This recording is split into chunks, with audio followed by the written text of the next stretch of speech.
Apply. For complete details, please visit OptimaTaxRelief.com. Country in the Park 2, presented by your California Army National Guard, October 23rd at Heart Health Park at Cal Expo with Bailey Zimmerman, Russell Dickerson.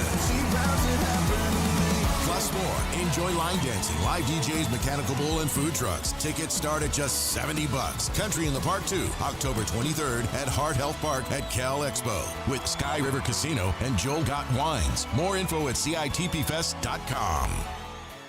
KHD1 Sacramento, KYMX HD3 Sacramento. Sactown Sports 1140, your local sports leader.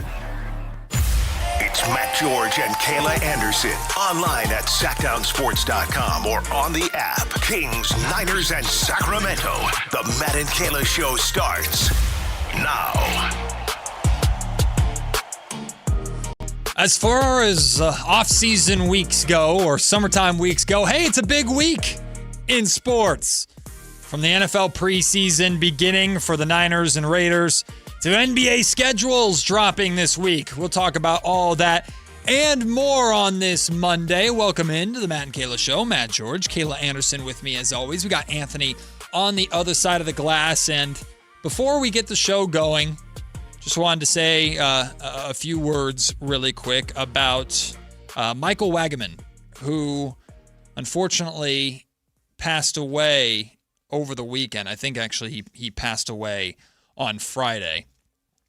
I promise you, if you don't know who Wags is, you have more than likely read Wags' work numerous times over your career of covering or listening to and watching professional sports in Northern California.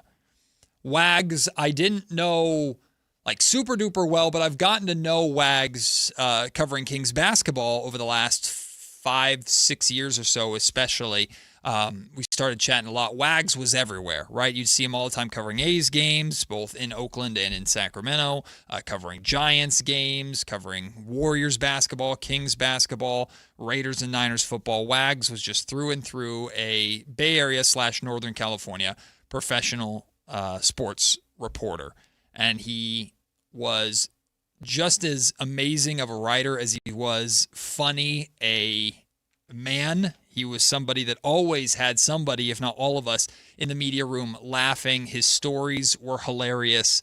And just he did this for a long time. And the energy that he had and he brought to covering professional sports, it was the exact same as you would have fresh out of college getting your first job covering professional sports. He never lost that energy. He never lost that joy, although his sarcastic humor was always hilarious. So rest in peace to Wags.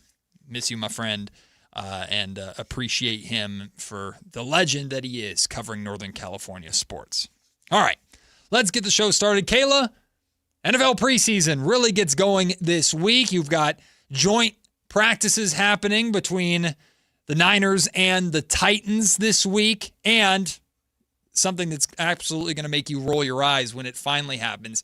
NBA schedules drop this week. Are you ready for your first intense, random, annoying NBA schedule breakdown that comes with the Sacramento Kings fandom every single year? Are you ready for that circle of hell? No, not really. Not probably the day for me to be ready for it. No, but it's not happening today. It's a little bit different when it's 80-something games compared to 17. Yeah, right. Like, I get it going over a few of them for the first time, but then when you play them over and over again, it's like, all right, there's not much more to break down. Well, instead of doing game 1 through game 82 breakdown, like some people will actually do that time, we're not going to go that crazy when the Kings schedule drops. But I thought today at 1 o'clock we could play a little schedule drop guessing game between the three of us, just see if we can guess the Kings, like their season opening opponent, their final game of the season, who they're playing against, how many national TV games we'll have. We'll try and make the schedule drop as fun as possible. We'll do that at 1 o'clock today. Yes, we're going to go full Carmichael Dave and talk about this Ben Simmons to the Sacramento Kings thing as well. There was a fight between Max Crosby and Kirk Cousins at Niners training camp, and we got to hear from Niners head coach Kyle Shanahan for the first time. We'll hear some of the things he had to say at 11 o'clock, including his details on what happened with his Tesla in the accident that was the talk of the start of training camp. But preseasons begin, and I wanted to ask you this, Kayla, because sometimes you just kind of have to get through preseason more than anything. It's exciting to see your team playing football again, but it's not real football, but you're also kind of watching for like, how does Stribling look, assuming he plays for the Niners? If Brock Purdy gets a couple of drives, how does he look, right? Preseason is just so different for so many people. But from your expertise and your experience of covering the NFL as much as you did, how did you approach, and how do you think a viewer should approach the Niners and Raiders' first preseason games this week? I don't really know if there's an approach factor to it. I think if you're truly interested in the team's depth, that's how you approach it. Mm-hmm. I don't think you get a lot out of watching preseason games to see what the starters look like, because most starters don't play, and if they do play, it's for two insignificant drives, if even that. I mean, some guys just will do a drive or they'll take a few snaps. Usually, at least the teams I've covered, they don't usually start the starters. It's not like a Kansas City situation where they're like starting the starters for real for a bit of the game, which again, that's part of Pick a Side today. If Patrick Mahomes is going to play in a preseason game like he usually does. So I think for the actual fan of teams, if you're interested in the actual team overall, what the team can look like depth-wise, who's on the cut line, maybe there's a favorite player that you're gunning for, because I know when I was in Tennessee, there's always those favorite players in camp. We call them camp crushes, like hoping that those players will make the squad. And if they don't, they'll usually land on the practice squad. So those are the times that you get to watch the preseason games and kind of see what guys could end up being, or just the fight that some of these guys put in. It's really fun to watch. But other than that, you can't take a lot from it. That's why joint practices are so beneficial now, because like the joint practice tomorrow with the Titans at the 49ers, that is where you can actually see, hey, how are my ones stacking up against their ones? How is my line looking up against their D-line? Because you will see 1v1 in those situations. Yeah. If I were a starter, I don't think I'd want to play in preseason, especially a starting quarterback. And the reason why is it's like the same thing with Summer League to some extent, but Summer League are actually like rookies. Like, let's say I know, okay, I'm Brock Purdy, and I'm only getting one drive or maybe two drives in game 2. If I perform well in those drives, people are going to be excited. People are going to be, oh, yes, Brock Purdy looks great, whatever. But that's the expectation. You're the starter. You should look good in your drives. But if you don't play well in those preseason games, if you struggle a little bit, God forbid you throw an interception, maybe you, like if Brock Purdy were to go out, he's not going to play unless, I'd be stunned if any of the big names play against the Titans this week. But let's say he did. And let's say he does 2 drives and he goes 3 and out both drives.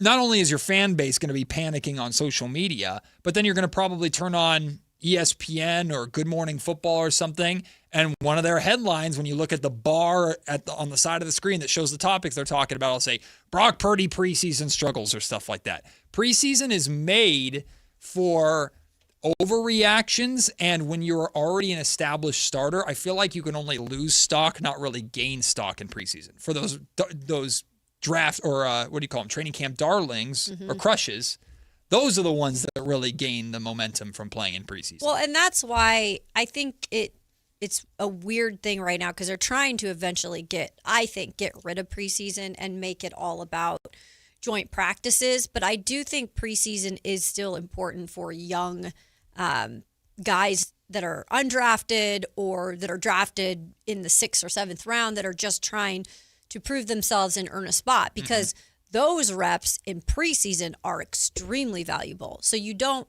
necessarily want to get rid of preseason for that reason, because these guys are getting actual experience, and you can take something from that and say, hey, this guy's going to make the cut or this guy isn't. But yeah, when it comes to any type of starter, you can't make much from it. and again, Andy Reid's been doing it with his guys forever, so that is what that's the expectation. Yeah.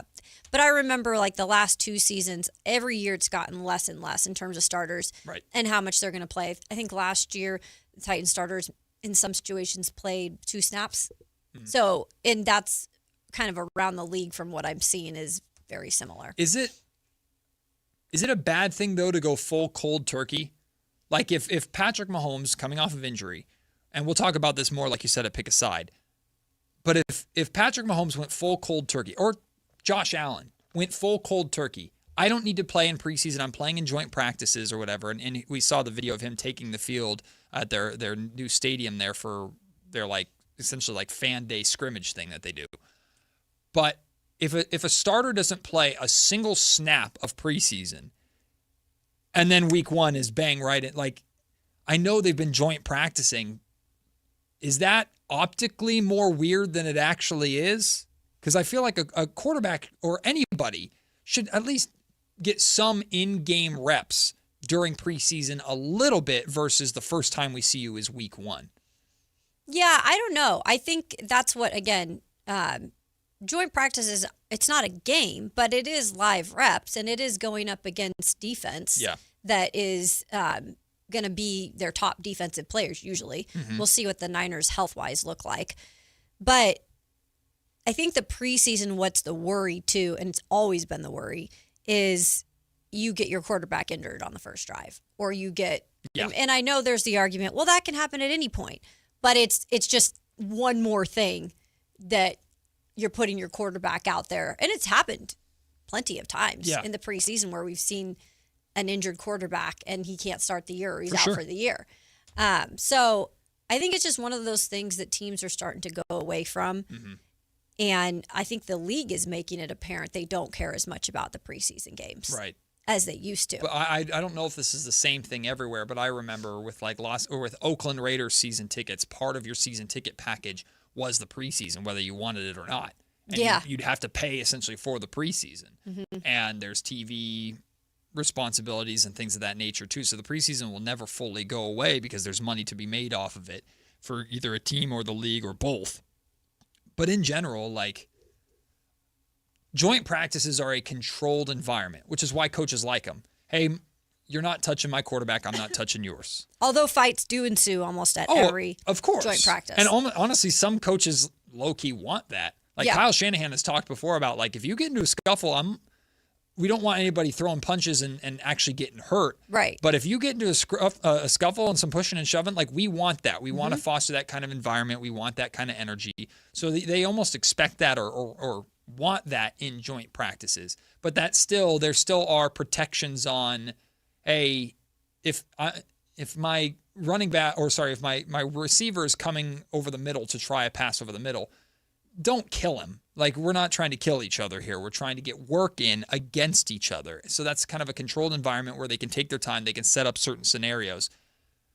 And then just to go into a completely uncontrolled week 1 of my best 11 versus your best 11, let's go. And in the case of the Niners, hey, you're taking on a divisional opponent right away in a foreign land in Australia. I just don't know if it would be a good thing to go cold turkey with some of your primary guys. And that's just how the NFL is now. I was talking with some former NFL players that played years ago, and their big thing was they don't love the preseason either in terms of starters not playing, because they used to play. I mean, it was a known, like, these guys all played in the preseason. Right. And every single year, like I said, it's more and more of a business every single year and more money. And the more that they extend the schedule, that's the biggest thing. The more they extend the schedule, the more players, especially starters, are like, we're not going to be playing in extra games because they're already adding. I mean, we're going to see 18 games here soon. No doubt about it. Oh, for sure. So that's the biggest thing, is because now they've added so many more games, these guys, for them, in a way, it's an out. Now, I'm sure if a guy wanted to play in the preseason, it would happen. I'm sure, if, hey, let's say Brock Purdy's like, hey, coach, I want to go at least a drive or two. What do you think? Like, I need to get out there. I want to get some live reps. I'm sure Shanahan could turn it down, but I'm sure that it'd be considered. How much do you think we should see Fernando Mendoza in preseason? I actually would love to. I think we should see him. He's not the starter. More than Kirk? Yeah. Why not? Because isn't the whole purpose of... I agree with you. No, by the way, I mean... But isn't the whole purpose of Kirk being there to protect Fernando?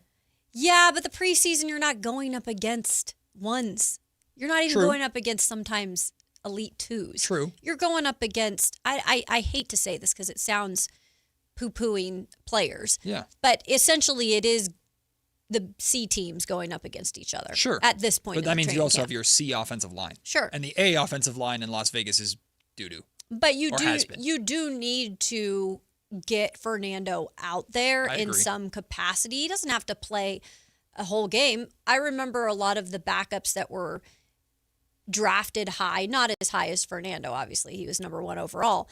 But some of the backups that were drafted that could have a potential to start even the year after, it was like they played a half just to see what they had. I agree. Yeah. You And know? I would want Fernando, like when the Raiders host the Cardinals on Thursday, I would hope, okay, Kirk Cousins isn't playing. The first half is Fernando, and the second half is like Aiden O'Connell. Yeah. But I feel like I don't think the Raiders are going to, I don't know if the Raiders are going to do that. I would hope they do that, but I have a gut feeling we're going to see a crap ton of Aiden O'Connell in this preseason. And on the flip side of things, thinking back to the Niners too, it's like, how much Mac Jones are we going to be seeing? Because do you want to showcase Mac Jones, but Mac Jones is your important backup, and he's basically a veteran. The difference with that, though, is I legit think Curtis Rourke could have a very good opportunity this is what I'm talking about, in the future, next year, let's say, even trade deadline this year, if someone needs a quarterback and Mac is available and they know, hey, Mac would work well with us, we can trade him. And the Niners are like, okay, we actually feel comfortable in Curtis Rourke now. Curtis Rourke is a backup that we can depend on. Now, it's going to take a minute for him to get there, but Kyle Shanahan has done this before with guys that work well in his system. Right. Curtis Rourke's a big guy, too. Like, he's Mac size, probably a little bit bigger than Mac. Seems to be pretty durable. Now, you get him out here in this preseason and you give him every opportunity to start to show what he has. That's maybe the difference here with the Niners is I think they'd play Rourke because they really do truly feel there's a future. Does he play the as entire a backup? Does he play the entire game on Thursday? I don't think the entire game. So is Mac starting? He might. So Mac maybe plays There's the first Adrian quarter. Martinez too, I believe. So I'm sure Martinez will maybe get some reps. maybe Rourke gets the first half, and Good. because I don't know if Yeah. Mac Jones even needs to play. I don't either. And, he's had his bumps and bruises too. Brock didn't need to play neither. I mean, we know Brock's not playing. Yeah, I would even almost think it might be Rourke and Martinez at this point. I could be wrong. Maybe Matt gets in there for a couple drives. I don't know. Managing preseason, not just the cuts, but just managing preseason. And I imagine positional coaches, it's like Disneyland. Because like I get all these all these men that are in here that are fighting hard, playing hard, and they each have something individually they're working on as well as team concepts. So I imagine like a DB's coach or like even coordinators probably have a blast. As a head coach, what the hell am I doing? Like I'm practicing play calling. I'm probably trying out some new plays, and then I'm standing next to my starter and just talking to him the entire time. Like, what am I doing? How does Kyle Shanahan approach preseason football and that's worth his time? It's not worth a lot of their time now.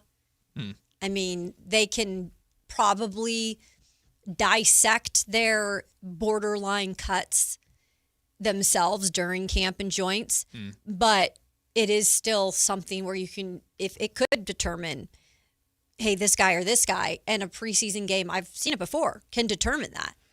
In the NBA and Summer League, the head coach of the team nominates their Summer League head coach. And I know that's in the middle of the offseason versus preseason is right before. Like, they don't do that in preseason. But do you think we could ever get to a place, like if a head coach, if Kyle Shanahan or Sean McVay were to go for preseason, I am elevating my offensive coordinator or I am elevating my defensive coordinator or whoever to be the head coach of our team during the preseason. I'm there to help him and work with him, but on the sidelines, he's doing the play calls and I'm either in the booth or I'm just on the sidelines there to support. Do you think we would ever get there if a head coach did that? I think it's hard because if it's a staff that stays intact and it's a staff that knows like its role because it's been intact for a while, but that we don't see that in the NFL anymore. We don't see it with the Niners. No. They have new coaches in every single year. New defensive coordinator. Then you've got teams that just have new head coaches in general. And they're trying to get their OCs on the same page. It's just too much when everybody has a significant role in the preseason to get their stuff together. I just don't think the preseason will exist in 2 years. I think that it's going to go away once they add 18 games, or if there is even anything left of it, it'll be like a game. And maybe that will be a prep game where you do see some of the starters play in like a drive or so. So logistically, what does Or a that look quarter. like though? Because there's now, if you're not doing preseason games, Yep. if you're doing joint practices still, which I Yep. imagine you'd still want to, are you going to a neutral location? Because the reason why the Niners and Titans are doing a joint practice in Santa Clara is because the Titans are coming to Santa Clara to play in a preseason game. Yeah. So let's say there's no preseason. Yep. And I know like high school teams and college teams, they'll schedule their Yep. thing. So am I just going, if I'm the Niners, am I just going to the Rams or Chargers and going, yo, let's just team up? So what will happen with that in my eyes, and this is also what I've found out, is a lot of teams pick their preseason like joint practices based on their personnel. Like I know this coach really well. These coaches are tight. They know their teams will work well in terms of going up against each Shanahan other. and Saleh. Exactly. They have to have a tie. And so it will cut out the preseason traveling if there's no preseason games, but that will be okay then if they decide, hey, we want to go up to Ohio, let's say, and go up against who's the coach over there? Not Kevin Stefanski anymore. God, who's the I'm like Cincinnati? No, Browns. I'm just Cleveland. Oh God. I know. I'm like having a brain fart moment here. Because none of us want to talk The about Ravens. Anyway, that was Todd Monken. That was a very bad example. But like I'm saying, let's say they had a connection and they were like, okay, we'll go up to Cleveland and do a joint practice because we know each other, like similar, situations with, the coaching staffs that they've maybe integrated over time. So I think it will just be one of those things where it'll all be about, hey, this coach likes this coach. They'll do their joints together. I just feel like as long as the NFL knows that, hey, you're already traveling to a city to work with a team, that stadium's empty, why not just put... if the NFL is getting rid of the preseason, it's because the Players Association is spearheading it. But the NFL Players Association, while they have gotten better, they've never been able to get a foothold the same way that like the NBA Players Association. Yeah. The NBA Players Association is powerful. Yeah, I think the NFLPA is, like you said, they're trying to find their footing, but they're not. But this is what happens when you're going up against the biggest moneymaker in sports in the country, right? In the NFL. There's so many bigger people dictating the money side of it. Yeah. And that could also be why the preseason doesn't go away completely, because they still want to make some of that money on those preseason broadcasts. Right. Even though it's not, let's be honest, they're local usually. It's not bringing in a ton of money. You're not going on to Fox But to it's watch the but Niners it's preseason. technically, I guess, selling tickets. Yeah, I mean, You know? tickets will be sold, and again, they're part of season ticket packages, which adds to the overall money that the teams bring in. Unless they broadcast joint practices, which they could. They definitely could, and fans can go and watch those, although those tickets can be, there's first come, first serve, and they're not a lot of them. Unless they move it to the stadium. And then you have an allotted amount Interesting. that you bring You to could do joint that. practices Just there. call them joint practices. I think, like, obviously I'm not a NFL or league economist, or what is it called? Economist, yeah. Thank you. But I would imagine, like, if we're sitting at a negotiation table, NFL Players Association on one side and the Roger Goodell and the NFL on the other, and the owners, if you were to trade, hey, week 18 or week 19, because you have the bye week, 18 regular season games for the preseason, like get rid of the preseason completely, but we'll add an 18th regular season game. I would like to believe that 18th regular season game financially is more beneficial for everybody than the preseason. I feel like it would be, although we're talking about 3 weeks versus 1 week. Money-wise, it would have to be, 18 right? is definitely, that's why they're trying to push it. They want another 8. They want a game because that's going to make them millions more dollars. One more week of regular season football just for all the network TV deals is probably worth millions upon millions of dollars. Is. One more game for every team. Millions of dollars. I'm not saying I want that. Like, I don't know how much more these guys can continue to, like, put on their bodies, like, every single week. Because you're going to have to put 2 bye weeks in. You know? You're just going to have to. A 20-week season? It was 20 weeks with 2 byes? I would not doubt it. I don't think that's a horrible idea. We'll take the break. When we come back, scrappiness at Raiders training camp. 2 prominent names getting into it. And it fires me up from the silver and black perspective. We'll talk about that next. Plus, we got Q&K with Kayla Anderson to wrap up the first hour of the show. It's Matt and Kayla on a Monday. Sactown Sports. Football is back. This is Sactown, baby! And Sactown Sports 1140 is your home for primetime NFL games this season. This is Kevin Harlan of Westwood One. Catch all the NFL primetime action. Catch Monday, Thursday, and Sunday night football, international games, the NFL playoffs, and the Super Bowl right here on Sactown Sports all season long. Your local sports leader, Sactown Sports 1140. Sacramento weather is brought to you by Bonnie. I'm meteorologist Kelly Curran in the KCRA 3 Weather Center. Pleasant start to the day with mostly sunny skies and temperatures in the low 60s and afternoon highs today in the mid 90s. Get the latest forecast on the KCRA 3 News and the KCRA app. Oh, the Sacramento heat. Right now, get your AC professionally tuned up for as low as just $59 and enjoy your summer nice and cool.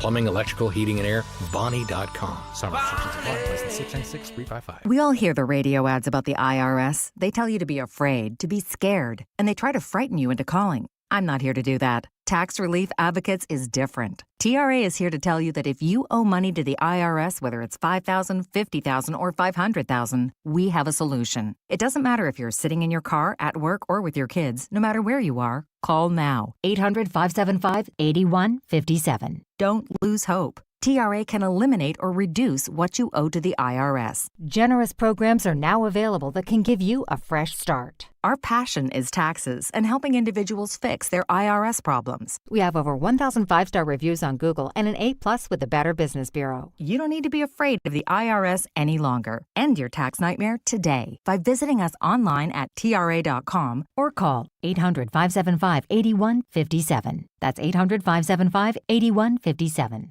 Tax Relief Advocates. Real solutions for real people. Hi, I'm Justin Gingery. One of the most common questions I receive is, what makes us different from other law firms? At Gingery, Hammer & Associates, we handle your case from beginning to the end. Whether your case reaches a settlement, whether it must go into litigation, or whether it has to go all the way to trial, we will be with you along the entire way.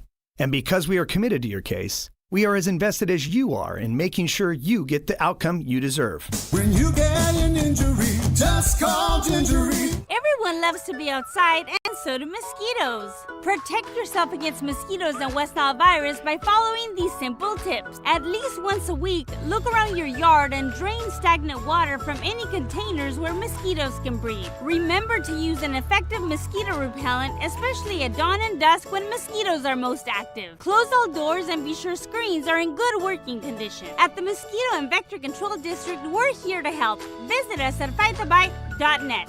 The one and only Monster Jam. See the world's best drivers tear up the dirt in your favorite Monster Jam trucks, like Gravedigger, El Toro Loco, Sparkle Smash, and more. Only at Monster Jam. Brought to you by Morgan & Morgan. Visit MorganMonsterJam.com to save 25% on ticket face value. Courtesy of Morgan & Morgan. Visit website for restrictions and details. Coming to Golden One Center this weekend. Big O, we offer total auto care to make any car problem feel like no problem at all. We keep the scary lights off and help you get back on the road. Now through August 31st, during our High Temps Low Prices sales event, receive $80 to $120 in instant savings on 4 select in-stock Nexen, Nitto, or Sumitomo tires with installation purchase. Big O Tires, the team you trust. Installation required. Disposal fees and shop fees extra where permitted. See store for pricing. Eligibility may vary. Not valid with other offers. Hi, this is Greg Papa. Disasters hit every day. If your home, business, or building has suffered from any disaster, SunPoint Public Adjusters can help. SunPoint prepares, presents, and negotiates your claim with the insurance company, working only for you, making sure you get everything you're entitled to and letting your focus be on what's most important, your family or your business. Call SunPoint today at 888-247-7865 or contact us at sunpoint.us. SunPoint Public Adjusters, the gold standard in public adjusting. License number 2N14884.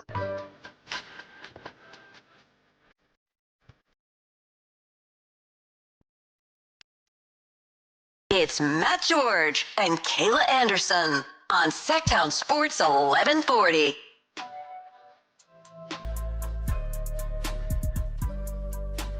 We talked about it. Remember what we said, Kayla, when we saw that the Max Crosby trade to Baltimore was falling apart? Remember what we said? Boy, I would hate to be the first person or team to have to play Max Crosby. Well, apparently that has to do with his own freaking teammates. Because reportedly at Raiders camp over the weekend, Max Crosby didn't hit Kirk Cousins once. He hit him twice. Oh, yeah. And you're not supposed to touch the quarterback. Nope. The reason why you see the quarterbacks dressed in red when everybody else is black and white, at least at a Niner camp or at a Baltimore Ravens camp, you'll see Lamar Jackson wearing red and everyone else is in purple or white. Don't touch the red. Yep. The red is so you can clearly see Off that's limits. the quarterback. No touchy. Mm-hmm. Protect the quarterback. You can touch the lineman. Sure. You can get in a fight with the lineman. You can fight anybody else you want. Just no touchy the quarterback. Max Crosby said, I'm hitting everybody. I'm Max Crosby. I'm on the warpath. Y'all traded me away, and then the team that traded for me treated me like crap. Now I'm back here. I'm excited to play for y'all, but everybody in my way is getting ran over. And I like it. And I like that Kirk Cousins fought back. Hell yeah, Kirk. Kirk got it. Matt in Max's face, Max got in Kirk's face. Now, as far as we know, no punches thrown or anything like that.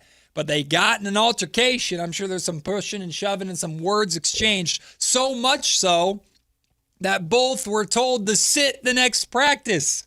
They got the old slap on the wrist. They got kicked out of next practice. I love it. Hell yes. Look, I there's a weird line that I take with stuff like this. Because like, how can I like this even though part of me I do like it because I like feistiness. I like it when you up the ante at practice. Things are getting heated. It brings the best out of both sides of the ball. Yeah. And I just think it's healthy that you're frustrated at this point because you keep going up against each other. Yes. We're at the point in camp now that these guys are so tired of looking at each other on the other side of the line. Right. They're tired of it. They want to go up against somebody else. So I think I like the part of it because it's like you get that out of these guys. You want that passion.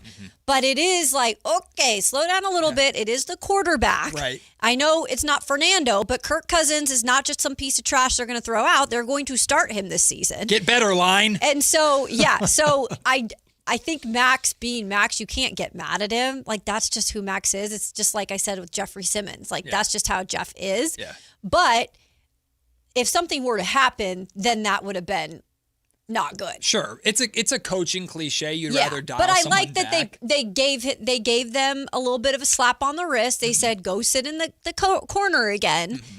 I think you have to have the coaches do that, even though they're probably, honestly, a little bit pumped up. Oh, I'm sure they are. But you do have to say, hey, go in the corner, sit out for a little bit. You got to cool down. I like Max Crosby setting the tone, though, of I'm not waiting till week 1 against the Dolphins to show that I'm on the freaking warpath. Right. I'm ready to go. I'm going through everybody in my way because I'm pissed off.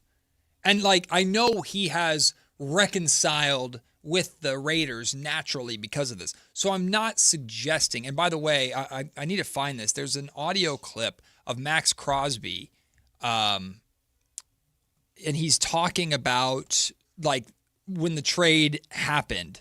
And the trade happened, and then it fell apart. Mm-hmm. And he says that Clint Kubiak, Raiders' new head coach, called him immediately after the trade fell apart and said, me and all the assistant coaches are going out celebrating because you're back on our team. Yep. So, and that meant something to Max. So Max I'm not suggesting that Max has a chip on his shoulder to the sense that he's pissed off at the Raiders for trading him. So that's why he's putting his hands on Kirk Cousins. No. Max is already a fiery competitor. That was the reason why there was a disconnect between him and the Raiders in the first place, because Max wanted to keep playing and the Raiders were like, whoa, we need the first pick. Slow down. We're going to hold you out. But I want Max on the warpath. I want him setting the precedent, setting the tone with everybody that I'm pissed off. Everybody in my way is getting run over. That includes my teammates in training camp. Now, you can control it a little bit more and don't hurt Kirk Cousins, which it doesn't sound like he did. So you'd rather dial a guy back than have to push him forward. But when I saw this for the first time and heard about this for the first time, my immediate reaction was, hell yeah, Max. I want that. And the fact that Kirk clapped back and then just let it happen is a credit to Kirk Cousins too. And I know we're going to get the audio in a second, but Kirk might seem like the all-American Midwest type of guy, buys his clothes at, I can't remember where it was like on the quarterback season, something like a Sears, Kohl's. He's like a Kohl's guy, Just generic white guy. Like, this is a guy who's been in the league for a minute. Like, he's got his own swag, so I'm not surprised Kirk Cousins clapped back. Also, he's clapping back for the offense, but I think it actually needs to be his offensive line. That's what usually, like, the trench monsters, like, they're the ones that need to get in Max's face. It doesn't need to be Kirk necessarily. Yeah. It needs to be his guys up front that are supposed to be his bodyguards. Colton Miller, where you at? That's all I'm going to say. Where you at? But I guess they're still finding their identity. Better figure it out. Patrick Tyler says, make them wear an oversized makeup T-shirt together. Have you seen funny. That? Did you ever have to do that with your brother? Yeah. You had to wear an oversized shirt together? Oh, my God. It looks miserable. As an only child, it looks miserable. Isn't that you can also do, like, those games where you get in the one shirt and you have to, like, do a race, like, hop down together? I haven't seen the shirt. I've seen the tie the legs together so you do the three-legged race. Yeah, there's ones where you can get in the shirt, too, and you got to, like, go. Sounds horrible. Sounds horrible. Here is what I was talking about. Here's Max Crosby sharing Clint Kubiak celebrating when they found out that the trade fell through and Max Crosby was remaining a Raider. Everything's super chill, but, like, he's all about ball. He keeps it black and white. He don't give a who he's calling out. If we're in a meeting, he'll call me out just like he'll call the practice squad guy out. And that's something I appreciate. Yeah, that's like, a that's good helped coach, me. for sure. Son, y'all know that, bro. Being coached hard, especially from a young age. Like, you want that, and you know it sucks in the moment, but ultimately that's going to get the best version of yourself. So he's been clear about that since day one. Obviously, with the trade that went down, he was being announced as a coach, and I'm like on the trade block. He got the job, and I was able to sit there and have like a coffee literally at 5:30, 6 in the morning with him right after he got the job. And I had a conversation. I'm like, listen, I don't want to put you in a weird spot. Like, there's a lot of going on. I just want to be clear about, like, what's really going on. And we had those conversations all the way up until the trade. Real heart-to-heart, real life conversations. Then all of a sudden, it gets reversed. He's the first one to call me. He's like, taking all the coaches out right now to go get drinks. And I'm thinking he's joking. Like, I think he's with me. He's like, I'm dead serious. So that's cool. That is cool. I promise you it's good. Like, Kubiak, you have to hold the standard of we don't fight in practice, so both of you are sitting out. But I guarantee you behind closed doors when he went and talked to his coordinators and his coaches at the end of that day went like, man, that Max Crosby, Kirk Cousins stuff was awesome. I would love that if I were Kubiak.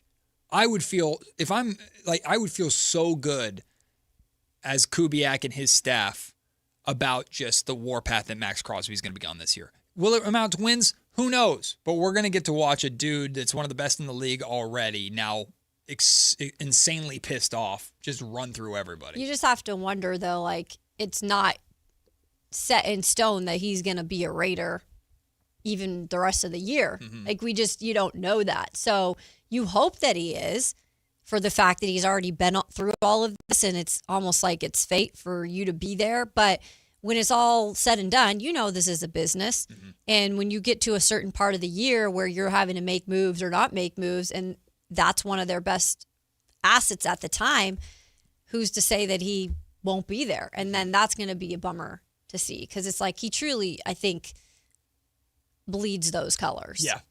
Raider for life Yeah. is at least all the stuff that he said. Hey, he's just trying to help out us impatient Raider fans that want to see Fernando earlier. Fine, I'll knock out Kirk Cousins so Fernando can play. Maybe that was the play. Shout out Max Crosby for that. Let's go to the phone lines early on the show today. On a Monday, it's Steven joining us on Matt and Kayla. What up, Steven? Good morning. Morning. Hope you guys had a good weekend. You too. Hot as hell, man. God. It was hot. I am going to be paying for it on my SMUD bill. Let me tell you something. Yeah. So I had an idea that I wanted to text in, but it was just too much to text. So you take the Hall of Fame game. Mm-hmm. You make it actually worth something. You actually make it mean something by making it a week 1 matchup.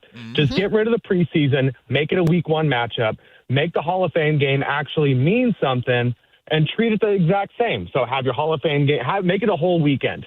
The game actually hits on Saturday or on Sunday. You start celebrations on either Thursday or Friday. You have the speeches either on Saturday. You let the Hall of Famers have their entire day. It's an entire day of celebration. You basically turn it into an NFL opening day festival in a light way to say. And then, skip the week, give everyone a week off. And then the following week, there's the rest of your week 1 matchups if you're feeling so inclined to do so. But that's essentially it, man. It makes it to where it's super marketable, absolutely 100% incredibly marketable. It makes the week 1 matchup actually mean something, and it turns the Hall of Fame game or the Hall of Fame weekend and the celebration for them actually means something too. And plus, all the Hall of Famers get to stick around and watch a meaningful game of football. That's something that they've played for and bled for their entire life. So that's essentially it. I wanted to share that with you. Two questions for you, Stephen. One, do you still play it in the same place in Canton? Number one. And number two, because that's a smaller venue, so those tickets are tougher to get. So they might lose money on that if you encounter. But I agree with you. And two, do you move it up to the week before real week 1? Or do you do it as early as you do and have a gap? You move it up, right?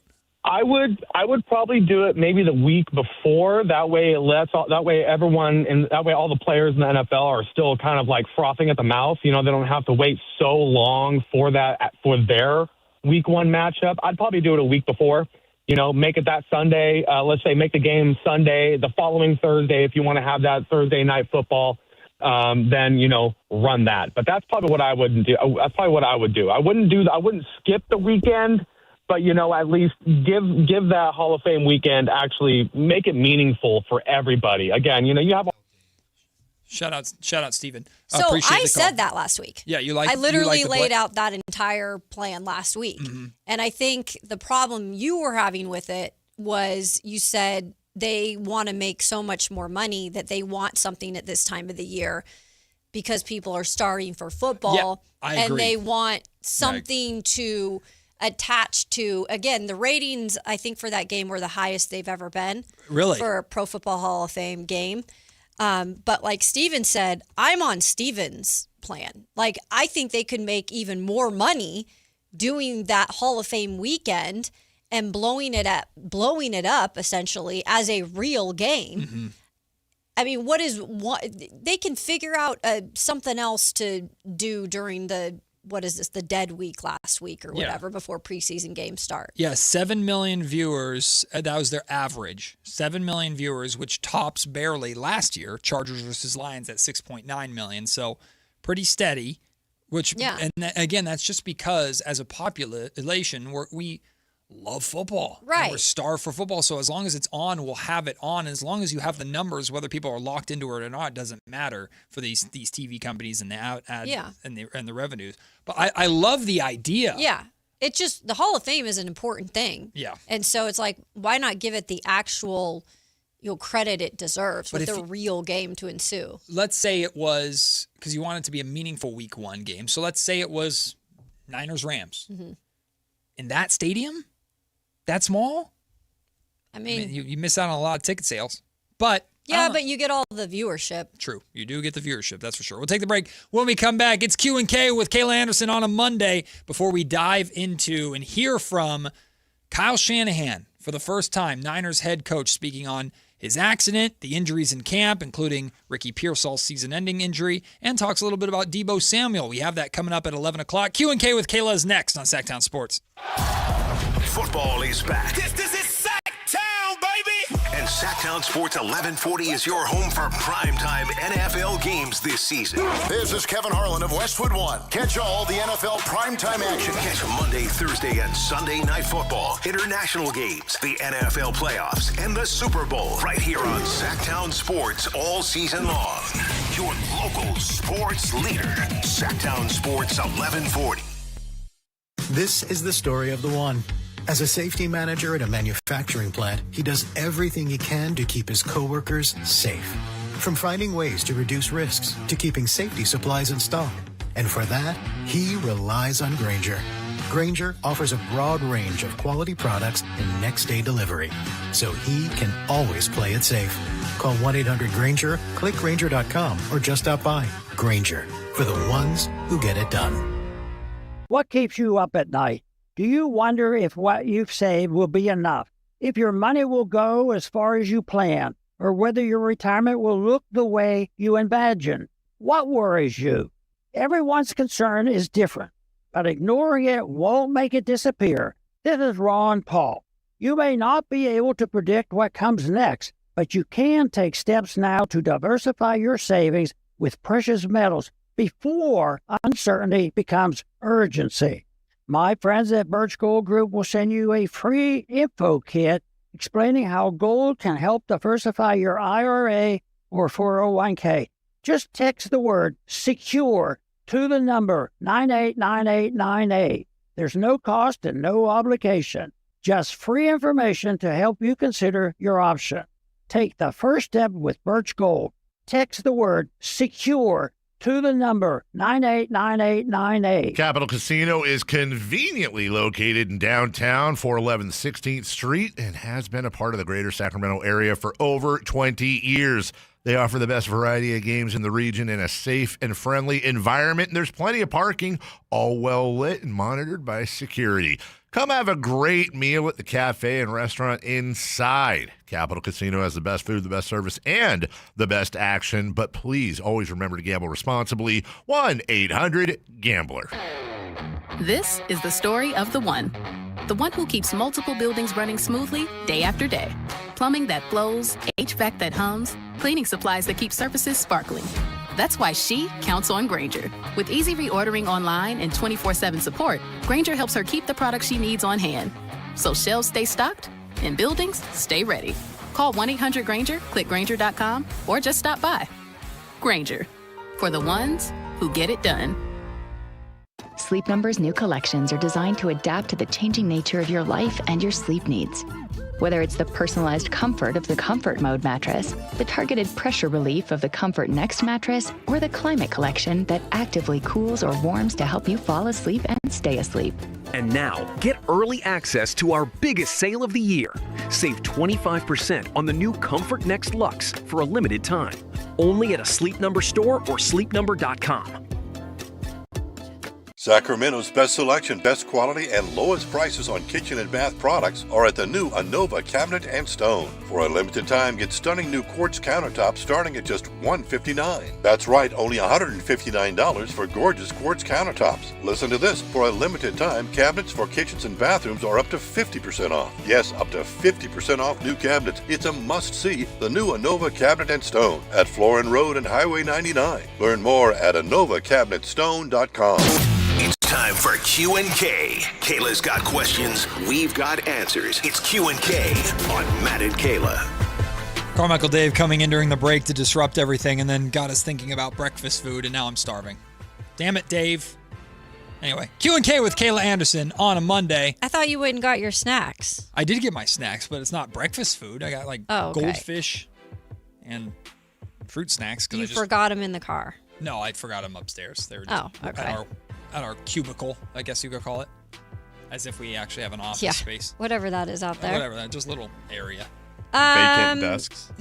Yeah, a lot of them. We use them though. It's our spots. It is.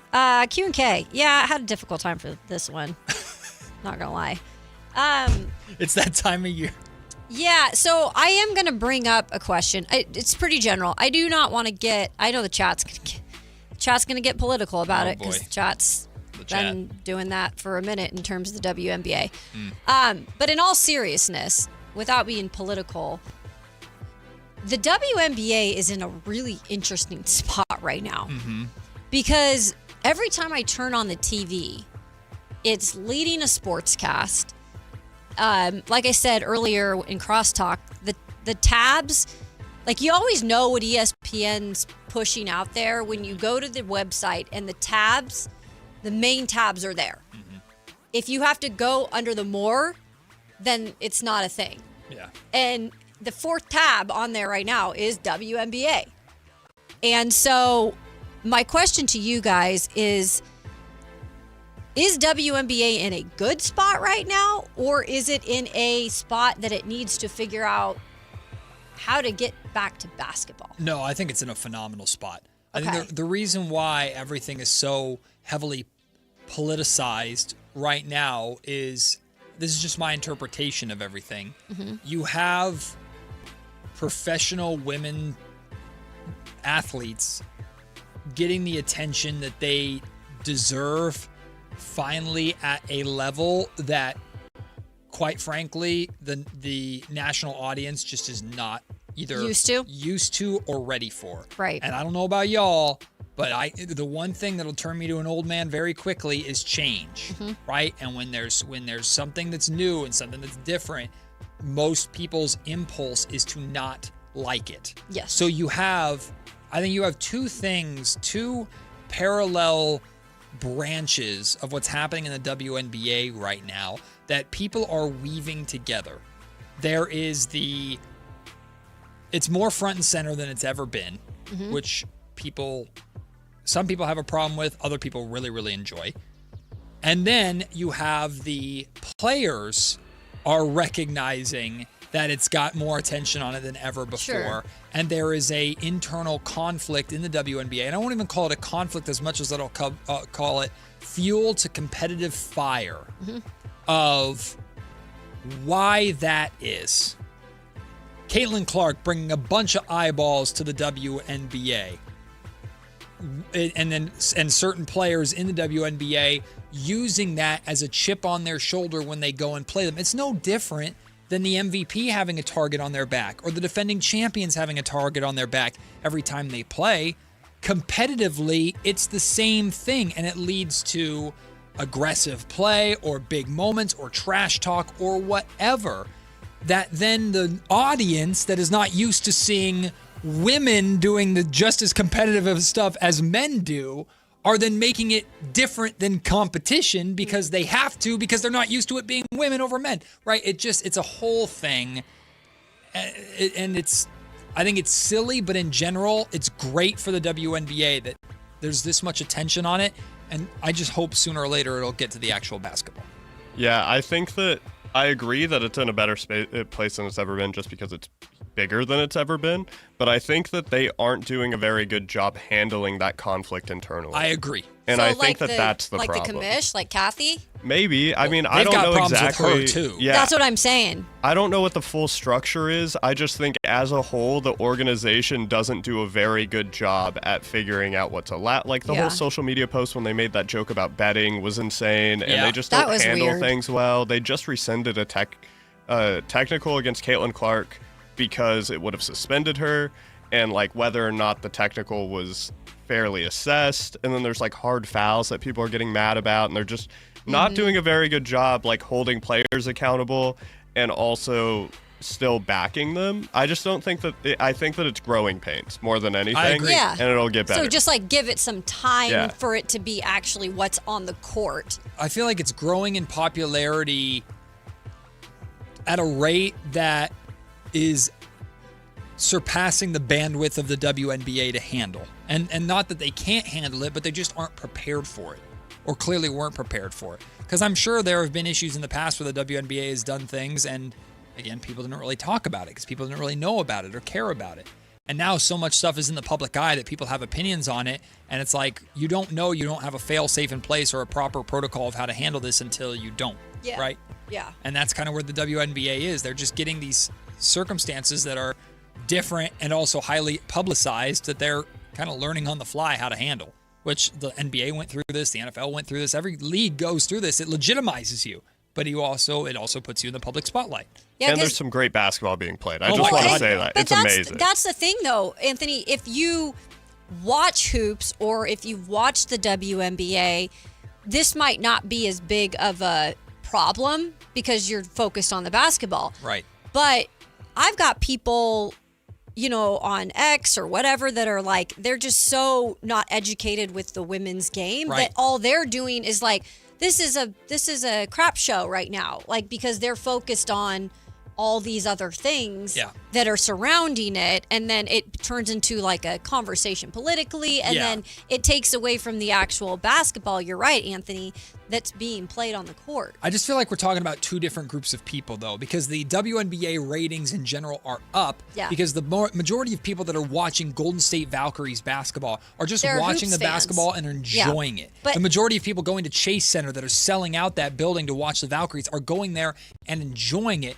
while the people that are loud are the ones consuming it via clips on the internet. Yeah. So I see a video of Caitlin Clark getting flagrant fouled or Sophie Cunningham getting hit in the head or whatever. And then I see a highlight compilation that people put together of Angel Reese getting her own rebound like 4 or 5 times. And I'm making decisions and assumptions and loud takes based off of those. And I'm not actually watching the game. We're talking about two different groups of people, but you're 100% right. Yeah, I think you're right, though. Growing pains is a good way to say it. It comes with time in terms of the actual organization maturing as a whole with, all these other things that media, let's put this out there too. Media is also pushing this type of stuff because it gets them ratings too. Because everybody wants to clock in that they're maybe not interested beforehand, but they're like, wait, what's going on? Yeah.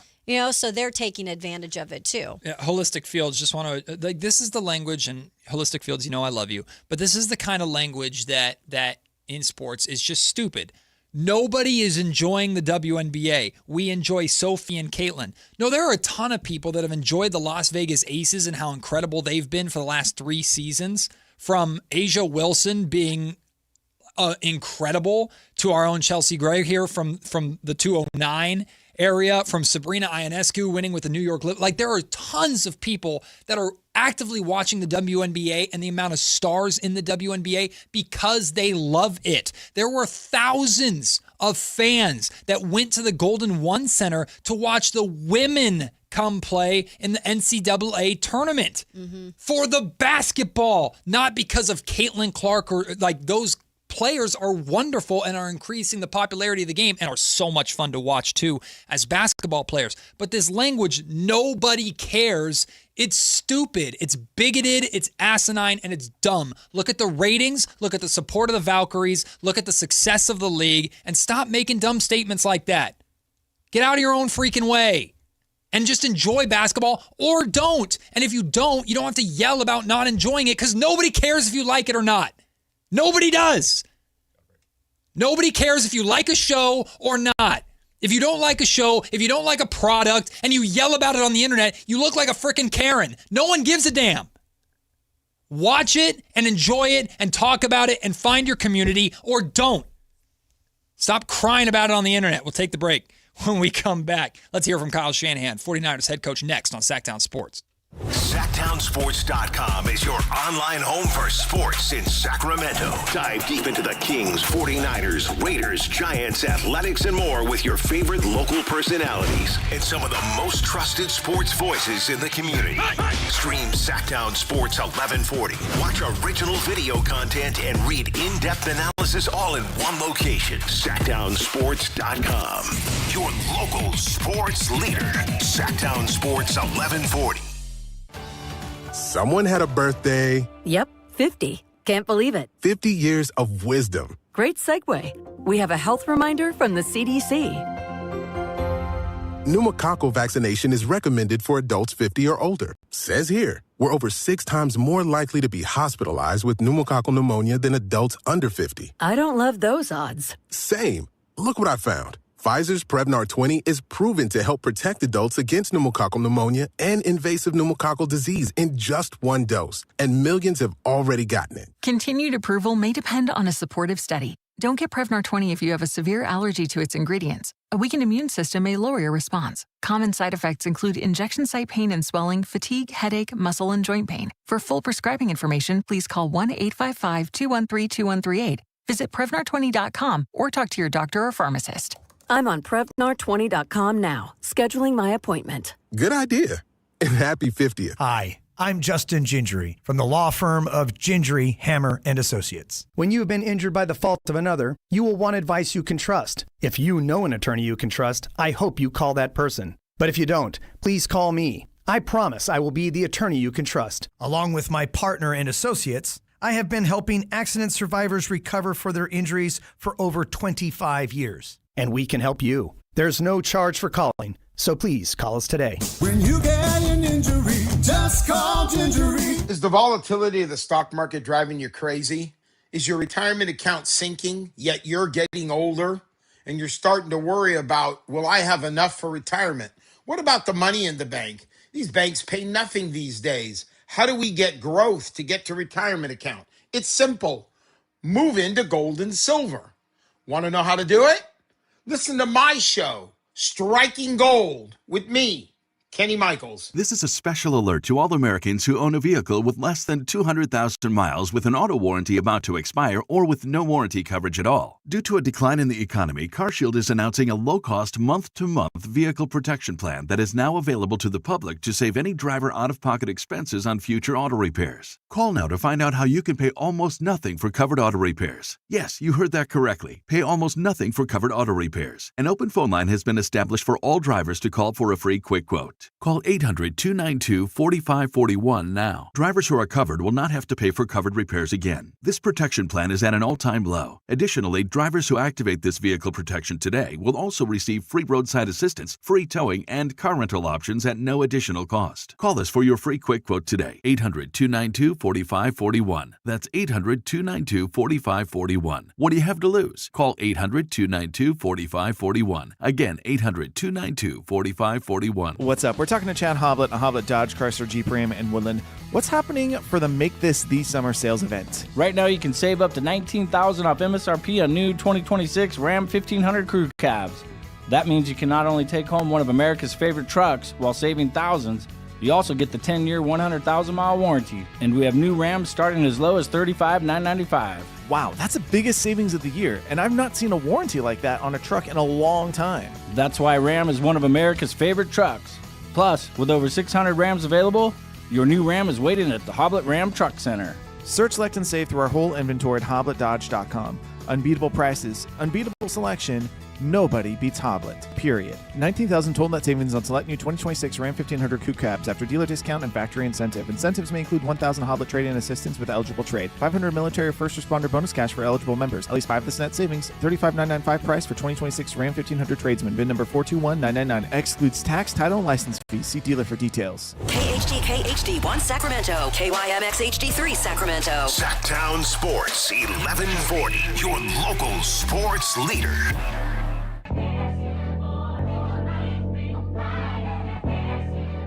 Matt and Kayla on Sactown Sports 1140. Well, you called it, Kayla. This chat having real issues with having conversations about the growing popularity of the WNBA, and that's okay. If you don't like something, it's totally fine not to like anything. You can like or dislike whatever you want. Just crying about it on the internet is pathetic. That's all I'll say.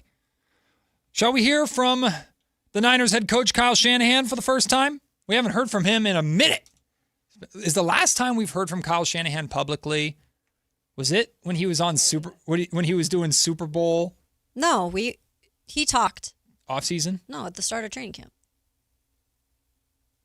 He did? He talked like off. No, he did a phone call with reporters to clarify that he was responsible for the accident. So he did technically talk.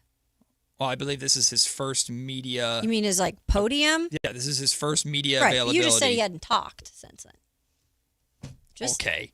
Clarifying. Semantics. Just clarifying. This is our first press conference from Kyle Shanahan. There we go. This year. Jeez Louise. Here is Kyle Shanahan talking about the accident, and he was basically straight up asked, like, are you mad at yourself for it happening? That might be on me. Hold on. Let's try it again. Here we go. Kyle, are you mad at yourself for getting in the situation? Yeah, I mean, anytime you cause an accident that can be avoided, you'd feel pretty stupid. I mean, especially when you have a chance to hurt someone else. And so, I think you get mad when you get a ticket at yourself. So it was kind of the same. Things that, I think everyone's done to a degree what I've done. But, dropping a phone and falling all the way to my back seat to where I have to fully take my eyes off the road. It's something that I normally want to do. I've had autopilot for 9 years, so I'm pretty comfortable with it. And, who knows what happened when I turned around, whether it malfunctioned or whether I knocked it off. That's something I don't know yet. But regardless, it is always your fault, whether you're an autopilot or not. You can't take your eyes off the road. It's a partnership driving. You don't just turn it over to a computer. And it's a good lesson, no matter how comfortable I am with that I believe someday could save my life or someone else's, or it's really helped me have perspective on that stuff. You're the leader of this team. Obviously, you're asking your players and your coaches to be responsible. Have you had to speak to that at all to them? Like, hey, I learned from what I did, or don't make this mistake, whatever it might be. Yeah, I mean, I didn't sit there and feel like I had to. I didn't have a ton of guilt over it or anything. I think the word's an accident, and it truly was that way. But you realize how quick and close that stuff can happen, and when you're going at 20 miles an hour, you're not really in your autopilot. I honestly have zero worries. I have so much trust in that stuff, and that was a good lesson that you can't ever have zero worries. But I think it definitely could be an example for a lot of people. I don't love that. What did you love? For the fact that, first of all, we're not all blessed to have autopilot driving cars. Mm-hmm. Second of all, he clearly had been relying on autopilot in the past. Sure. And it took him a situation like this, and I hope and pray that he does not go back to just trusting going to autopilot the whole time, because you just don't ever know with those situations. Yeah. I mean, you can't completely trust a computer. I'm sorry. It was a weird kind of, I appreciate the admittal and the transparency to the situation, but I'm just like, I'm not trusting my car's computer if I have my phone in. You're not supposed to have your phone in your lap as it is. Right. No. So I think he kind of, in a way, was admitting too that he's done this before. Well, no, yes, he has. But one thing that he said that is true is we've all done stuff along the lines of, I dropped my phone, let me grab it really quick or something. Most of the time we do it at a red light or something, not while the car's moving, Kyle. But I think Kyle's gone out of his way now repeatedly to make it be known that it was his responsibility, which I appreciate, because the initial reporting was that the person that he hit was the one that was at fault. That was the first initial reporting that came out, and he made sure to clarify that. He also said in there that I think we'll get lost in all the talk about autopilot. He goes, it doesn't matter if you're on autopilot or not. You're always at fault if you take your eyes off the road. So he's taking responsibility for it, which I understand. What I think is silly here, and I understand what the reporter is doing, and I don't know who it is asking the question, but the second question, trying to make it did you have to speak to your team about, he's not talking to 12-year-olds or 16-year-olds that are just learning how to drive. He's talking to a bunch of grown-ass men. Does Kyle Shanahan have to, in his first team meeting of training camp, show video of the accident on the big board and go, let me tell you how this changed my life, and just a reminder to be safe when you're out on the road? Well, that kind of accountability is childish to me. It's interesting, though, because coaches are put on a pedestal. They are the face of an organization in some ways. Sure. This is Mike Vrabel. The whole thing with Mike Vrabel. What did he do after addressing his boo-boo no in the offseason? That's not even close to the same thing, though. They're both different in different ways, controversies, though. I'm not comparing them. I'm saying people are using these as things to be teaching moments, hey, don't do this, don't do that. And of course, because they're big names and they represent their entire organization, I would argue are the faces of their organization, both coaches in a way, that there's going to be a lot of focus on those things. So it's just like, it's interesting to see how he addressed that, or if he should even address that with his guys, or whatever Mike Vrabel did and addressing it with his guys. I believe Mike Vrabel addressed it with his guys. I'm sure Shanahan had some sort of conversation. No, you don't need to go and do a PowerPoint on it, but you're being put out there all over. And this is still going on after 2 weeks after this whole thing blew up. 3 weeks. I'm okay with the apology. I don't care to hear about it anymore. I agree.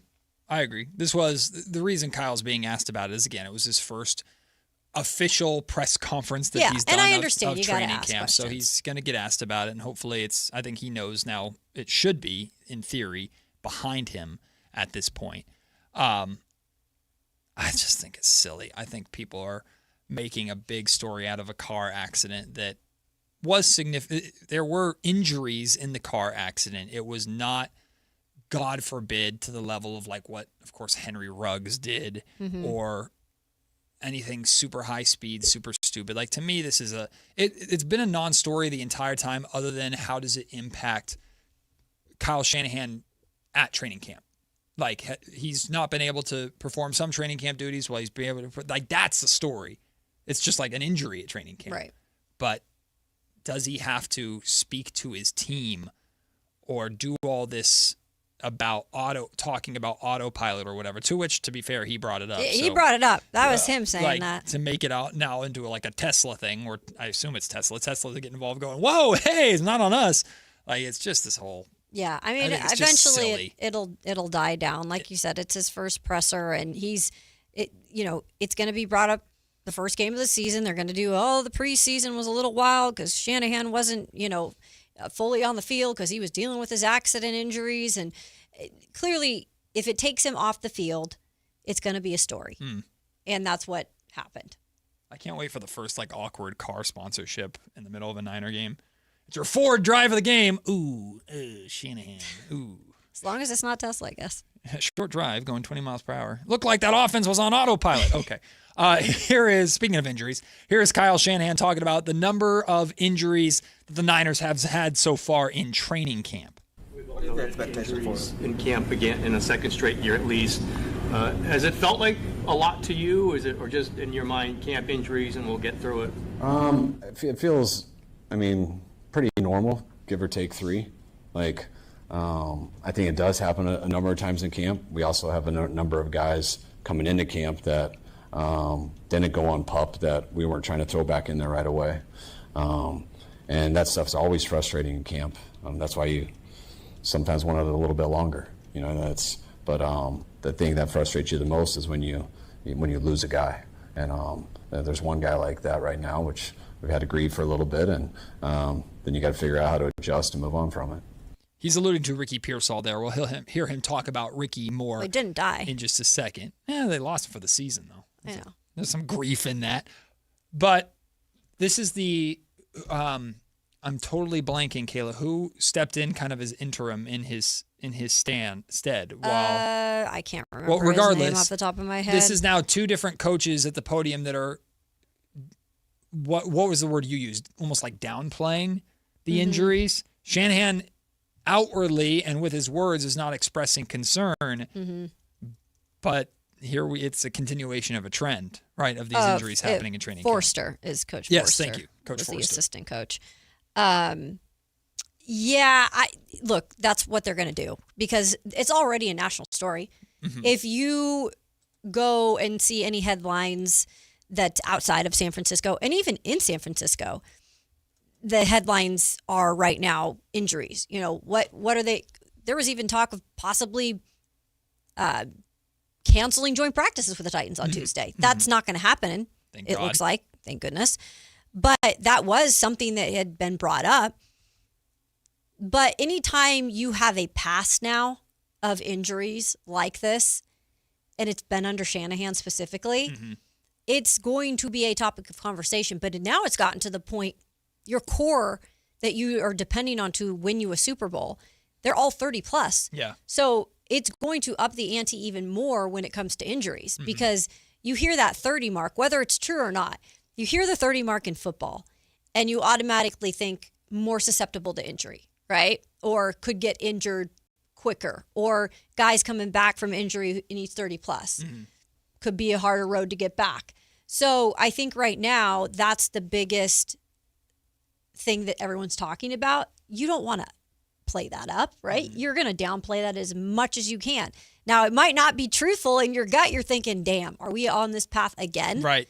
But I think for them to come out and downplay it, that's all they can do right now. It's funny because it's an expectation at this point, right? Like, if Shanahan's ever annoyed by it, which I'm sure behind closed doors he is, he's annoyed by everything with the media, seems like, which good for him.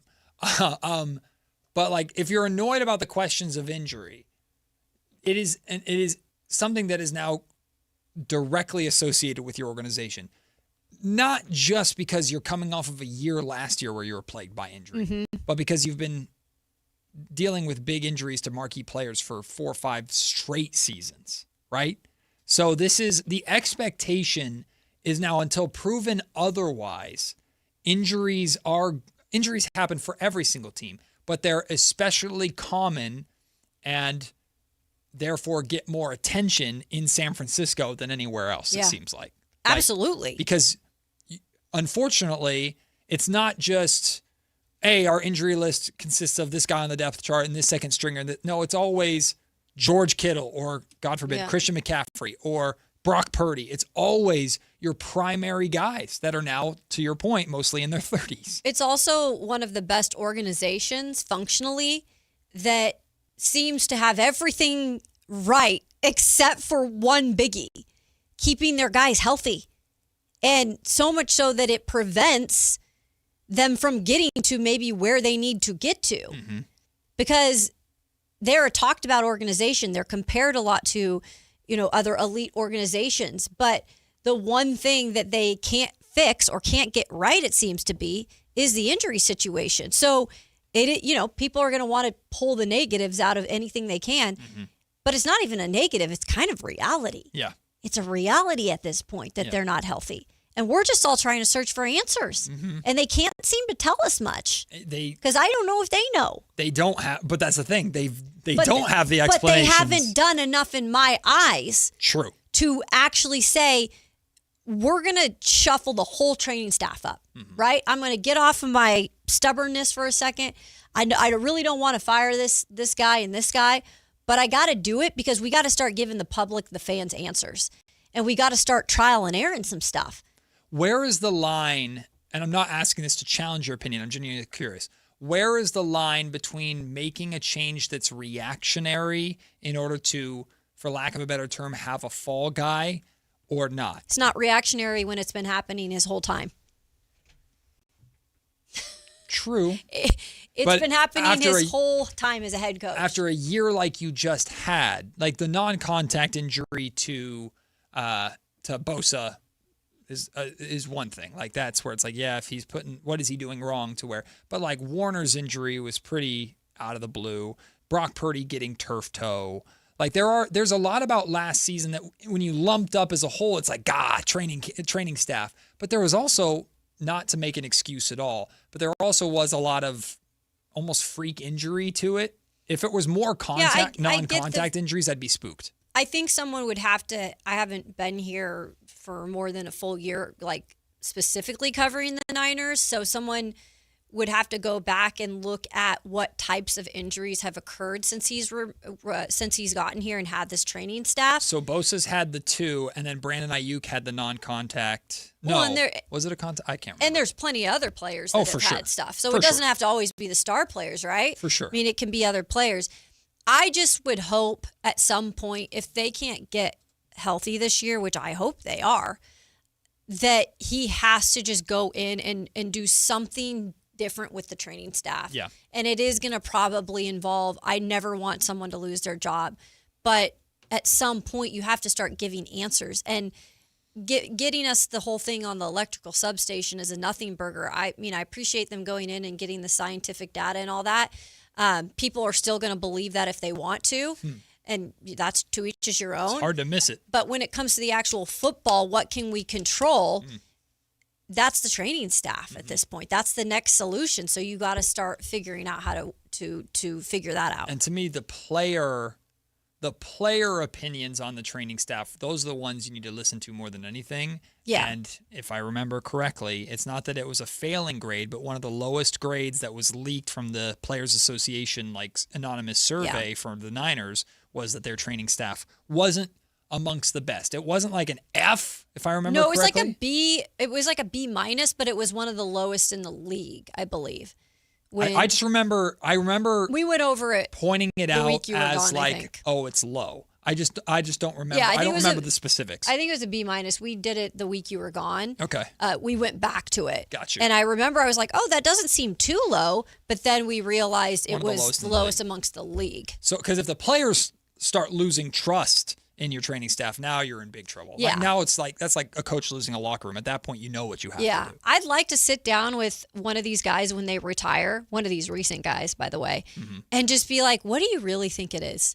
Like, just sit down in an exclusive and be like, take me through what you really, truly think the issue is there. Because you know they're not going to say it now. They're just focused on winning a Super Bowl, and they want good culture there. You need to put a voice changer on them or something for them to tell you how they really feel. Those old Geico commercials where they gray them out. Why don't we hear from Kyle Shanahan talking about another one of those guys that's been plagued by injuries, Ricky Pearsall. He is out for the season, had to have surgery. Shanahan talks about that.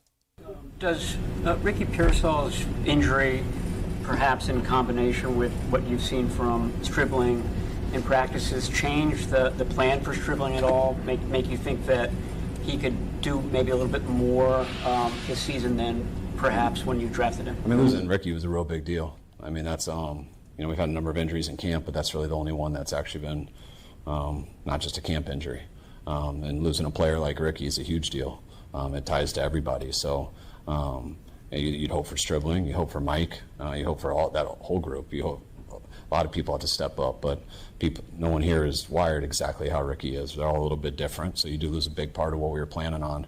And that's where guys do have to step up. That's what gets frustrating when guys like Stribling, tweak a muscle and stuff, because, you want guys to step up, but you got to train them to do it, they got to work to do it, and they got to be out there to be able to do it at an NFL level, which is coming real fast. Does Ricky... Sorry, I looped again. There's Kyle Shanahan talking about Ricky Pearsall's injury.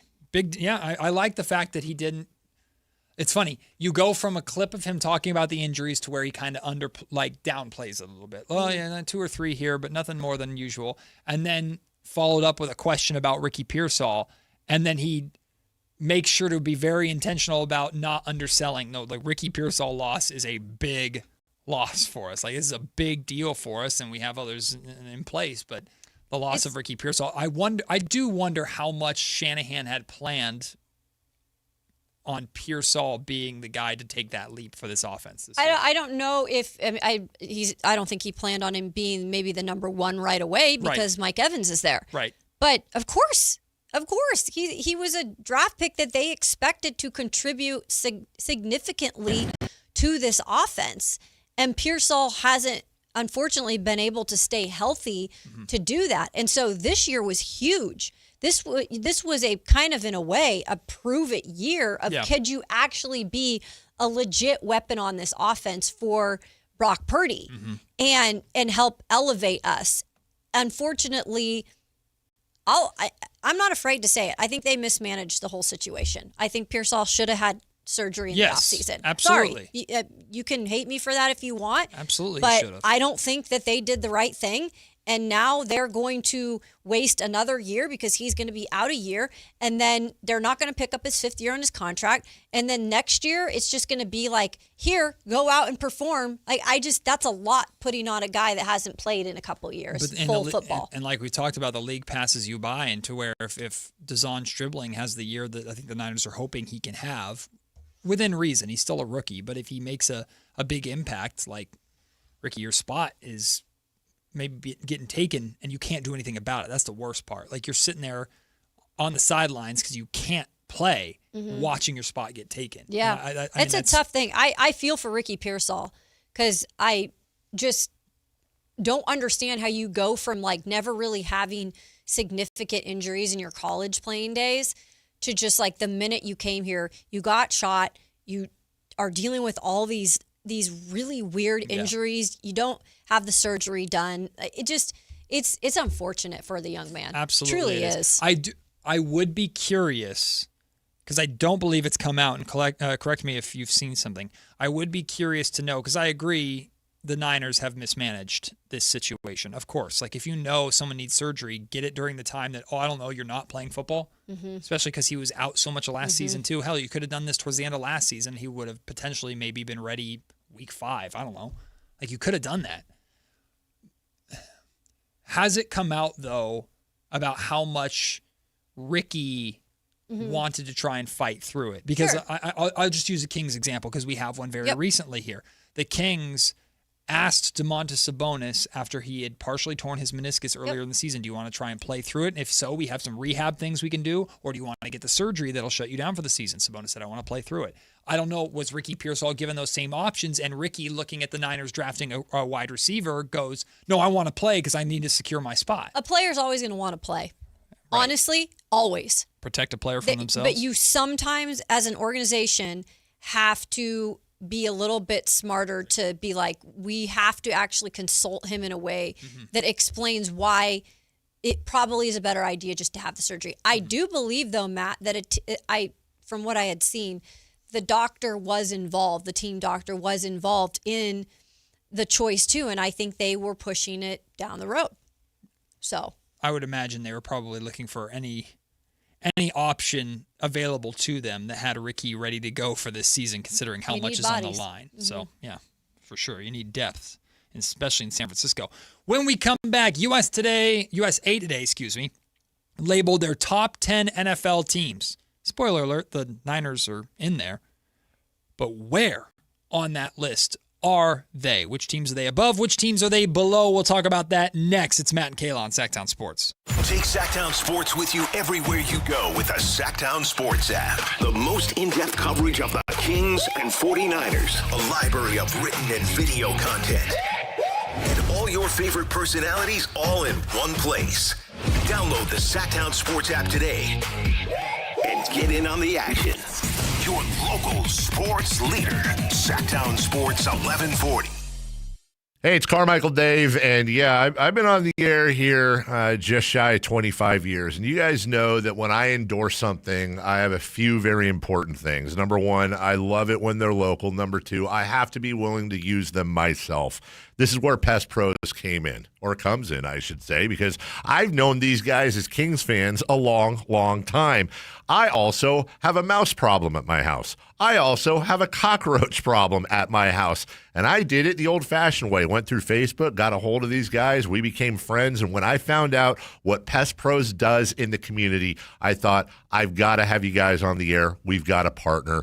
Locally owned, locally operated. Their kids go to school with your kids. You're going to get pest control somewhere. Get it with Pest Pros. Here's how you get a hold of them. PestProsPS.com or call them at 916-588-9345. That's 916-588-9345 and tell them Carmichael Dave sent you. Need a reason to hit the range this week? Well, Hagen Oaks has two. Monday nights are happy hour all night long with special pricing on hot dogs and ice cold beer while you hit balls under the lights. Then Thursday, join the new Top Tracer competition nights. Play Pebble Beach, compete in closest to the pin, long drive, and more with fun interactive games for every skill level. Grab your friends and make Hagen Oaks your weeknight destination. Visit HagenOaks.com for more details. Hagen Oaks Driving Range. More games, more laughs, more reasons to play. If your passion is bass fishing, only one radio show has the action, information, and excitement of your favorite outdoor sport. Ultimate Bass, hosted by Tournament Bass Pro and California Outdoor Hall of Famer Kent Brown, takes you live to where the fish are biting every Saturday morning. Only Ultimate Bass feeds your passion with the latest news, products, tips, and advice from the pros. Ultimate Bass with Kent Brown, Saturday mornings at 5 a.m. on Sactown Sports 1140, part of SEP's Saturday Morning Outdoors. Golf to Go is brought to you by the Hagen Oaks Golf Super Shop. Here's Frank LaRosa. Ben Hogan said, good golf starts with a good grip. It's true. If the golf club isn't in a square position after you grip it, you'll have to do something in the swing to manipulate it back to square. Otherwise, you're hitting big slices or duck hooks. Then you start gripping the club tighter, and that tension runs through the hands, up the arms, and into the shoulders. You're done before you even take the club back. 9 times out of 10, when I make a small adjustment in a friend's grip, the ball flight is much closer to straight or even a slight draw. You want to hold the club more in the fingers than in the palm, which allows your wrist to better hinge. The lifeline on your right hand will cover the thumb on your left. In this position, you'll see the top 2 knuckles on the back of your left hand, and the V created by the thumbs and forefingers should be parallel and point to your right shoulder. Grip pressure should be about 4 or 5 on a scale of 10. The correct grip is incredibly important, and if you're having issues, see your PGA golf professional. That's your Golf to Go. I'm Frank LaRosa. Hey, this is Greg Papa. Are you working through a major insurance claim? SunPoint Public Adjusters can help. SunPoint prepares, presents, and negotiates your claim with the insurance company, working only for you, making sure you get everything you're entitled to, not what just some adjuster working for an insurance company thinks you should get. Call SunPoint today at 888-247-7865 or contact us at sunpoint.us. SunPoint Public Adjusters, the gold standard in public adjusting. License number 2N14884. The summer of Silverado continues at Folsom Chevy. General Manager Eric Wilson and his team have rolled out an incredible deal for August on every 2026 Silverado half-ton truck in stock with a 5.3-liter engine. $13,000 off MSRP, 0% financing for 5 years, no monthly payment for 90 days, and there's a lifetime warranty. Find it all at Folsom Chevy at the Folsom Auto Mall. Must finance with GM on approved credit. $16.67 per 1,000 financed. Cannot be combined with other offers.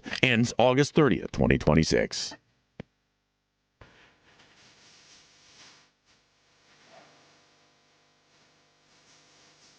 Matt and Kayla on Sactown Sports 1140.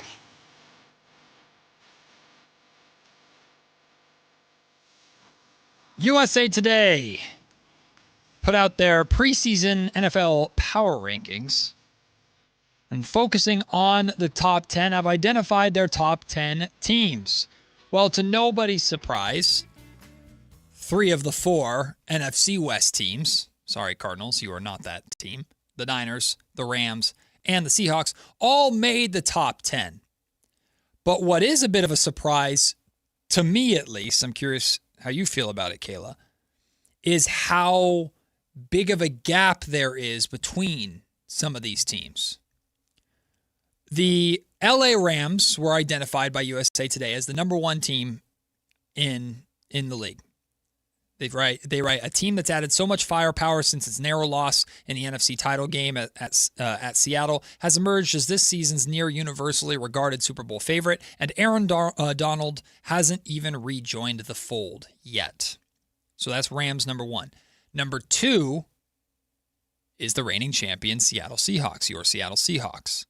They write, still what the evidently upgraded Rams may lack that the reigning champions seem to have in spades is the connection so valued by third-year coach Mike McDonald. And while the foreboding Hawks may not remotely approach the Rams' superstar wattage, they've also proven to be far than the sum of their very impressive individual parts. No rivalry will be more consequential in 2026. So you've got those 2 NFC West juggernauts at the top of the list. The Niners don't reappear until 7, which means that USA Today has the Texans, the Bears, the Bills, and the Broncos all before the Niners are back on this list. The Broncos are number 3, Bills 4, Bears 5, Houston Texans 6. What, anything? Yeah, I mean, I would say that there's a theme to all outlets, right? Some outlets base more on who the quarterback is. Some outlets base, hey, we like teams defensively, and these teams that are more defensive-based teams, we believe more in them. Mm-hmm. So it seems like with this USA Today, at least for some of the top teams, like the LA Rams right now are who they are. They're really good and solid on paper. Again, anything can happen.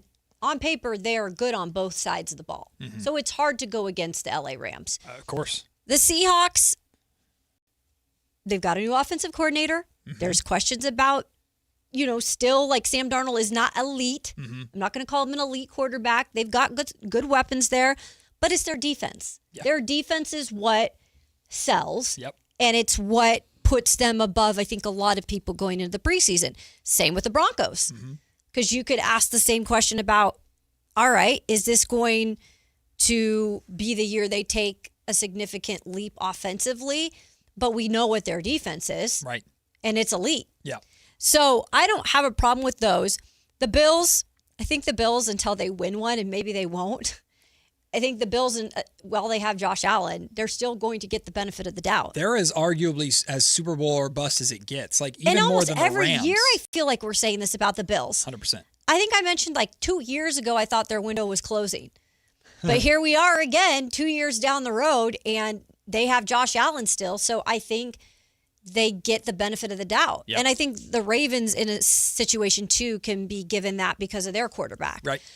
So the Bills, I'm fine with. Now, the Bears are an interesting one. I think a lot of people believe in the Bears because Ben Johnson had that huge year as a first-year head coach. And a lot of it had to do with the improvement of Caleb Williams. Mm-hmm.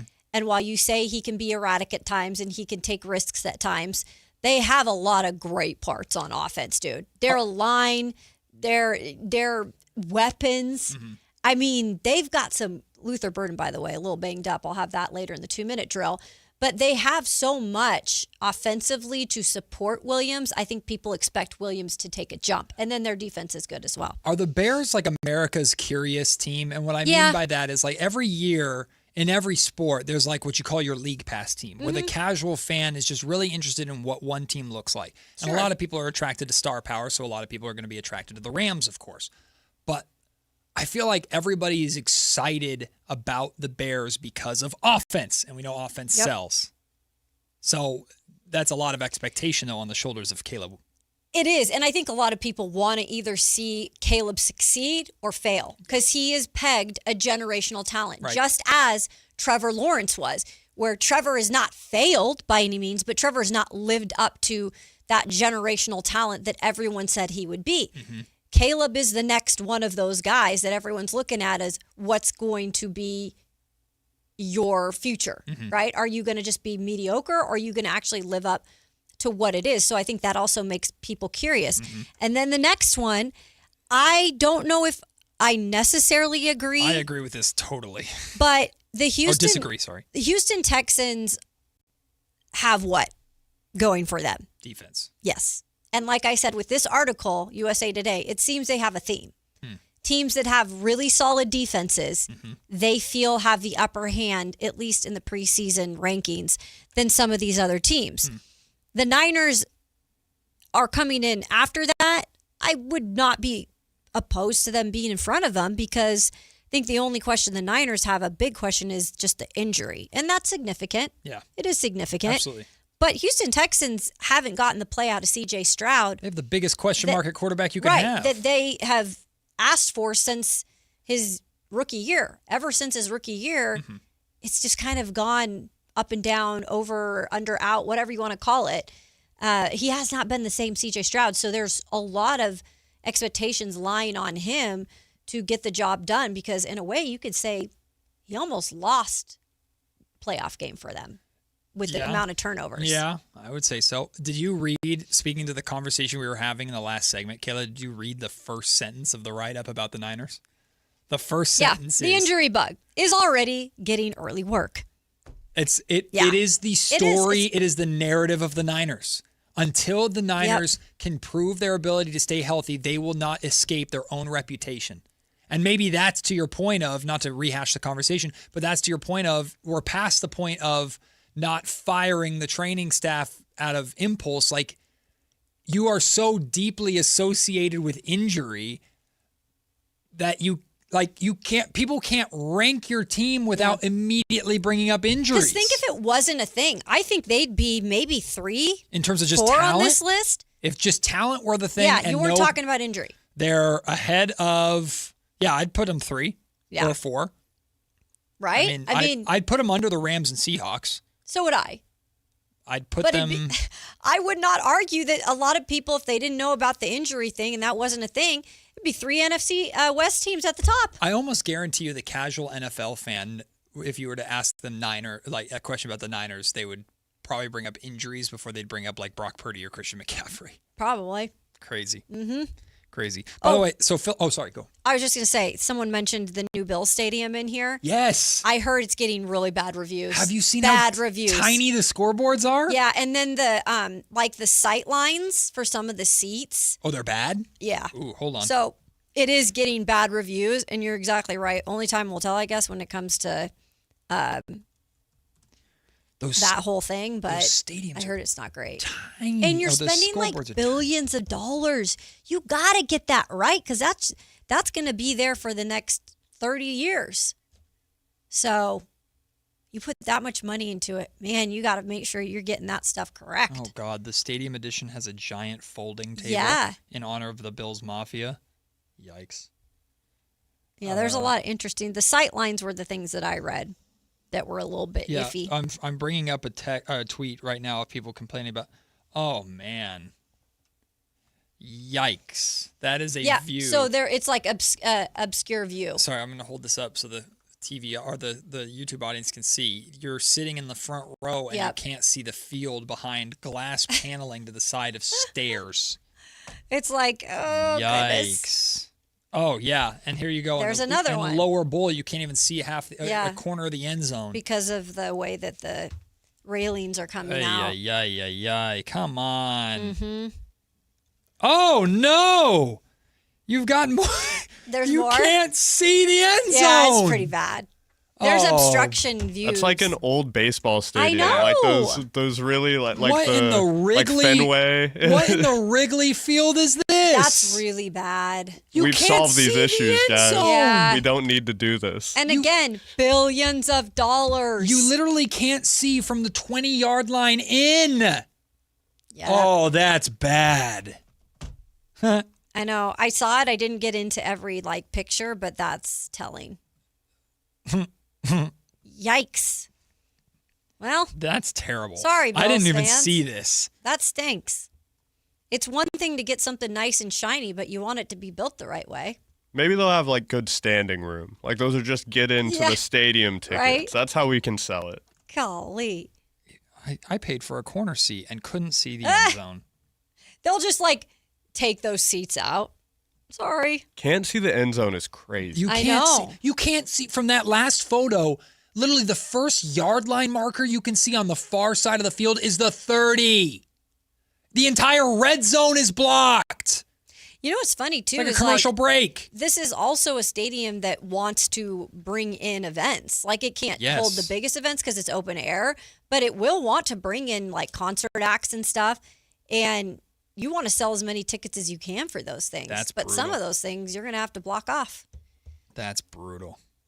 It's kind of funny though, but it's brutal. Yikes. I just saw the stuff everybody talking about the tiny little scoreboards. I'm like, they're not that bad. And I saw pictures. I was like, oh.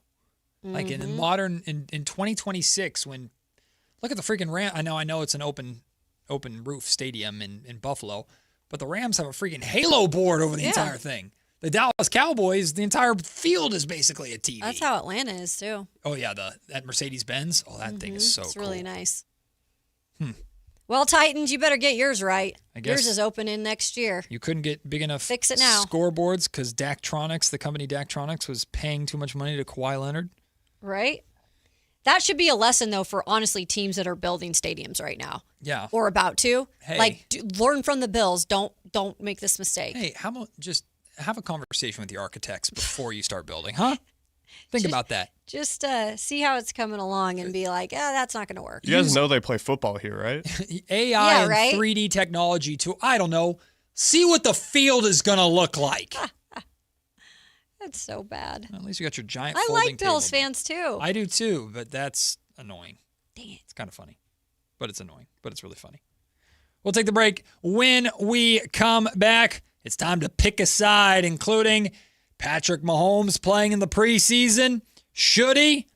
We'll talk about that next. It's Matt and Kayla on Sactown Sports. Sactown SactownSports.com is your online home for sports in Sacramento. Dive deep into the Kings, 49ers, Raiders, Giants, Athletics, and more with your favorite local personalities and some of the most trusted sports voices in the community. Stream Sactown Sports 1140. Watch original video content and read in-depth analysis all in one location. SactownSports.com. Your local sports leader. Sactown Sports 1140. What's up? We're talking to Chad Hoblet, Hoblet Dodge, Chrysler, Jeep, Ram, and Woodland. What's happening for the Make This the Summer sales events? Hoblet continues to be the place to find the best prices on the hard-to-find heavy-duty Ram you need.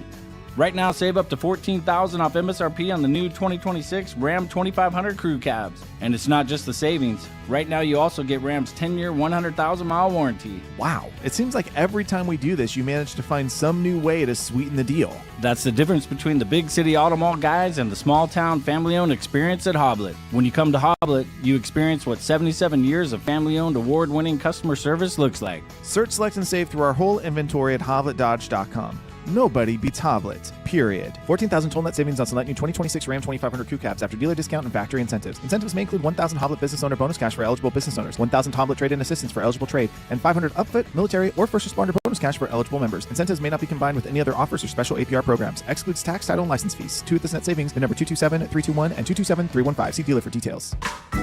Everywhere you look, things are getting more expensive. But at Consumer Cellular, we're lowering the price for those 50 and up. Now you can get unlimited everything for just $35 a line. That's $35 a month for unlimited talk, text, and data. Switch to the carrier ranked #1 in network coverage and customer satisfaction and get unlimited everything for just $35 a month. Call 1-888-FREEDOM or visit Consumer Cellular online or in-store today. Price includes $5 credit for autopay and e-billing. Taxes and fees apply. Data speeds reduced after 35 gigabytes. Rankings done by 2025 ACSI survey. I know that hiring can be challenging. You need someone to match your role perfectly. Well, now you can meet them fast on ZipRecruiter. Build your team, build it sooner. Meet your match on ZipRecruiter. Just head to ZipRecruiter.com/free right now to try it for free. That's ZipRecruiter.com/free. Meet your match on ZipRecruiter. Try it free. What keeps you up at night? Do you wonder if what you've saved will be enough? If your money will go as far as you plan? Or whether your retirement will look the way you imagine? What worries you? Everyone's concern is different, but ignoring it won't make it disappear. This is Ron Paul. You may not be able to predict what comes next, but you can take steps now to diversify your savings with precious metals before uncertainty becomes urgency. My friends at Birch Gold Group will send you a free info kit explaining how gold can help diversify your IRA or 401k. Just text the word SECURE to the number 989898. There's no cost and no obligation. Just free information to help you consider your option. Take the first step with Birch Gold. Text the word SECURE to the number 989898. Here's the deal. The government is over $38 trillion in debt, which means the IRS isn't slowing down. And the tax code is complex and unforgiving. So it's not surprising if you're one of the millions of Americans that owe back taxes to the IRS. Unfortunately, they're the world's most powerful collection agency, with the ability to garnish your wages, seize your bank accounts, and even take your home or business. But don't be stressed or worried any longer. We're Optima Tax Relief, America's most trusted tax resolution firm. We have resolved over $3 billion in tax debt for our clients. Our award-winning professionals deal with the IRS every single day, protecting our clients and preparing them for the best possible resolution. For tax help you need, for tax help you can trust, give Optima a call today. Call 800-375-2322. 800-375-2322. 800-375-2322. Optima Tax Relief. Some restrictions apply. For complete details, please visit OptimaTaxRelief.com. Now through August 31st at Big O Tires, receive $80 to $120 in instant savings on 4 select in-stock Nexen, Nitto, or Sumitomo tires with installation purchase. Disposal fees extra, not good with other offers. See your locally owned Big O Tires dealer for pricing. Pick a side, any side. It's time for Pick a Side on Matt and Kayla. All right, we got to get through Pick a Side today because the last question is certainly a thought-provoking one that Kayla comes up with. It's been on there. We just haven't gotten to it. Really? I know it took us forever to get to the what was the one last week that we took forever to get to? The flip-flops or The flip-flops sneakers. or sneakers. Yes, that was the one. Well, we got a good one at the end, so let's get to it. Pick a side. Question number 1. Anthony, take it away. Andy Reid says there's a chance Patrick Mahomes plays in a preseason game. Is this a bad idea? Okay. I get Andy has always done this with his teams in terms of he likes his starters to play. And they play, for this being the preseason and what it is now, they play a decent amount. So with Patrick Mahomes specifically, though, he's coming off of the knee injury. I know that they want to get him live reps. That's what Andy Reid believes. But if he wasn't hurt, yeah, fine, cool, whatever. I just think give him a little more time until you have somebody opposite coming to blast him down to recover. Like, just give him the training camp. They don't have any joint practices, so I get maybe that's why he wants to do it in a preseason game. I'm so cautious. Like, that's my guy, man. Right. That's my whole organization. Yeah, he's the franchise. Right? So I just don't know if I don't know if I'd want to do that. I don't think I would.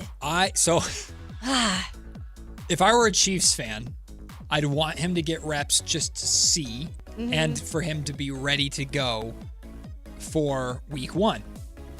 But at the same time, I would quite literally be watching every preseason game like this. Like, same. Hands in front of my eyes, watching through my fingers just to see every time that man gets even remotely. Like, if anyone gets anywhere close to the pocket, I'm like breathing heavy.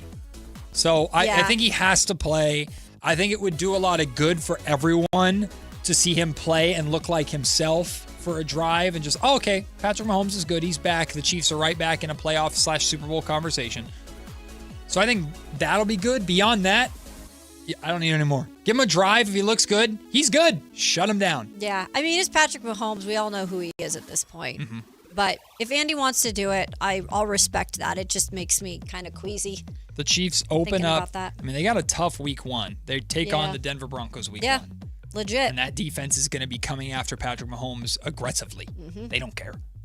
And you get the Colts and Dolphins week 2 and 3. So just that opener. Yeah, a little spooky. I think he can get conditioned in practice. I don't think he needs to do anything in preseason. But if that's what they want to do, then go ahead. I know. I'm like, I won't go against Andy. He knows more than I do. Go. Former NFL kicker Adam Vinatieri takes a shot at former head coach Bill Belichick in his Hall of Fame speech. I would repeat those last few statements about Coach Bill Belichick as well. Thank you for demanding excellence every single day. Your preparation, discipline, and attention to detail shaped far more than my football career. Unfortunately, Bill couldn't make it here today. There's a lot going on at UNC right now. He may be on a recruiting trip right now looking for the next Lawrence Taylor. I thought it was because training camp had already started, but in truth, it's because he's judging his girlfriend's cheerleading competition. Let's go! I love it. Let's freaking go, Adam Vinatieri. I love it. What a goat. Like, that literally made the whole Hall of Fame speeches for me, for the sheer fact that someone had the balls to actually say, hey, Bill Belichick, you could have been here. This is a moment for me, but you weren't here, so I'm going to take a jab at you. I'm going to appreciate you and what you did as my coach, but I'm also going to take a big old jab at you. I thought it was so funny. You know Jordan is fuming I somewhere. love it. Oh, it's great. Jordan is Bill Belichick's 20-year-old girlfriend. The cheerleading camp. Her, that one. So, yeah, I mean, are we all on the same page? I think that we all I love it. I think that was freaking awesome. It was a good joke, too. It was a good delivery. It really was. I think he's got a future if he wants to go that way. I'd watch a comedy set. I'd watch that. Maybe. Great timing. It was so good. All right, next one. Since Tarek Skubal was traded from Detroit to LA on August 2nd, the Dodgers have the worst record in the MLB over that span at 1-6. Do you still think they'll win it all this season? I think you are seeing that the Dodgers are mortal, but we knew the Dodgers were mortal last year by how close the Blue Jays got to beating them in the World Series. I still have the Dodgers as the team to beat until a team, especially in the National League knocks them out Yeah. of the playoffs, I'll continue to pick them and believe in their depth and their ability to turn it on when it matters. Look, if there's a time to hit a lull, it's August when you still have the whole month of September to ramp up before the start of the actual postseason. Look, the Dodgers aren't really worried. You know what I mean. The Dodgers are not really worried about baseball right now. They're okay. They're kind of coasting. Yeah, they did this kind of last year. I think it was the bullpen was the issue last year, and there were talks about like, oh God, like are they going to make it deep into the playoffs? And then they turned into Cinderella again in the playoffs and won it all. I think with Shohei Ohtani a little banged up right now, he's not been on the mound, but he's set to return soon. So you'll have that. I think Tarek Skubal just getting used to a new environment, used to a new team. That always takes a minute. But damn, those Red Sox are on fire. Yes, they are. They on fire. Red Sox on fire. The So- Milwaukee Brewers are great. I think the Brewers have to prove it to me because they just can't get past their own shadow. I feel like when it comes to the playoffs, I think they're still the favorite, but it does make you a little bit like questioning the situation right now. There's hope. There's hope and justice It in the does. world. No three-peat. I think they'll still do it. I think so, Sorry, too. hate to say it, but I think probably. they will also win. Yeah, unfortunate. Lastly, a breakfast burrito or a regular burrito, which is better? Okay, what inspired you to write this question? Which one of Honestly, these did you have this weekend? One, I didn't even have either. Oh. But sometimes if I'm watching a commercial and I see like it about a food object or a food item, then I'll just like think about something in my head and I'll ask myself the question. You're in a burrito mood. Huh? So I thought about it and I think I'm gonna have to go with how many I've had that have been really good. Those breakfast burritos are some of the best. If you have a good breakfast burrito, they're very hard to top. You got the eggs, the bacon, the cheese. You know, you can add other things to them, but sometimes I think the breakfast burritos are the way to go. Listen, a good breakfast burrito slaps, but it is very easy to make a bad breakfast burrito. That's my thing. Like if you Well, has this happened to you? Sounds like a you problem. I was to be gonna real. say, has this it happened? It is easy to make or have, whether it's an establishment or wherever, to just have a bad. Call it out, Matt. No, I will not. She's clearly had one. I have very much had one at a pretty scarred you. a pretty goodness. good establishment too. Okay. That was not good. It didn't make me sick or anything like that. It just wasn't good. It was bland. I'm gonna go regular burrito because I enjoy them a lot, and it's like my go-to anytime I go to like a Mexican restaurant or anything like that. I think those can be bad. The Well, regular you could definitely mess up, but because they're more dry. I feel like. really, that's my experience with breakfast burritos. Okay, so breakfast we're thinking burritos opposite are on this. typically if a bad breakfast burrito or is like breakfast burrito has a higher likelihood of being mid versus, and I guess it's just my preference. Like I think I enjoy more just regular burritos. When did you have this bad breakfast I know, burrito? it scarred him. Seems like this just happened, and It it's so like scarred really him. deeply in your heart that you hate It it. was like 3 or 4 years ago. Oh my god! Oh, jeez. And You it must was- have had You the. still remember It it? was at Runs or a something. it was at a restaurant that's a good breakfast restaurant. It Oh, missed. time to investigate, Anthony. Yeah, feel free. I'll Gotta tell you look for I'll it. tell Time you to off air. investigate. I'll tell you off air. Sheesh Louise. I like breakfast burritos. Yeah. Way more than I do you like eat the regular chorizo? burritos. I know that's a favorite in the YouTube chat here. Yeah, for sure. I'll have Okay. whatever. Like if it just says breakfast burrito, I'll get it. You're about yeah, it. I'll have whatever you put in Yeah. there. But at like a Mexican place, I normally get like birria. So Okay. like I don't really have burritos that often. All right. Yeah, so that's. I haven't had the one that Matt's talking about. That's Nope. like scarred me for life. Well, it hasn't scarred. I will say, if we're talking about the pinnacle, like the best breakfast burrito versus the best regular burrito, breakfast burrito wins.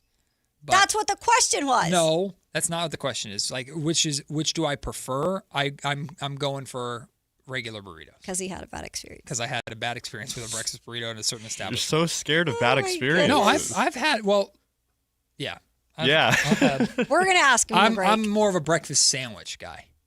Give me Okay. like eggs and bacon and cheese on a plain bagel. I'm good. Good to go. That's so funny. Breakfast burrito, you scare me a little bit. I can't see what's in that tortilla. I don't know what's in there. Did you bite into it and it was like horrible inside? Like you were just It was like this. It was what like did I this. eat?"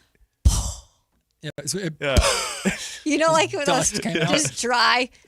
No, it was like the eggs were like rubbery. Okay, this is not a good breakfast joint. And there joint was then. no flavor. No, it was a very good breakfast. Well, then they need to take that off the menu. They should have that day. It was a bad day. It was a bad day. You got to try it again. But I'm also my not the kind of God. person that if I order bad food at a restaurant, I'm not the type of person to send it back. Like, I won't do it. We've had this conversation. won't I don't do it really Same either. thing, like if I go through a drive-through and they give me the wrong food item, I won't go back. I can't. I'm bad at. Well, actually, nowadays I do it. I'm a changed woman now. Hell yeah. Back in the day, I didn't. Well, we're going full Carmichael Dave again next segment, diving into a classic Dave topic. Ben Simmons to the Sacramento Kings. I used to roll my eyes at it all the time when Dave would bring it up, and unfortunately now I'm actually pondering it. We'll talk about that and more next. It's Matt and Kayla on Sactown Sports. Football is back. This is Sactown, baby! And Sactown Sports 1140 is your home for primetime NFL games this season. This is Kevin Harlan of Westwood One. Catch all the NFL primetime action. Catch Monday, Thursday, and Sunday night football, international games, the NFL playoffs, and the Super Bowl right here on Sactown Sports all season long. Your local sports leader, Sactown Sports 1140. This is the story of the one. As a safety manager at a manufacturing plant, he does everything he can to keep his coworkers safe. From finding ways to reduce risks to keeping safety supplies in stock. And for that, he relies on Grainger. Grainger offers a broad range of quality products and next-day delivery, so he can always play it safe. Call 1-800-GRAINGER, click Grainger.com, or just stop by. Grainger, for the ones who get it done. Capital Casino is conveniently located in downtown, 411 16th Street, and has been a part of the greater Sacramento area for over 20 years. They offer the best variety of games in the region in a safe and friendly environment, and there's plenty of parking, all well lit and monitored by security. Come have a great meal at the cafe and restaurant inside. Capital Casino has the best food, the best service, and the best action. But please always remember to gamble responsibly. 1-800-GAMBLER. Is the volatility of the stock market driving you crazy? Is your retirement account sinking, yet you're getting older? And you're starting to worry about, will I have enough for retirement? What about the money in the bank? These banks pay nothing these days. How do we get growth to get to retirement account? It's simple. Move into gold and silver. Want to know how to do it? Listen to my show, Striking Gold, with me, Kenny Michaels. This is Sactown Sports 1140. Hey, it's Carmichael Dave. What's up? It's Matt George. What's good? It's Alan Stiles. With the most trusted voices in the community. This is Jason Ross. Hey, it's Kayla Anderson. It's Whitey Gleason. Ready to help promote your business, both as partners and customers. All you have to do is ask. Pick up the phone, dial pound 250 and say, grow my business to get connected with a team member today. That's pound 250 and say, grow my business. Our team will review your product, quickly pair you with a perfect endorser, and create video and audio samples, all at no cost or obligation to you. With the most live and local on-air lineup, a dynamic content-driven website, and a state-of-the-art mobile app, Sactown Sports 1140 is tailor-made to help you connect with a sports audience in Sacramento. So why wait? Dial pound 250 today. Say, grow my business, and let us help take you to the next level. Need a reason to hit the range this week? Well, Hagen Oaks has two. Monday nights are happy hour all night long with special pricing on hot dogs and ice cold beer while you hit balls under the lights. Then Thursday, join the new Top Tracer competition nights. Play Pebble Beach, compete in closest to the pin, long drive, and more with fun interactive games for every skill level. Grab your friends and make Hagen Oaks your weeknight destination. Visit HagenOaks.com for more details. Hagen Oaks Driving Range, more games, more laughs, more reasons to play. KHD1 Sacramento, KYMX HD3 Sacramento. Sactown Sports 1140, your local sports leader. It's time for the lunch break. Your calls, your thoughts, your segment. Call or text us at 916-339-1140. It's the lunch break on Matt and Kayla.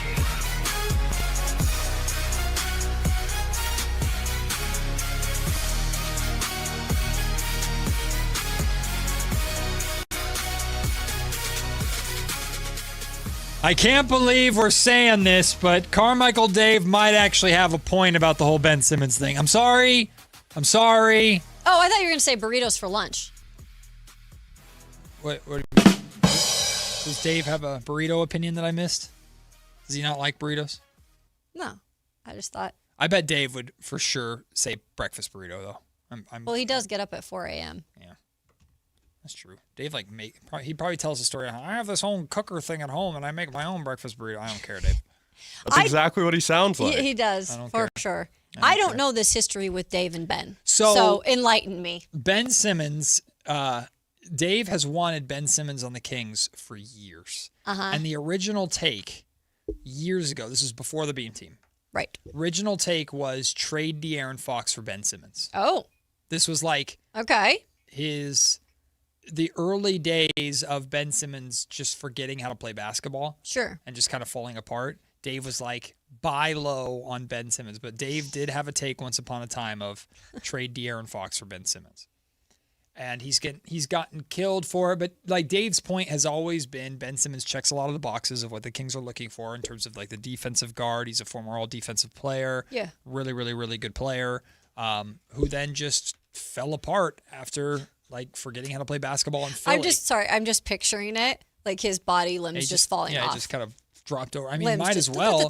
He like mentally something broke in Ben Simmons. Yeah, I remember the whole I remember the whole entire time that this was happening and like the media talking about what was actually happening. Yeah. And it's just like he almost fell out of love with the game. I don't know. Well, the hate in Philly got to him. His struggles in the playoffs led to that hate from Philly, and then he left Philly and just couldn't play basketball again. Like he's a 3-time All-Star, All-NBA player, Rookie of the Year, 2-time All-Defensive player, All-Rookie. Yep. Like started his season, looked amazing. Or started his career, excuse me. Looked amazing. And then he just kind of forgot how to play basketball. Or is it like the yips? It was something mental. I'm serious. Like I'm not even trying to be funny. You're not wrong at all. He did have serious injuries as well. Yes, the back issues were a really big deal towards the end. Yeah. He did have excuse me, he did have injury issues, but before the injuries, like when it came to like the spotlight in the big moments, he just wilted every time. And Dave has always kind of been on this train of like buy low on Ben Simmons, like give him a shot, buy low, buy low, buy low. And it went away for a while because Ben Simmons went away for a while. And now, lo and behold, Mark Spears and others reporting that Ben Simmons is trying to make an NBA comeback. He's posted stuff on Instagram. There was an article from Yahoo Sports about he's cleared, like fully cleared to be a full participant at Australian basketball minicamp. Yeah. And there are teams, including a quote-unquote West Coast team, which I think are the Warriors, that are interested in him. And I actually think, Kayla, I don't know if the Kings would be anywhere close to a top choice for him. He says he's willing to sign a league minimum deal for it. Sure. So it's not like trying to get back in. Yeah, I'll sign a vet minimum. I don't think Ben Simmons would choose the Kings over a lot of other teams. I do think the Kings would be a perfect team for him for this, though. Can I ask a question on that, though? How many teams do you think will be like, come join us? I know it's a league minimum, but again, like there aren't just teams just rolling the dice out here. I have no idea how many teams. I will say I believe multiple playoff teams would. Okay. I think. You mentioned the Warriors. I think the Warriors should absolutely be interested. I think there are multiple playoff teams that should be interested in Ben Simmons as a backup. Like, what's the risk? There's no risk. You're paying him nothing, and he's there to kind of rehab his image. He's 6'10" in shoes. He's a good defensive player that can handle the basketball at a time in the modern NBA where bigger guards are beneficial. He kind of helped usher in that era when he was drafted. But I love the idea of Ben Simmons in Sacramento for two reasons. Well, multiple reasons. One, the Kings need a backup point guard. He can hold that down. Two, he's a veteran that Darius Acuff Jr. could learn from, although I wouldn't peg him as a more ideal mentor than like a Russell Westbrook, of course. But he could do that. Maybe to hear it's how I dealt with things, or this is what I do different. Dealing with expectations is a top pick. So maybe there's that. And Ben Simmons, I understand he wants to rehab his image and do that by being in the public spotlight and performing. So I would imagine in Ben Simmons' mind, if I get drafted by the Warriors and provide valuable minutes off the bench for a Warriors team backing up Steph Curry that's in the playoffs, like I can understand how that is a better chance for him to like rehab his image around basketball. But if you come to Sacramento, while people would talk about, oh, Ben Simmons is on that team, and people would talk about Ben Simmons returning to the NBA and playing for the Sacramento Kings, who are probably going to be one of the worst teams in the league, I just don't think there's as much pressure. Wouldn't be nearly as much pressure here for him to perform, and there would also not be the crushing weight of expectation. You come here, you address what the Sacramento Kings desperately need on the defensive end, you fill a need as a backup point guard, you help in some capacity be a mentor for Darius Acuff Jr. I think Ben Simmons checks a lot of the boxes in theory of what the Kings would look for their identity or standard, as they call it. And then he can just play basketball in Sacramento for a year, get his legs up underneath him. Sure. And then maybe if it goes well and he can take another leap next summer to a playoff team, then he can do that. That would be my pitch to him if I were pitching. Sure, I think it makes a lot of sense. I just don't think he'd choose the Kings. Yeah, I don't know. It depends on where is he from originally, by the way?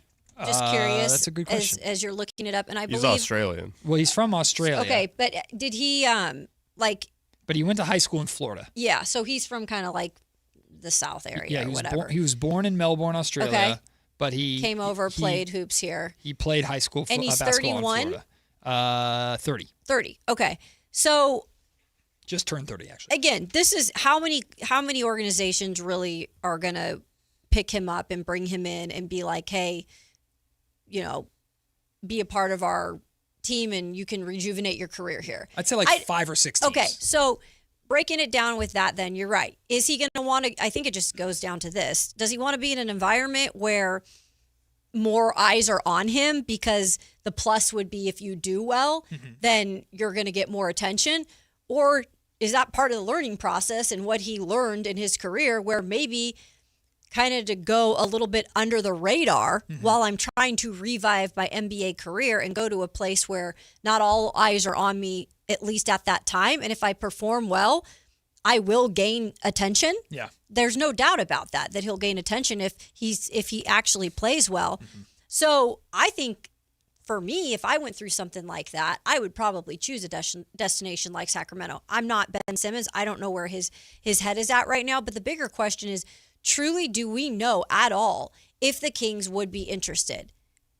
Like, is there any? There's no Scott Perry ties that I know of. None that I'm aware of. I've sent a text out to a source to just poke around about this and have not really heard anything yet. Which there's ways you can interpret everything. Could be it's not important to them to get enough to respond right now, or if they're going quiet, it's because they're working on something and they don't want it to be known. I don't know. I don't know.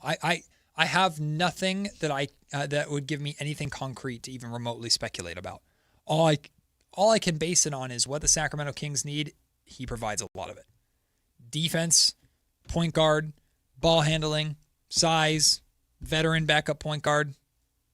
He checks a lot. He just makes sense for the Kings to be interested in him. Yeah, it would just have to work out that way that he's going to play decent enough, right? And he's going to provide that defense. He's going to stay healthy, and he's mentally going to be there. I there's a lot of will it work too. Sure. So I guess you're in a way you are rolling the dice a little. I know you're going to probably pay a minimum, but they really do need to solidify some sort of that backup point guard position. What is the risk? What is the risk of going out and getting Ben Simmons, that you don't get Russ? Is that like the risk? Yeah, and maybe that you don't then have exactly what you feel is your backup point guard first. Like, you don't know exactly how he's going to perform, right? Because there's still a lot of questions you're more about his play. With Russ can play. You know he can play, right? I hear that. So I guess that's like the only reservation. But I would also say, but you still have Malik Monk here. Yeah. So if you brought in if you brought in Ben Simmons and gave it a shot, like, the expectations would be higher, don't get me wrong, but why would it be any different than Killian Hayes being here? another body, backup point guard, give him some opportunity if it works. Younger body for Killian, right? Yeah, Killian is younger. Yeah. And a lottery pick, but Ben Simmons has accomplished more than Killian Hayes ever did. That's for sure. But like I would look at it almost at the same thing. Like you're buying low on a vet that, again, defensively is the one thing you think he can still bring to the table more than anything else. Mm-hmm. And it like when you're thinking about lineups and things like that, I can have Ben Simmons and Malik Monk, a combination of the two of them, handle backup ball handler responsibilities when Acuff's out of the game, and I have a defender on the floor and I have an offensive piece on the floor at all times. I could play Ben Simmons next to Darius Acuff Jr. It's the same thing. It's Ben Simmons' defense that is very, I think, valuable. Assuming, of course, that at 30 years old, after being out of the league for a couple of years, defensively he can still play. And I'm not expecting all NBA level defense, but is he at 6'10", 6'9", 6'10", is he capable of defending the guards and forwards? I would say guards and wings at the level or at a level that's higher than, let's put it this way, 3/4 of the roster. Sure. Like I think Ben Simmons, if the Kings brought Ben Simmons in today, I think he's expected to be the second or third best defender on the roster immediately. So I think if you are Scott Perry and the Kings, and again, I don't know where this goes before training camp, but I don't think it hurts to bring him in for like a workout and to talk to him. Mm-hmm. Like that's the other big thing. Scott Perry knows people. Mm-hmm. And we always say this about Scott.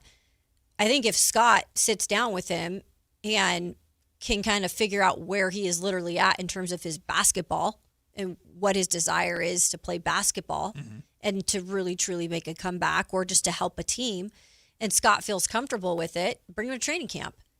Yeah. See what he does.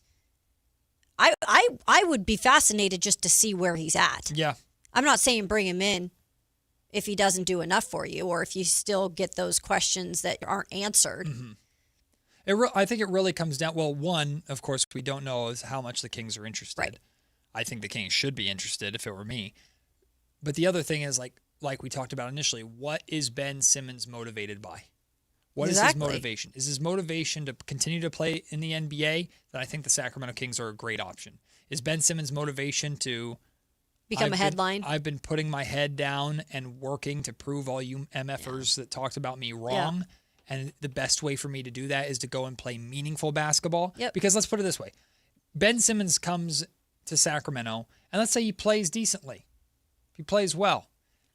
Almost everything that he does will be disregarded by, I'll say, the general populace as, he's just doing it on the Kings. It doesn't matter. It doesn't mean anything.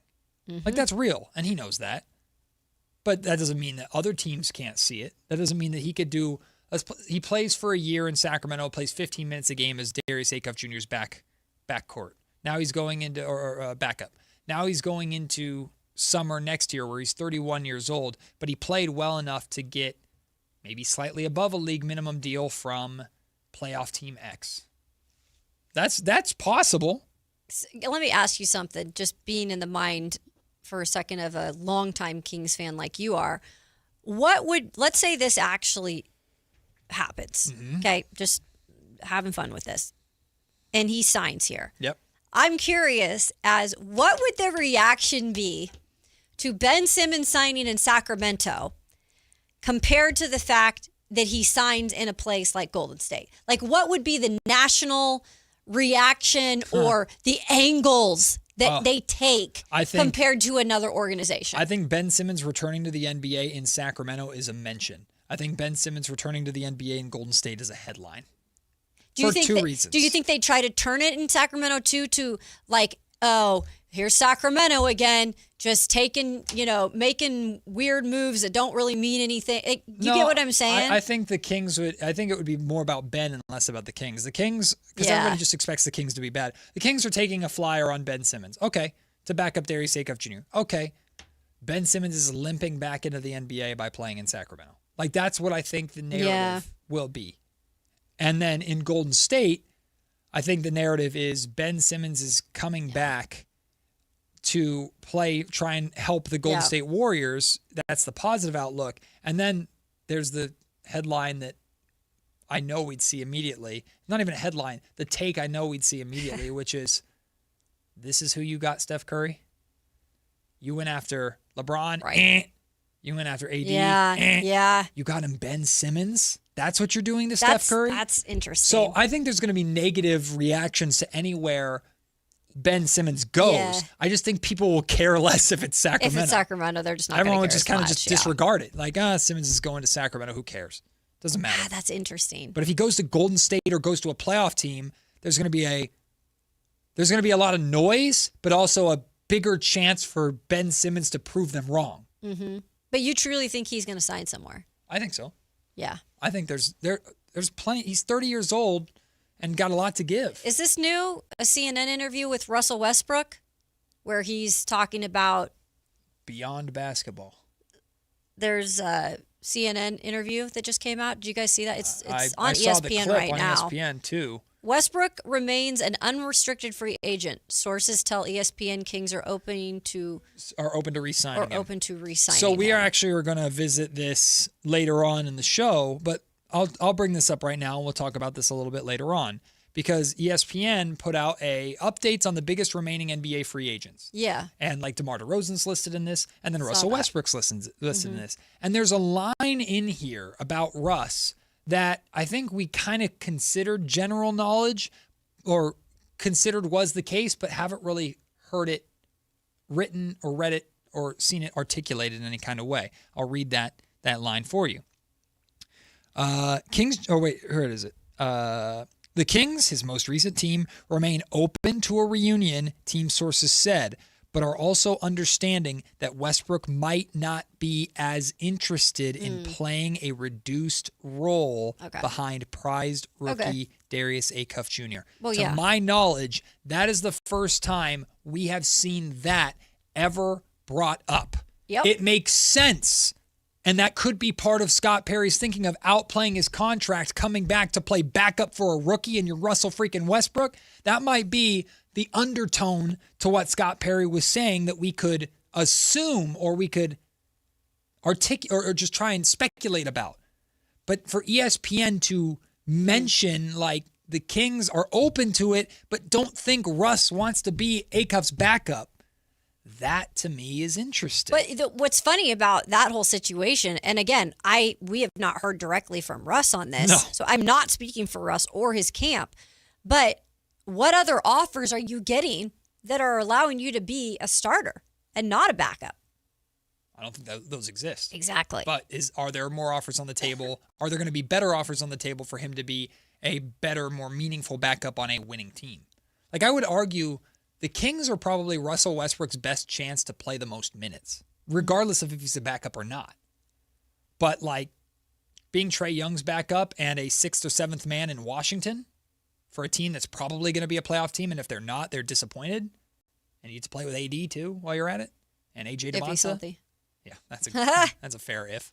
The CNN one that you just brought up, just so that we could discuss it, it was 2 days ago, and it was just about his like philanthropy. It had nothing to do with basketball. All right, so thank it was just like he was a star, and now he's doing philanthropy stuff. I didn't see that, so I was curious when I saw it up on the ESPN screen. I'm like, what CNN interview was this? Yeah, no updates on him on basketball, perfect. but he talked about his community service. Yeah, no, thanks for checking and clarifying that, because I was interested in. Back to the Ben Simmons thing, addressing this comment on the comment section from Malcolm X. Will there be a holding your breath scenario waiting for Ben to break down mentally? I don't think so, because you don't have the weight of expectations for Ben Simmons. Like if Ben Simmons is a Sacramento King, my expectation is he's going to play 15 minutes a night and help on the defensive end, and we'll see beyond that what he's got left in the tank.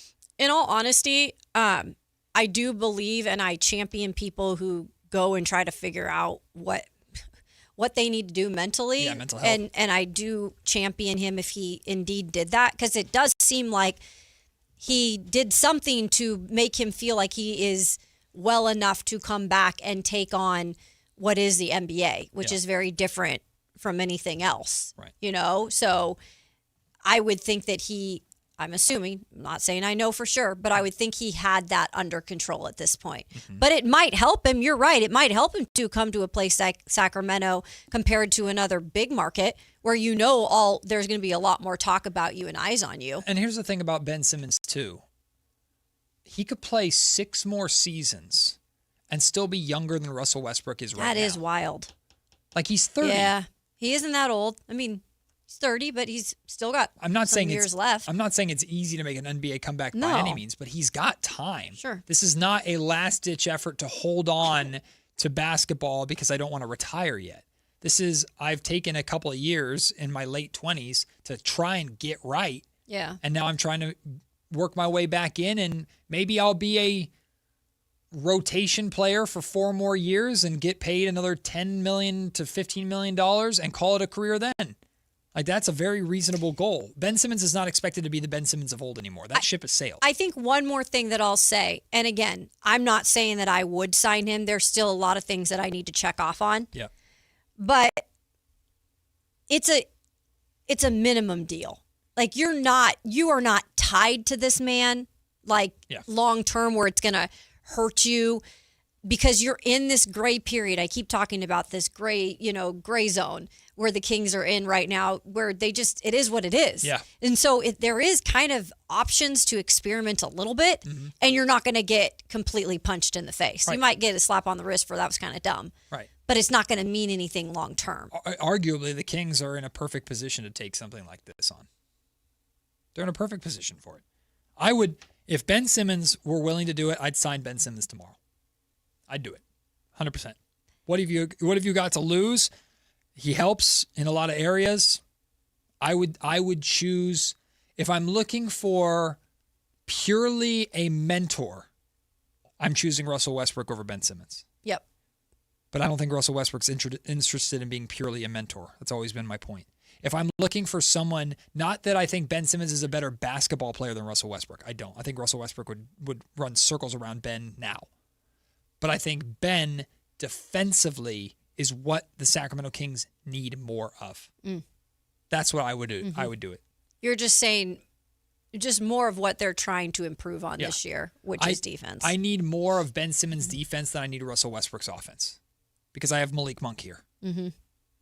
And Malik Monk, I'm personally confident with Malik Monk being my backup secondary ball handler, if you don't want to call him backup point guard. I'm comfortable with that for a year. I'm very comfortable with that. I don't care. I think they're going to make some move.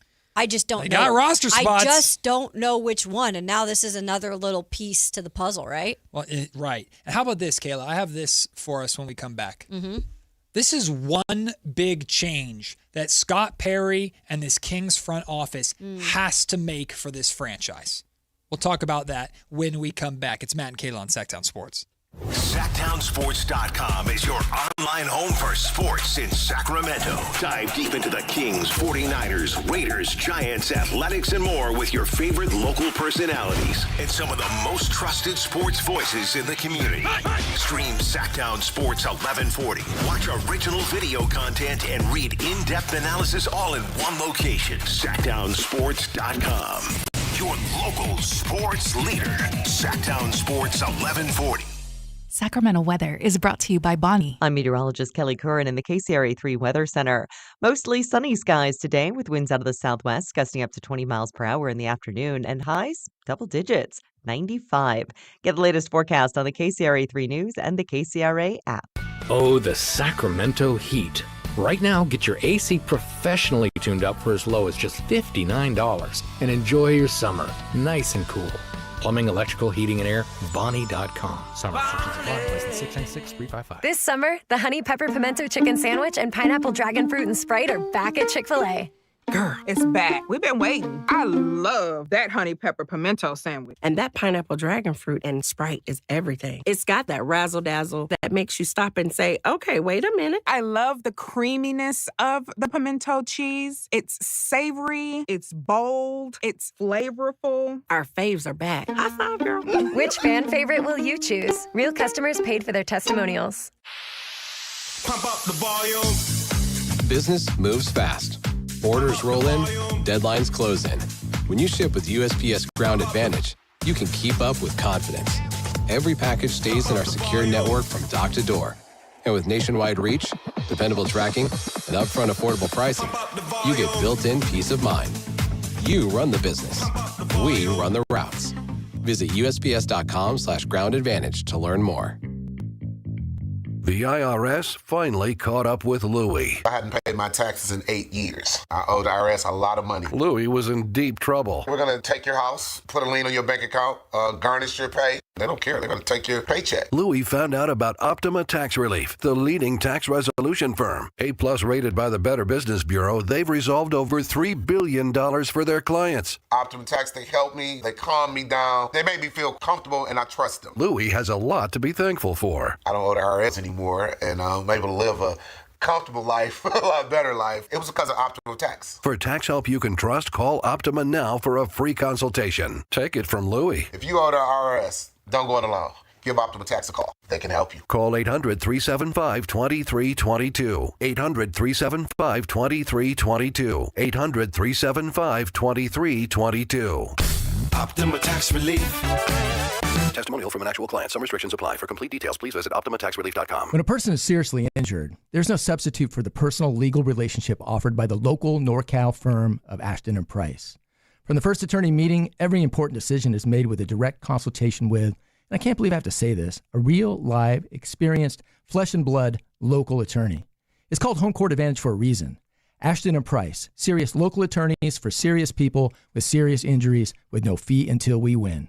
For the best local advice, don't think twice. Call Ashton and Price. Sacramento's best selection, best quality, and lowest prices on kitchen and bath products are at the new Anova Cabinet and Stone. For a limited time, get stunning new quartz countertops starting at just $159. That's right, only $159 for gorgeous quartz countertops. Listen to this. For a limited time, cabinets for kitchens and bathrooms are up to 50% off. Yes, up to 50% off new cabinets. It's a must-see. The new Anova Cabinet and Stone at Florin Road and Highway 99. Learn more at AnovaCabinetStone.com.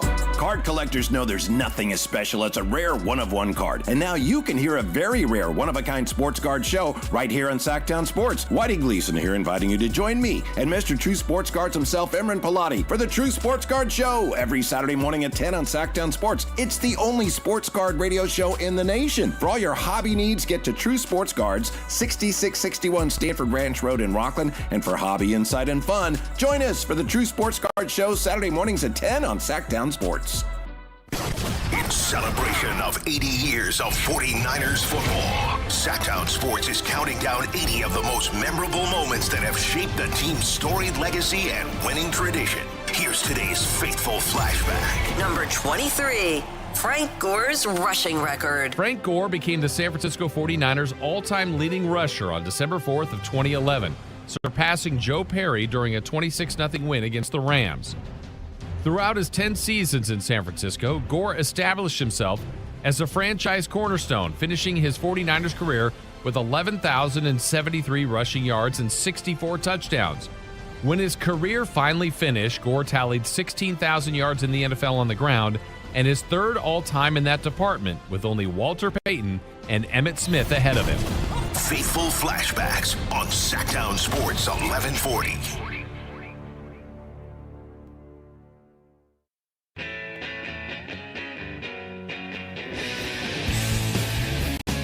It's Matt George and Kayla Anderson on Sactown Sports 1140.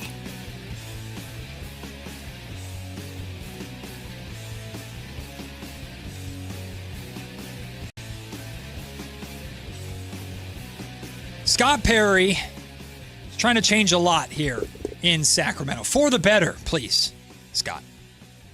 And it's going to take time.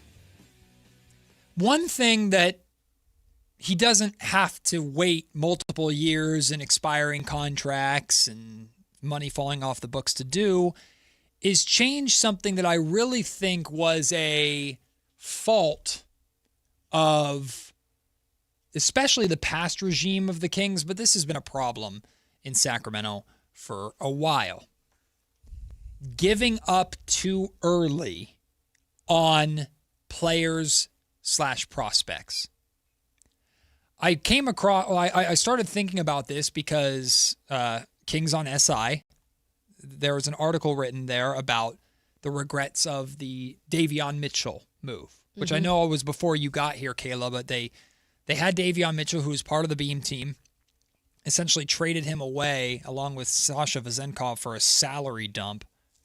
And then Davion Mitchell is now the starting point guard for the Miami Heat. It's a really, really good player. And the Kings the Kings, who are Sacramento's not a free agency destination, or it hasn't been. Scott Perry's trying to change that, of course, but it hasn't been a free agency destination. And they haven't had the best of drafts in general over the last couple of decades. When you get a good player, you can't simply just let them go. I remember when Monty McNair first took over as general manager of the Sacramento Kings, and one of the first decisions that he made was to not match a offer from the Atlanta Hawks for Bogdan Bogdanovic. Bogey was a restricted free agent. And the Kings elected not to match that money. Now, financially, it was probably the right decision.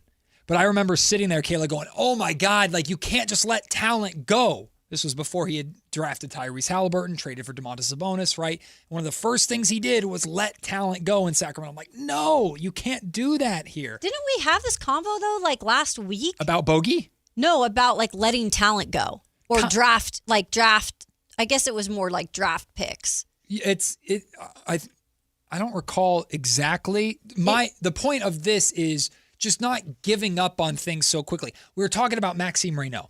That's what we were talking about last week. And we're talking about like the possibility of whether or not like you would trade Maxime Reynaud given the circumstances of something that happened this season. And we both agreed you don't trade Maxime Reynaud because you're probably not getting the value that he deserves.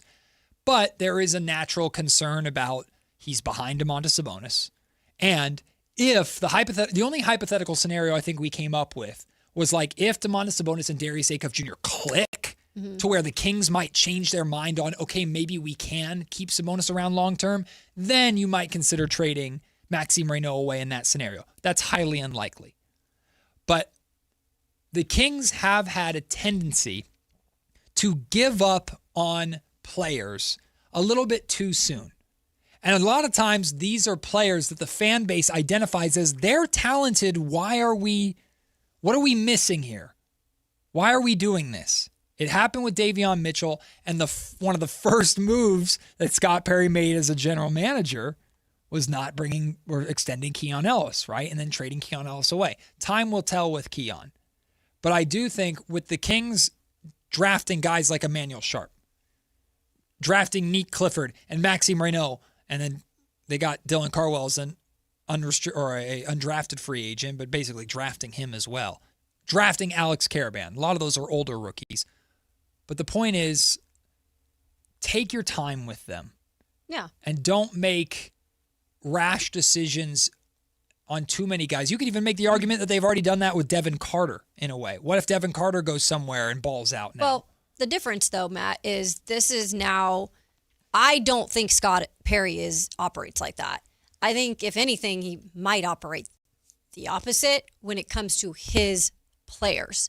So the guys that he drafts, he's very specific on what he looks for. Now, we have to know if that pans out here. Sure. And not every single draft pick is going to hit. And there are going to be ones once in a while that you hope you make the better move for in let's say, a trade scenario. Sure. But for the most part, Scott strikes me as a guy, when he identifies talent that is his, he's going to give them, especially right now, when he's literally trying to put together a team and have some sort of, consistency. Yep. And identity. He's not going to just go trade guys away like that. He's going to give them a little time to develop. And I think, if anything, I don't think he's going to be judged right now on that, because we've been told it's going to take 3 years to get this thing turned around. And so there's going to be time to see if these players work out or don't. Absolutely. Right? So Scott does not at least strike me as a guy who's going to give up on his talent easily. I think you're spot on with pretty much everything you said. The one area that I would play a little devil's advocate with, because I believe the same thing you believe, by the way. The one thing I would be a little devil's advocate with, I agree completely that he's going to have a longer leash is the term that people, I hate the term. I don't necessarily like that either, but I always say it.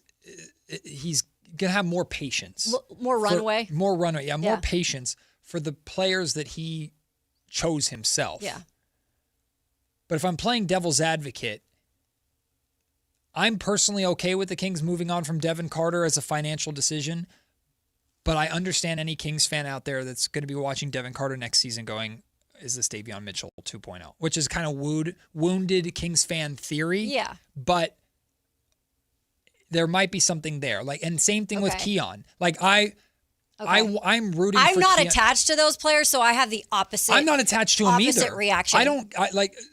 Can I be harsh about something? I don't care about Devin Carter. Okay. I don't. I think it was a terrible pick at the time. It's been nothing but a terrible pick. It was a botched move completely by Monty McNair. It never made any sense, and it's not Devin Carter's fault. But I've never cared or thought Devin Carter was really going to be anything to the future of the Sacramento Kings.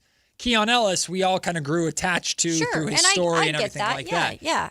But if you have a circumstance, I just don't think the Kings are in a position, and I would like to see going forward, we avoid these stories of giving up on talent because you just they're not your talent, or giving up on talent because something else new and shiny comes in the way. I understand it's a competent, Nick Clifford is not guaranteed to keep his job just because he's Scott Perry's first draft pick that he made in Sacramento. If someone comes in at Nick Clifford's position and plays better, then that guy deserves to have the job.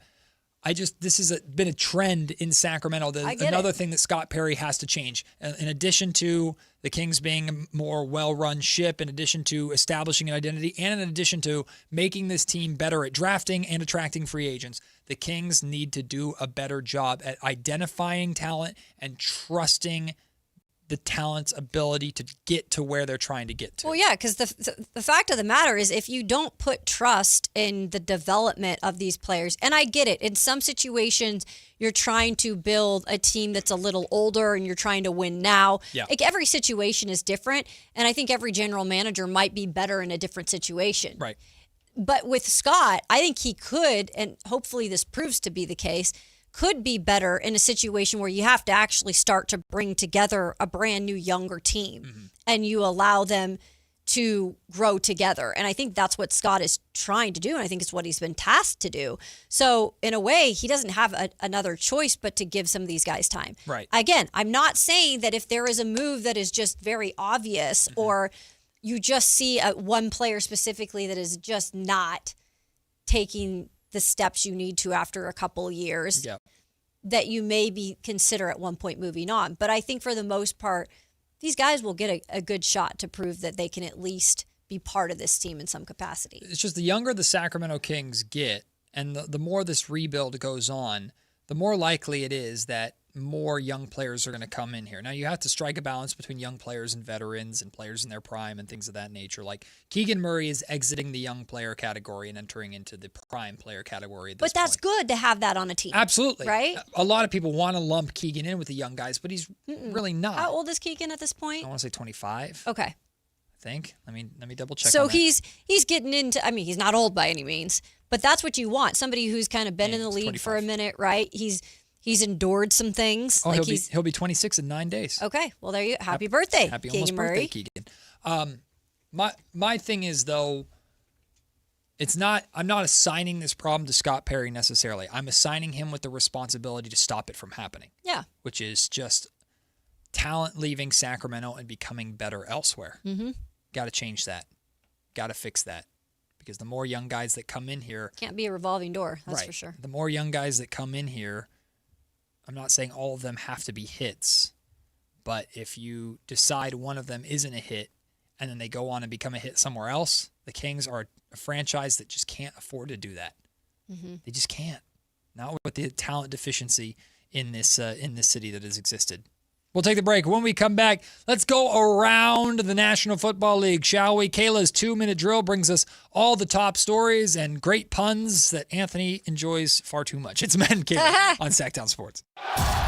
Football is back. This is Sactown, baby! And Sactown Sports 1140 is your home for primetime NFL games this season. This is Kevin Harlan of Westwood One. Catch all the NFL primetime action. Catch Monday, Thursday, and Sunday night football, international games, the NFL playoffs, and the Super Bowl right here on Sactown Sports all season long.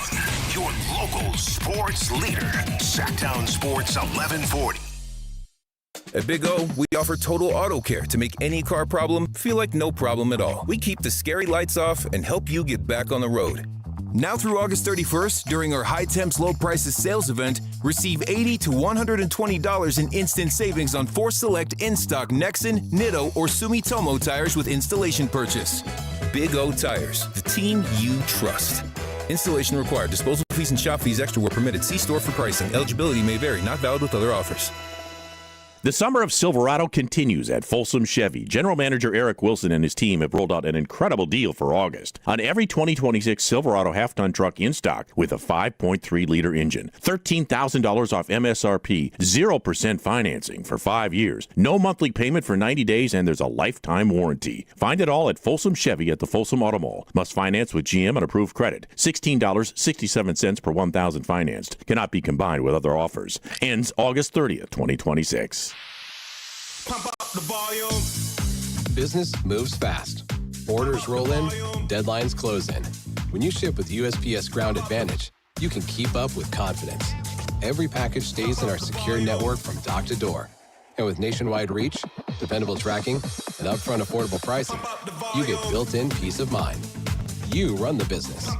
We run the routes. Visit USPS.com/Ground Advantage to learn more. When you see this in your kitchen, the stainless steel fridge is covered in fingerprints. you hear this. Leslie, people are going to think you were raised in a barn or by wolves, or raised in a barn by wolves. Fortunately, Wyman Stainless Steel 3-in-1 cleans, shines, and protects to give you the best shine. A spray and a wipe will have your fridge shining like a mirror. Wow, my fridge looks brand new. Your fridge looks amazing, Leslie. Sorry, I was being a little dramatic earlier.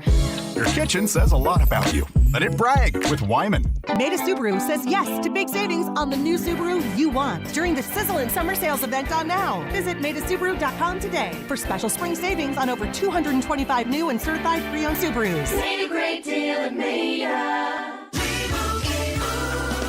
And Doug. Limu and I created a trick to help you remember that you can customize your car insurance and save with Liberty Mutual. You see, the shirts Limu and I wear are yellow, and yellow is the color of lemons, and lemons grow on trees, and trees provide oxygen, and oxygen helps us breathe, and breathing is how you live, and you can live more life when you save money by customizing your car insurance. I agree, Limu. It's really quite simple. Only pay for what you need at LibertyMutual.com. Liberty, liberty, liberty, liberty. This summer, the Honey Pepper Pimento Chicken Sandwich and Pineapple Dragon Fruit and Sprite are back at Chick-fil-A. Let me tell you about the Pineapple Dragon Fruit and Sprite. It's bright, it's bubbly, it's back. The Honey Pepper Pimento Chicken Sandwich, it's so rich, and you can choose between the original or the spicy filet. Ooh, boy. And then you got those pickled jalapenos tucked right under the filet, and then just to top it all off, you've got a little honey drizzle right on top. Okay, now I'm a pimento fan. And I'm feeling the dragon fruit. Which fan favorite will you choose? Real customers paid for their testimonials. Get as loud as you can for Monster Jam! The one and only Monster Jam.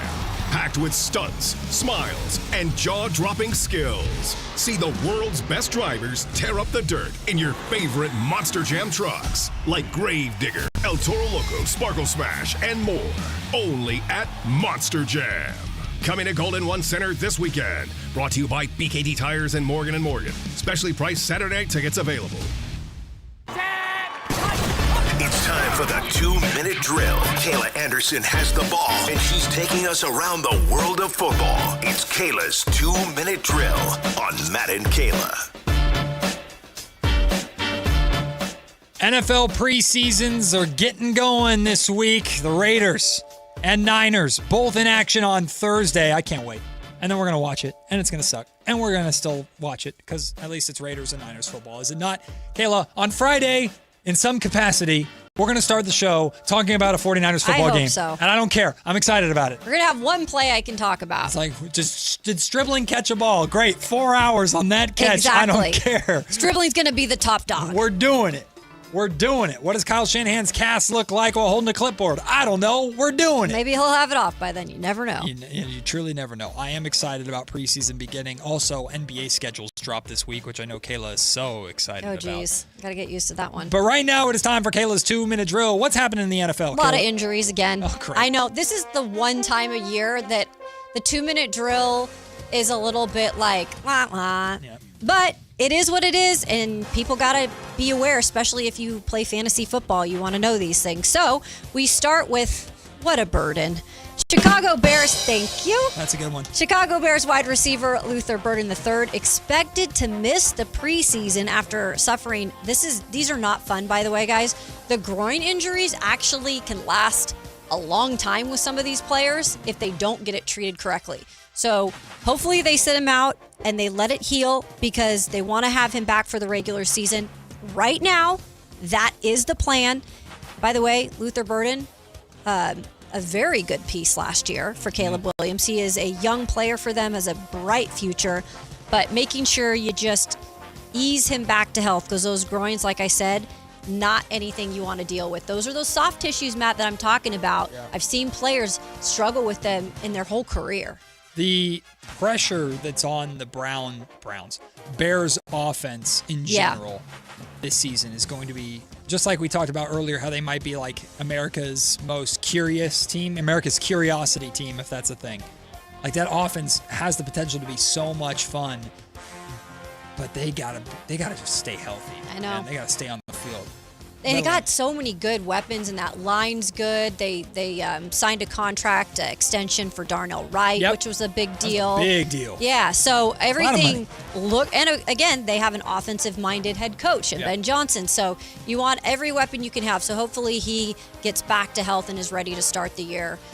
He does look like he could be a really good player. Luther Burden, again, came out of Missouri. Yeah. So quick side note: if the Bears are going to be successful, top blank offense, like in your mind, does it have to be a top 5 offense for them to have any shot at being like a playoff winning team? With all the other teams, I think so. And Caleb's got to grow too. Yeah. He's got to grow up a little bit more this year. Hey, don't wait till the fourth quarter just to do cool things. You don't have to just do heroics. You can actually manage a game and have it be somewhat from start to finish. But that's the fun of it. I know. I'm going to stop watching Chicago Bears games if they start being normal. People do love that, the thrill of Caleb Williams. I think Bears fans would have fun watching an opening drive touchdown. Yeah. Just start the game with 7 points. They don't need to have fun. Yeah, screw them. It's about us. All right, still hunting. He ain't done yet. Thank you. New England Patriots tight end Hunter Henry, who is entering the final year of his contract. Not anymore, though, because he just signed a 2-year extension. His extension, the base worth $16 million, can be up to worth $20 million. So 16 guaranteed? Yes, nice. 16 guaranteed, so not a bad deal. That's a great deal. And pretty decent weapon for Drake May, who is entering another what could be interesting season as a second-year quarterback. A lot of sophomore slumps happen for these quarterbacks, so we'll see what happens with Mr. Drake May. But now he's got at least one of his tight ends back for him. He's entering, by the way, his 11th season in the league, so congrats to Hunter on that extension. All right, nothing crazy about this one because it's just what it is. Commanders tackling injuries. No, there was some pun that came into that one. Was there? Yeah, because it has to do with the Commanders' tackle. I know. No, see. Sorry, I knew it wasn't going to get anything. No, that one is a classic TV lower third. That is a classic TV It is a lower classic third. TV. Yeah, it is. Like, that is something a producer that doesn't know football puts in there because they're just like, I don't know, it sounded fun. Yeah, and sometimes I like to do that. So Washington Commanders, this is not great news at all, especially for Jaden Daniels. Washington Commanders star left tackle Laramie Tunsil. He's going to undergo surgery to repair, y'all, torn triceps. Has anyone ever had this? I have heard it is crazy painful. So he has a torn triceps. He is expected to miss significant time. And again, this is a 5-time Pro Bowler. He's a left tackle, very important to the quarterback. And he ain't going to be there for a while. It's, so recovery time between 4 to 7 months. Yeah, at least 4 months, crazy. but typically 6 or 7. Mm-hmm. So we're talking, what, week?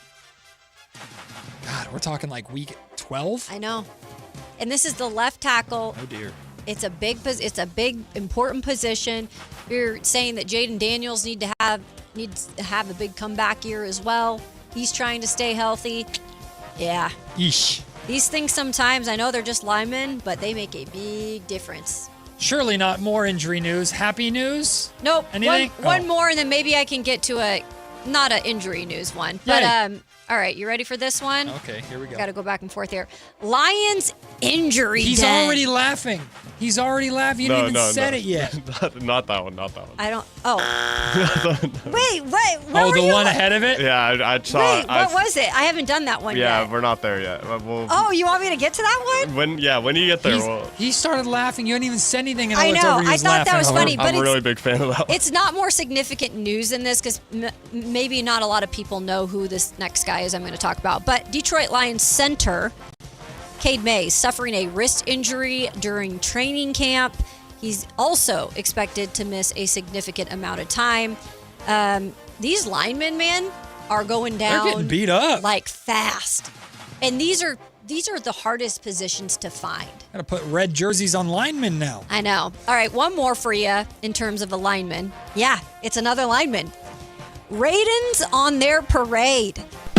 Thank you. This one's an all-timer. The I would have to say. All-timer? I think just like it written down is so funny. Raidens on. Yep, and it's Dylan Raidens. I actually covered him. The Saints announced that the guard has been listed out for the season with a torn ACL. Ugh. I'm telling you, I want to go through at the end of the preseason and mark up how many injuries and what positions, because I think the line is up there this year in terms of how many linemen have been injured significantly during camp. It's nothing to, I'm just doing it for research purposes, right. But it's nothing to blink an eye at. And then this one, I don't have anything in terms of a pun for because it just came down, but I'm curious on what Let's you guys... work together. Work together as a show. You want to work together on this? Come on. Well, it could be like replacements 8, 9, or 10. Oh, no, not referees. No, it's not like that. Okay, it's not good. exactly referees, but it does have to do with a challenge. So the NFL, sorry, computer is loading. All right, NFL is going to allow coaches to have a designee to initiate replay challenges. So the NFL will allow head coaches to designate a member of their sideline to initiate replay challenges. So they get the challenge flag? Are you kidding? They I get loved VAR. it. I loved it when the coaches, though. Don't wait. So the coaches can still throw the flag. Yeah. But does someone else also have a flag? No, I think that it's a different type of challenge. Is it not an entirely different challenge? Traditionally, head coaches have been the only member of the team that can declare a challenge by throwing the red flag. Right. But that will change in 2026. If a coach prefers to assign a task to someone else, a decision he would have to inform officials of before the start of the game. Oh, so someone else could throw it. I don't want to see that. I want to see the coaches. It's the best thing. This is a backup quarterback's dream job. No way. How That's about who they give it to? dream job? No, I'm just saying, Aiden O'Connell, you're not going to throw a football all year in Las Vegas, pal. Here's a challenge flag. I need you to just yeet it from wherever you're at on the sideline. Every time I'll just go, Aiden! Just yeet that challenge flag out there. I could see the NBA doing this because they have their guys with the iPads in the back of the bench coaching staff. And I think that it would be way faster if they were the ones who could say that they're challenging. Right. But then the coach gets pissed off at them. Well, the coach does already if they get it wrong. Yeah. Have you seen, though, some of the coaches, how they take pride in throwing these flags? Oh, yeah, I love it. It's Some so of them, funny. No, the best ones Like are the drops. the petty coaches. It's like... No, the petty Or coach who's right spikes next to the referee just looks at him in the eye and just daintily drops it. Just goes, "You're wrong, idiot." Mm-hmm. I love that. Really big fan of that. Mm-hmm. Yeah. Passive-aggressive coaching. Wonderful. Don't just scream at them. Just be passive-aggressive. That'll always go well. Just make them feel bad. That's your 2-minute drill. That's your 2-minute drill. We'll take the break. When we come back, like I said, Kayla cannot wait for the NBA schedule release. She can't wait to break down I'm so pumped. every single step. I'm gonna dream about it. Miles traveled, longest road trips. Oh, baby. We're gonna predict 1 through 82 wins and losses, baby. No, we're not doing that. But before the schedule actually drops this week, why don't we do a little Kings schedule drop release guessing game? Kayla, Anthony, and I will do that. Plus more on that interesting note about Russell Westbrook potentially not wanting to be Darius Acuff Jr.'s backup. We'll have that to start the final hour of the show. It's Matt and Kayla on Sactown Sports. Follow Sactown Sports 1140 on Instagram and X at Sactown 1140 to see the best moments from all your favorite shows and up-to-the-minute live reactions and updates on the Kings, 49ers, and more. That's at Sactown 1140 on Instagram and X. Your local sports leader, Sactown Sports 1140. This is the story of the one. As a safety manager at a manufacturing plant, he does everything he can to keep his coworkers safe.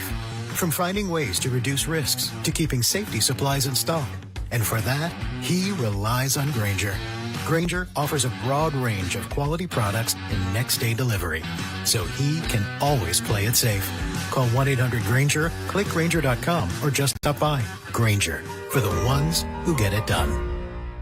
Country in the Park 2, presented by your California Army National Guard, October 23rd at Heart Health Park at Cal Expo with Bailey Zimmerman, Russell Dickerson,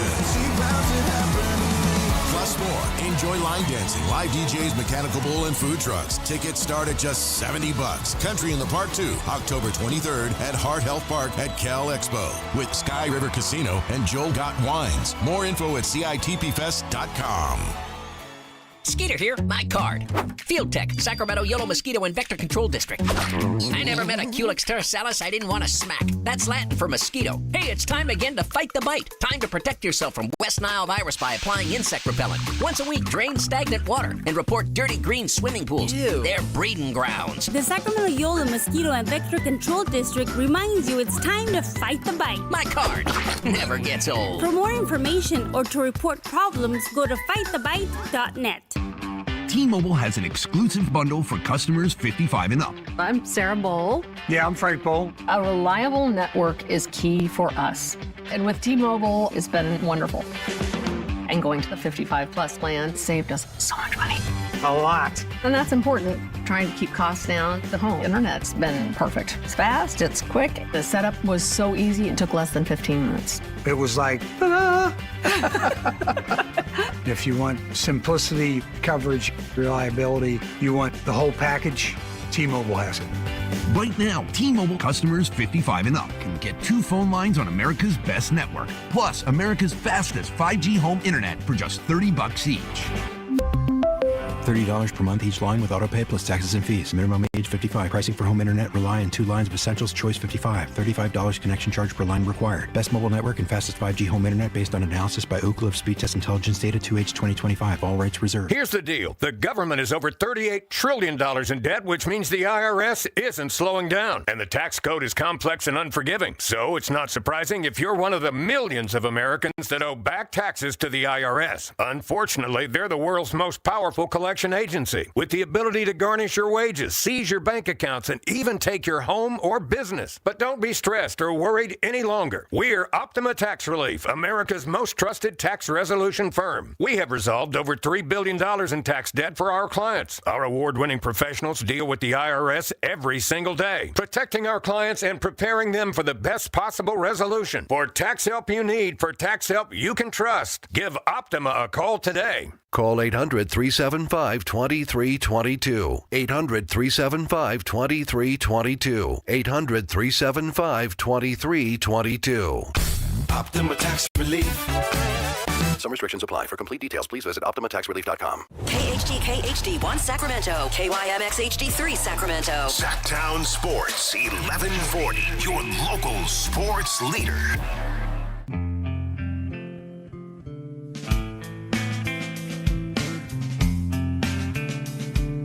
10 a.m. to 2 p.m. Matt and Kayla on Sactown Sports 1140. Yes, indeed, it is schedule release week for the NBA. At some point this week, we should know all 82 games that the Kings are playing, where and when they will be played, who they will be against, as we anticipate the start of next season, whatever next season is going to be. Plus, NFL preseasons begin this week, which is exciting. But while we for sure are going to have fun breaking down the Kings' schedule when it drops, I thought, why don't we make a little game of it to see just who is the most on top of how this schedule is going to go, or who can guess the best. So we're going to have a little Kings schedule drop guessing game, and feel free to play along at home. Let's start with our season opener opponent. Doesn't matter if it's in Sacramento or on the road, or for bonus points, you can say that if you want to. Kayla, if you were to guess, total guess, there's 29 teams to choose from. Stuff pulled up here. She's getting everything pulled up. All right. Who would you guess out of all 29 teams, home or away, are the Kings opening up their regular season against? Okie dokie. I will say, see. typically Go it is ahead. a Western Conference opponent, Yeah. but Okay. I don't know. Maybe they'll change it all. Maybe just a curveball and throw an Eastern Conference guy at us. For the Sacramento Kings. Dude, I'm gonna go out and I'm gonna say the LA Lakers. Ooh. Okay. LA Lakers. Home or away? Sacramento or in Away. LA? Away. Yeah. Okay. Well, that is also going to be the answer to another one of your questions. Oh, an answer? Yep. I'll explain later on. Okay. All right. Oh, because it's like, are they going to open up away or home? Nope. Oh, okay. We'll get to it a little bit later. It'll make sense later. Season opener opponent, Anthony. Who you guessing? I think they're going to go still West Coast opponent. I think that they're going to go with the Wagler A-Cuff.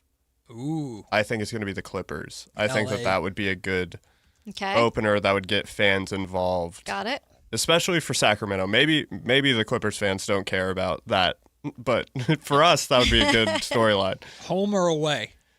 I'd like it to be home. Home. For that. Like I said, I think Clippers fans wouldn't care so much about that. I think they're too focused on maybe trying to be really good at basketball. By the way, did you NBA 2K for NBA 2K27, the video game, they dropped their ratings for rookies. Darius Acuff Jr. is higher rated than Michael Brown Jr.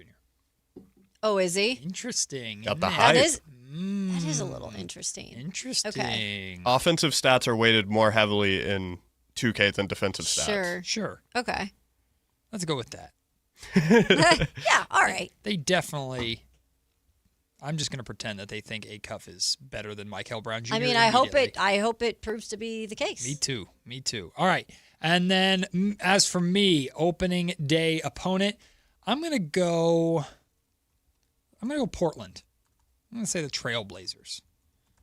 And that was going to be one that I might have went with, by the way. I'm going to go Portland Trailblazers, and I think it's going to be on the road in Portland. Okay. Final game of the season opponent. A lot of times these tend to be same conference. Yeah. And a lot of times same division so that they could potentially have a playoff impact, although I don't think we can worry about that for the Kings. Yeah. Yeah, I wouldn't. I'm looking around me. I don't know about that. Let's go with. Actually, I'm going to go with the Blazers. Portland Trailblazers for Kayla. Mm-hmm. Home or away? Home.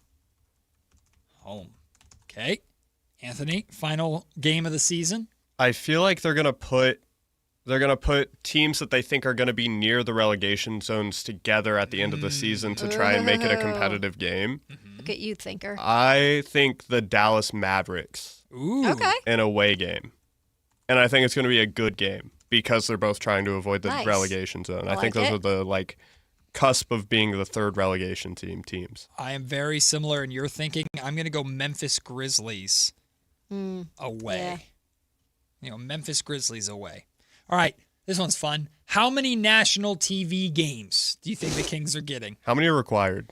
Yeah. I don't know if there is a requirement. I am curious. What's the max you can get? I don't know. I don't think there's a max, but I think that every team gets 2, if I'm not mistaken. I'll look it up.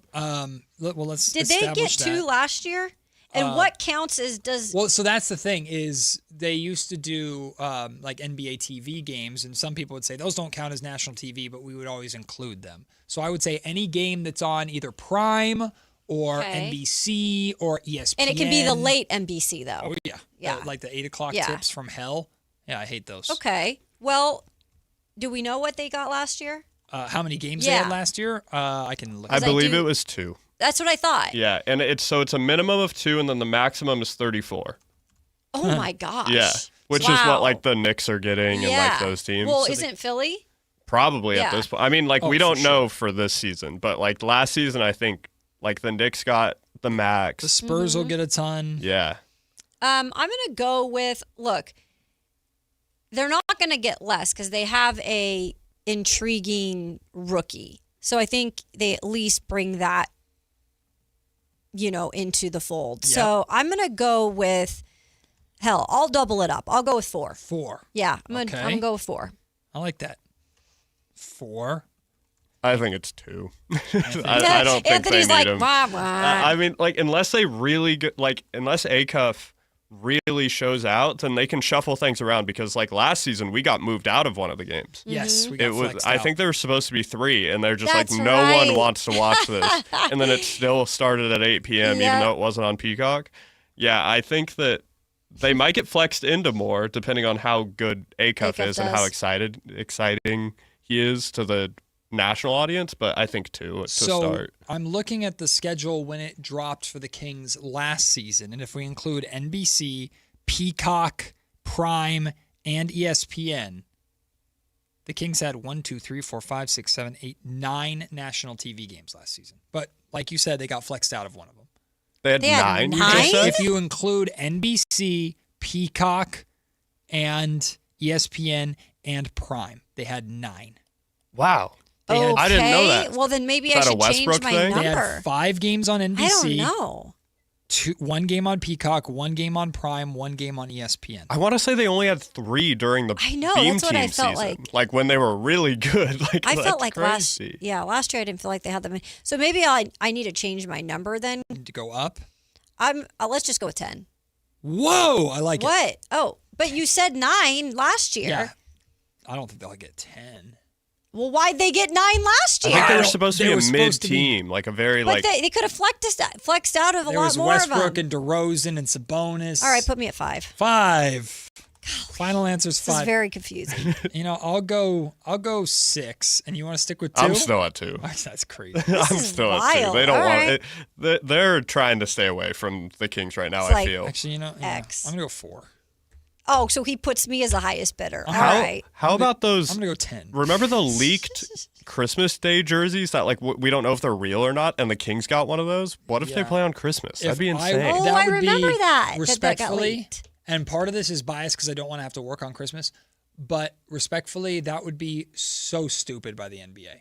Mm-hmm. Like who? What if Acuff is so good? But they don't But know they wouldn't that. label that to start I know, the that'd be year. insane. That'd be if the so Kings had crazy. AJ DeBonsa and it was Kings right. Jazz DeBonsa versus Peterson, Then, okay. Even then, I don't think it's going to be very good. Yeah, there's But no way. That's like the 3:00 game that no one gives a damn about.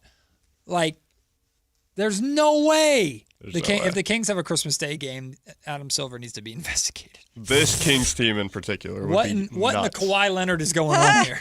What's happening here? All right. How about, so this one, Anthony and Kayla, you already have your answers. Wait, how?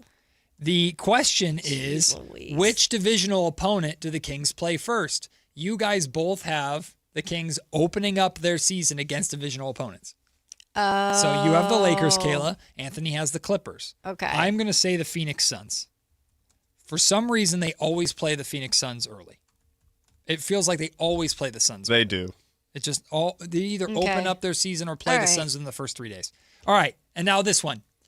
Everybody pick a number Oh, geez. between 1 and 82. Just pick a number.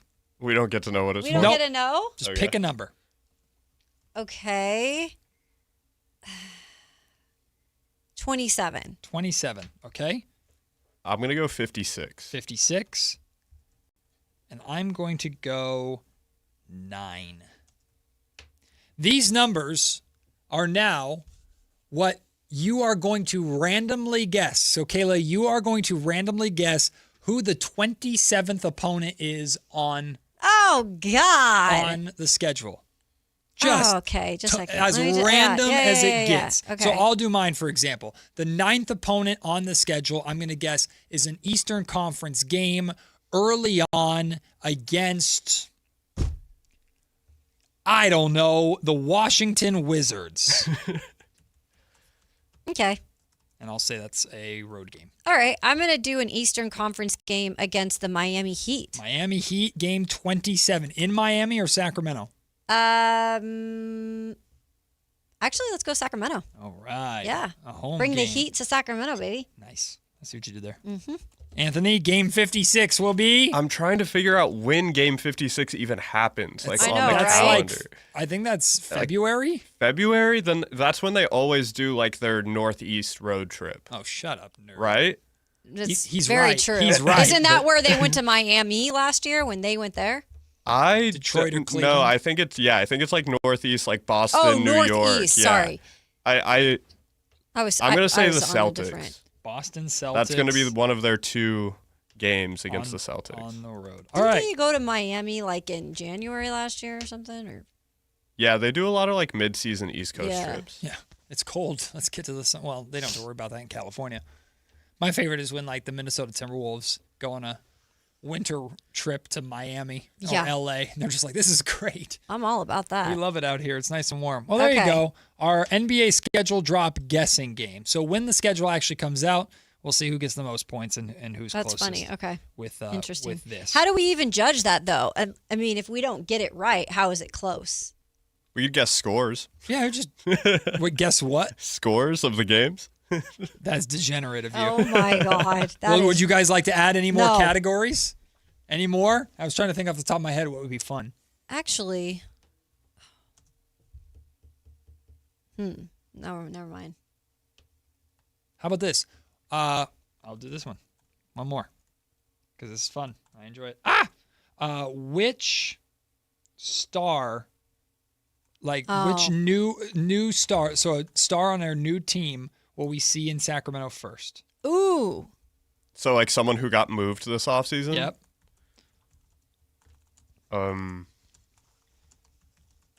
Wow. That's really hard. I'm trying to think about where everyone went. So there's Giannis in Miami. There's Ja in Portland. Give me Utah, baby. There. Triple J. Oh, Jaren Jackson Jr. You like Give me Jan? Utah. No. You want, because I want to see, oh, Will Hardy. It's Kayla's dream. All right, so you think Jaren Jackson Jr. Okay? Yep. I think Portland comes here relatively early. Ja Morant? Most of the time. Yeah, Ja Morant, I guess.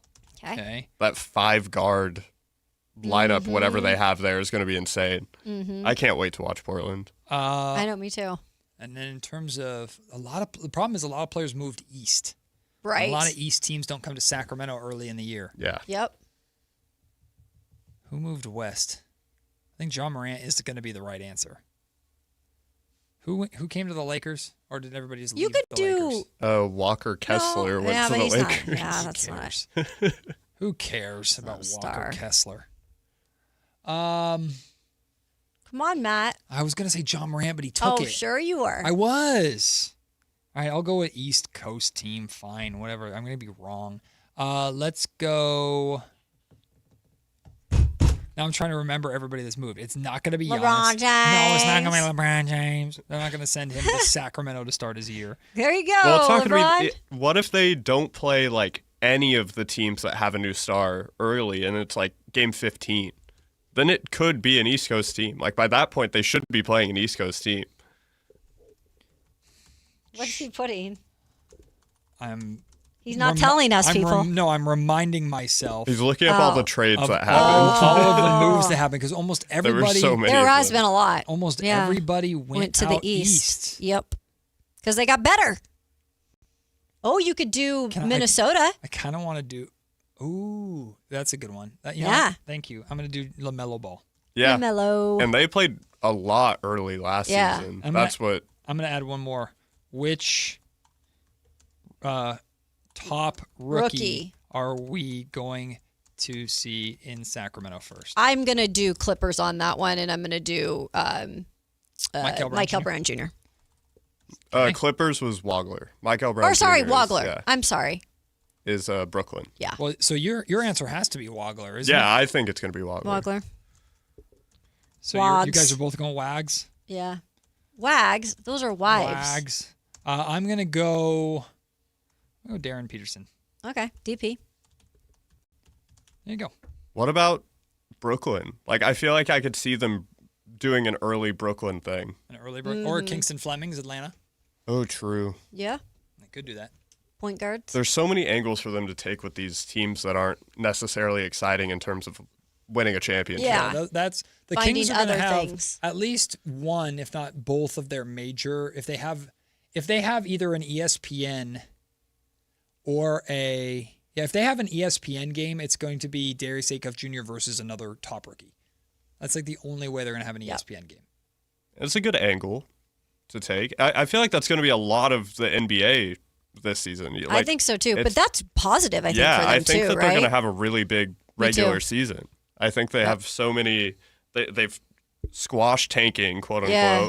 Everyone's going to be excited to watch more competitive games. I think it's just because of how bad the regular season was last year. It was so tough to watch so many teams trying to lose. And I hope that they make a little bit of a comeback here with their narratives. And if they play their cards right, I feel like every matchup will have at least something at stake. Yeah. I'm more intrigued for sure. Just watching these young guys. Well, there you go. We have our guessing game. We'll see if any of us do really well or if all of us do terrible like these normally go. But it'll be fun. I know. It always is because we're always optimistic to start. Right.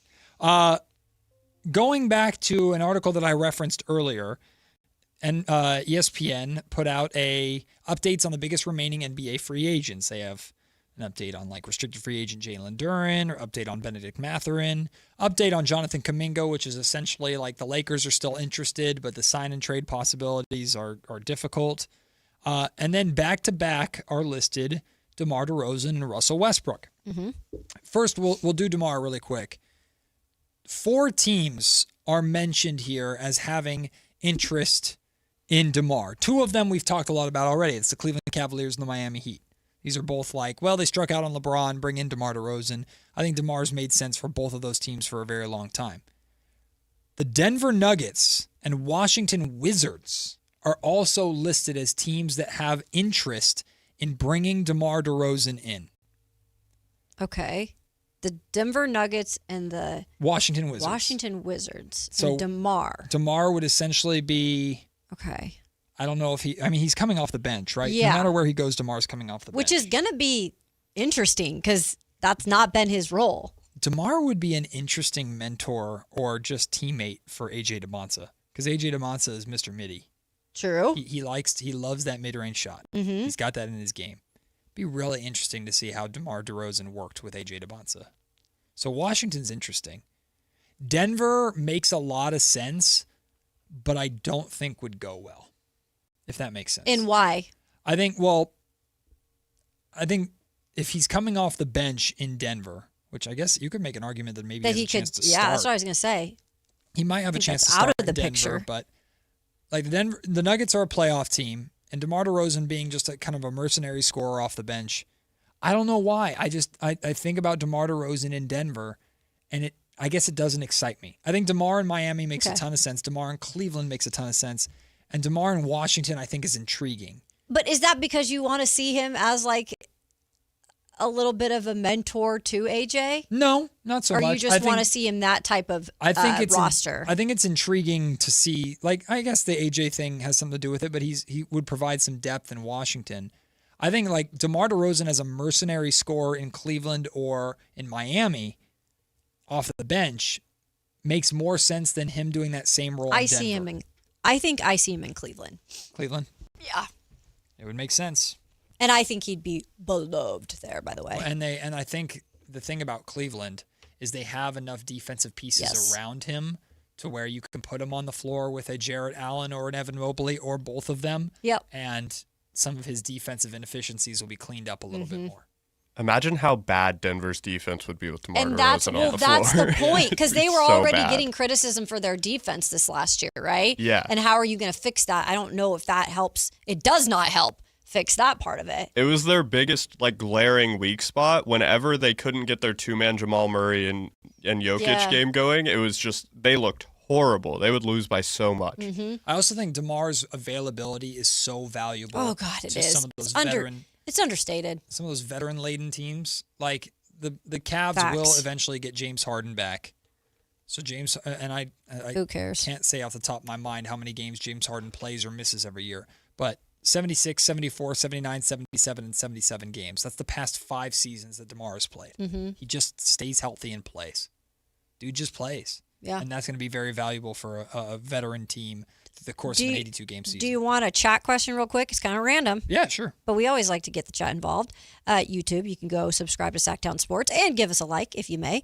Question for the hosts or the chat. Is there zero chance Duren says F you to the Pistons and signs his little 1-year deal to hit the unrestricted free agency market next year, knowing Perry wants to give him the bag? Yeah, so Thank you, Michael. that is the qualifying offer that he's talking about. Yep. This is the exact same conversation we had last summer about Jonathan Kuminga. The vast majority of the time, players do not do this because it takes away all security.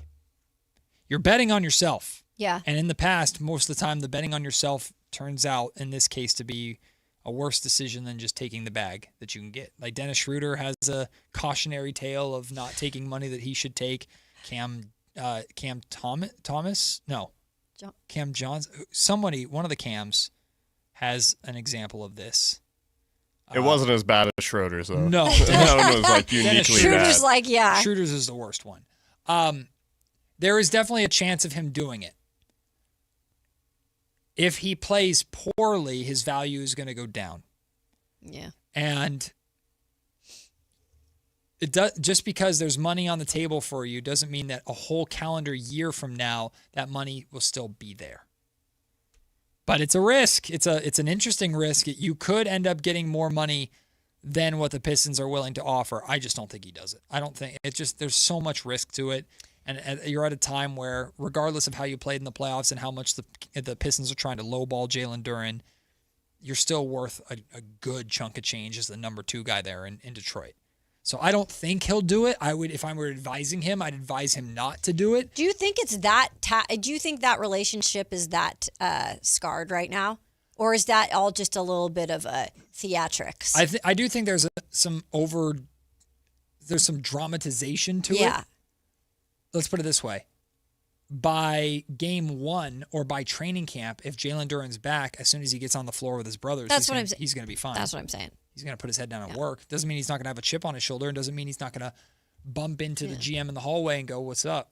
And I'm here to prove you wrong, type thing. So, and maybe he uses it as motivation or whatever. Thing, I guarantee you, Jalen Duren's not mad at Cade Cunningham. No, hell no. Well, I guess I can't say I guarantee you that, but I don't think it has anything to do with that. No. I think Cade Cunningham probably wants him to get paid.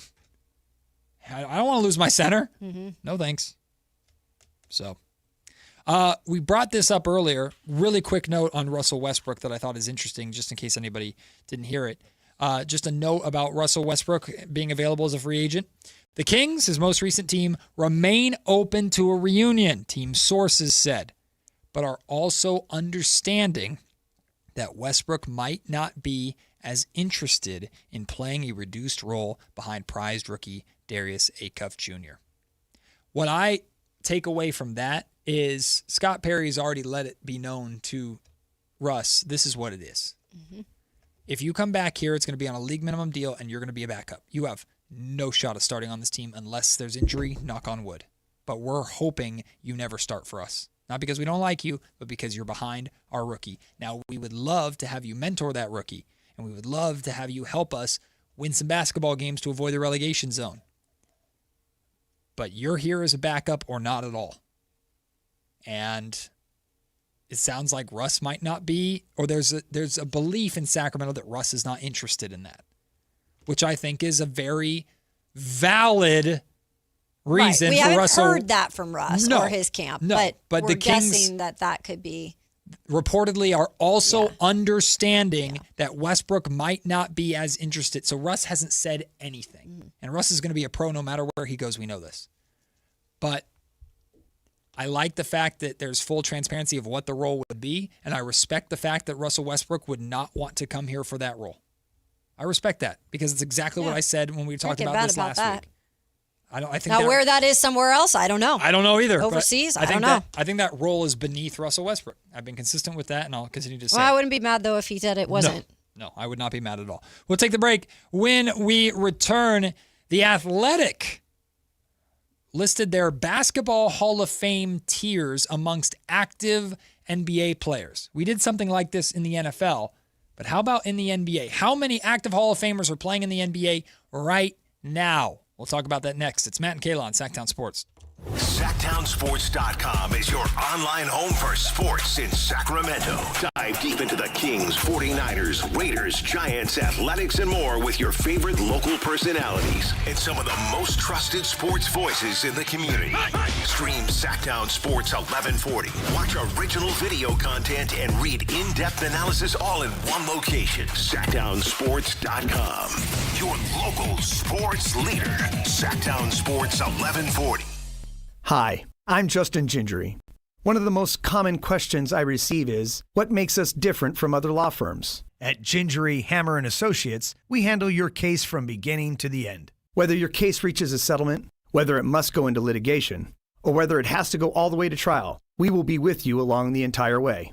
And because we are committed to your case, we are as invested as you are in making sure you get the outcome you deserve. When you get an injury, just call Gingery. Remember when a driving range was just a driving range? Yeah, Hagen Oaks doesn't remember either. Reserve one of 3 top Tracer bays from 6 to 11 p.m. at HagenOaks.com. Only 3 bays are reservable, while the rest of the range remains open for walk-ups. Play virtual golf, then grab food, drinks, and a seat in front of the TVs at the hangout. Throw in live music, and suddenly your quick stop at the range turns into hours of fun. Hagen Oaks Golf Complex. Side effects may include laughter, bragging rights, and one friend insisting he would have won if the wind wasn't blowing. Someone had a birthday. Yep, 50. Can't believe it. 50 years of wisdom. Great segue. We have a health reminder from the CDC. Pneumococcal vaccination is recommended for adults 50 or older. Says here, we're over 6 times more likely to be hospitalized with pneumococcal pneumonia than adults under 50. I don't love those odds. Same. Look what I found. Pfizer's Prevnar 20 is proven to help protect adults against pneumococcal pneumonia and invasive pneumococcal disease in just 1 dose, and millions have already gotten it. Continued approval may depend on a supportive study. Don't get Prevnar 20 if you have a severe allergy to its ingredients. A weakened immune system may lower your response. Common side effects include injection site pain and swelling, fatigue, headache, muscle, and joint pain. For full prescribing information, please call 1-855-213-2138. Visit Prevnar20.com or talk to your doctor or pharmacist. I'm on Prevnar20.com now, scheduling my appointment. Good idea. And happy 50th.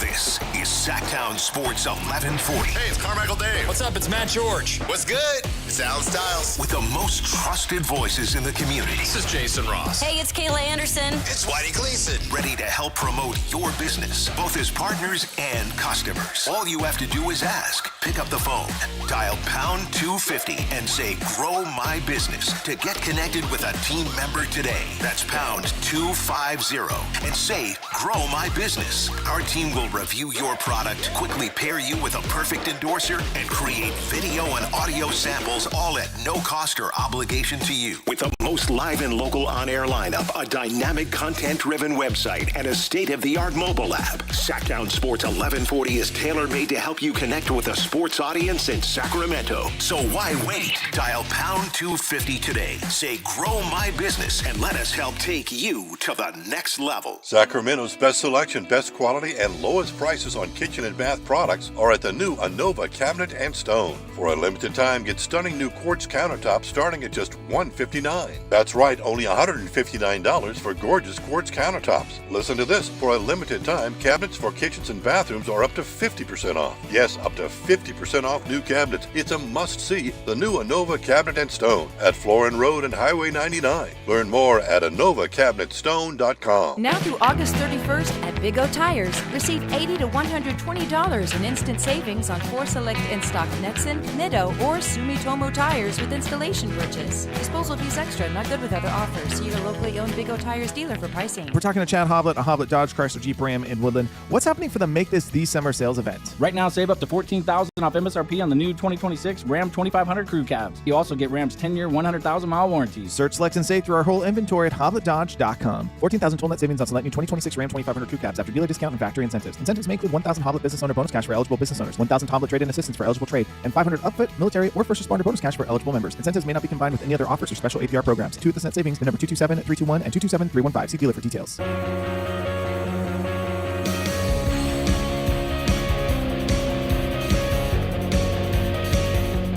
It's Matt George and Kayla Anderson on Sactown Sports 1140. How many NBA players who are currently playing right now are guaranteed to be Basketball Hall of Fame members and inductees? According to The Athletic, that list is actually pretty long. I'm going to read through this list and tell me, Kayla, if you have any remote, like none of these players are going to go absolutely not, but some of them you might go, maybe. Just let me know if you have any issue whatsoever. These are the lists of locks. Okay. Players that are currently playing that are locks to be in the Hall of Fame, according to The Athletic. That are currently. Yes. Yep. Giannis Antetokounmpo, lock. Yep. I agree. Jimmy Butler, lock. I would agree. Yep. Steph Curry, lock. Anthony Davis, lock. Kevin Durant, lock. Joel Embiid, won an MVP, even with all the injuries, lock. Okay. SGA, lock. Yeah. Draymond Green. Okay. Lock? This is the one I feel people have a lot of controversy over. Yes, absolutely. Do we think it is because of Draymond Green, or do we literally think it's because of the play overall? I think people are annoyed by the fact that Draymond Green has, you could say, and this is what the criticism is, you've been Steph Curry's backpack. You've ridden the coattails of Steph Curry and the dynasty. But the reason why I agree completely that Draymond Green is a lock, I genuinely agree completely, is because Draymond Green defensively in his prime, and even still today, I think he's the best I've ever seen. Phenomenal. Like, I'm not and on even top joking. of that, like, people need to understand, and it makes him hateable, and it makes him a villain, and he's an absolute doofus, and he runs his mouth too much, and he will put Rudy Gobert in a headlock or throw punches at his teammates. Like, he does stupid stuff 1,000%. It's actually a fact. It is a fact. It is a fact. But Draymond Green, in addition to his defense, was perfect for that Dynasty Warriors team. He took so much heat and so much of attention off of guys like Steph Curry, while also being the front line to dish it back at whoever they were going up against, whether it was the Cavs in the finals or the Thunder before Kevin Durant left or whatever. Like, Draymond Green, as much as I might roll my eyes at the dude, I respect the hell out of Draymond Green. And in my mind, he's absolutely a Hall of Famer. Absolutely. And whether he got carried to the rings or not, that's up for your interpretation. But he's brilliant. So yes, and he was still a part of that, though. Yes, that was a big important huge part of it. Yeah. He was a playmaker on those teams. He was hitting threes sometimes. Yeah. There used to be a meme that me and my friends would sit around. It was like, everybody's chilling until Draymond hits a three. Right. And it's like, that was when you knew the game was over. If Draymond was actually hitting, it's like, okay, there's nothing that we can do now. And he would do that relatively frequently. Draymond Green is absolutely a Hall of Famer. James Harden. Lock. Yeah. Don't like the dude, but I lock. know. It's hard for me to get my opinion sometimes in the way, but yes. You mean like, I'm the same way. Yeah. I hate watch petty James like Harden more than anybody else, but he's Right. absolutely a Hall of Fame. Yeah. If you look at bag work from anyone in the NBA right now, any guard, that's all James Harden. Like, they are copying James Harden a lot. Like, he completely changed everything. Mm-hmm. LeBron James, you think he's a Hall of Famer? Yeah. Okay, good. Lock. Maybe. Nikola Jokic, Yes. lock. Kawhi Leonard. Yeah. Well, he's a lock, but good thing it's something. Asterisk. Asterisk. I know, right? Damian Lillard? I'd think so. I think so. It's hard with Dame because he's had like a weird ending to his career's not done. Mm-hmm. But the latter part of his career has been a little disappointing, right? How about, this is another one. That's my boy. Klay Thompson. That's my boy. I say this because I'm just biased, and I want him to be. I think he was a huge part of that Warriors dynasty too. Yep. The Splash Brothers. Yeah. It's a big part of what they did. He's one of the greatest shooters He's one of of all the great, time. yeah. Who played with the greatest shooter of all time. So Plus, he's in my Hall of Fame. People forget Klay Thompson was clamps on defense. Yeah, he was. He was clamps before he got hurt. Yep. So I agree. I think Klay Thompson is a Hall of Famer. He's had a tough ending to his career too. I think people remember that he was good. Though. I think so. I don't think that's the gonna Kings hinder broke him. that. Yep. Saying the Kings the broke Kings him. did do that. His final game as a Warrior. Damn you, Kings. Didn't hit a shot. Kings My broke guy. him. And then finally, Russell Westbrook. Heck yeah. Yeah, he's a Hall of Famer. Are you kidding for me? Sure. All right. The next tier is near locks, players that are on the cusp of being locks. Luka Doncic, Jason Tatum, Kyrie Irving, Paul George, Rudy Gobert, and DeMar DeRozan. DeMar DeRozan's a Hall of Famer. You think? Just based off of scoring numbers, right? Numbers? That's just got to be. I understand the hesitation with DeMar, but I do think he's a Hall of Famer. I think Doncic only needs more time. That's what I was Luka gonna is say. 100% going to be a Hall of Famer. I think Luka will be. I think Kyrie Irving is absolutely a Hall of Famer. Absolutely. Yeah. Yeah. One of the greatest ball handlers we've ever seen, won a title. Kyrie is absolutely a Hall of Famer. I would put DeMar DeRozan ahead of Jason Tatum right now to be a Hall of Famer, believe it or not, but I don't think that's going to hold up for longer than a year. Because Jason will play more. Yeah, Jason's going to play more. He's already got a title. Like Jason Tatum, Yeah. if he has even close to the longevity of DeMar DeRozan, Jason Tatum will 1,000% have a Hall of Fame career. Paul George. Yeah. It's so hard with him. Young Paul George in Indiana I was know. nasty, though. He was nasty. If Tracy McGrady's in the Hall of Fame. Yeah. Paul George probably there. Yeah. And then Rudy Gobert is very easy to hate, but Rudy Gobert is a multi-time Defensive Player of the Year, an international star, beast of a defender. I don't want Rudy Gobert to go in, but I think he has to go in eventually. He'll have to. I think it's accolades based. Yeah. He's just been Defensive Player of the Year way too much. Then you have active players who are in the mix. Devin Booker. I would agree. Wait, did you miss Jalen Brunson? Where did I say? Where is Brunson? Active near locks? Jalen Brunson's in the Hall of Fame for getting a ring for New York. I know. They Just have him straight in up. active near locks right here. Where am I missing that? I don't know. You said all these other names and you didn't say Jalen. See, I don't have that graphic. Oh, That's I have funny. it. Keep going down. No, that's what I'm saying. I don't know why on my article that graphic that's that weird. you have Yeah, is not that's the there. graphic I have, and there's Jalen Brunson's on And there's here. no write-up for Brunson That's either. bizarre. Okay. Is my Weird. computer just shunning He's Jalen Brunson? self-explanatory. Yeah, they're like, no, Matt, you're not. How gonna dare you? I love Yeah. Jalen Brunson. How dare you do that to me?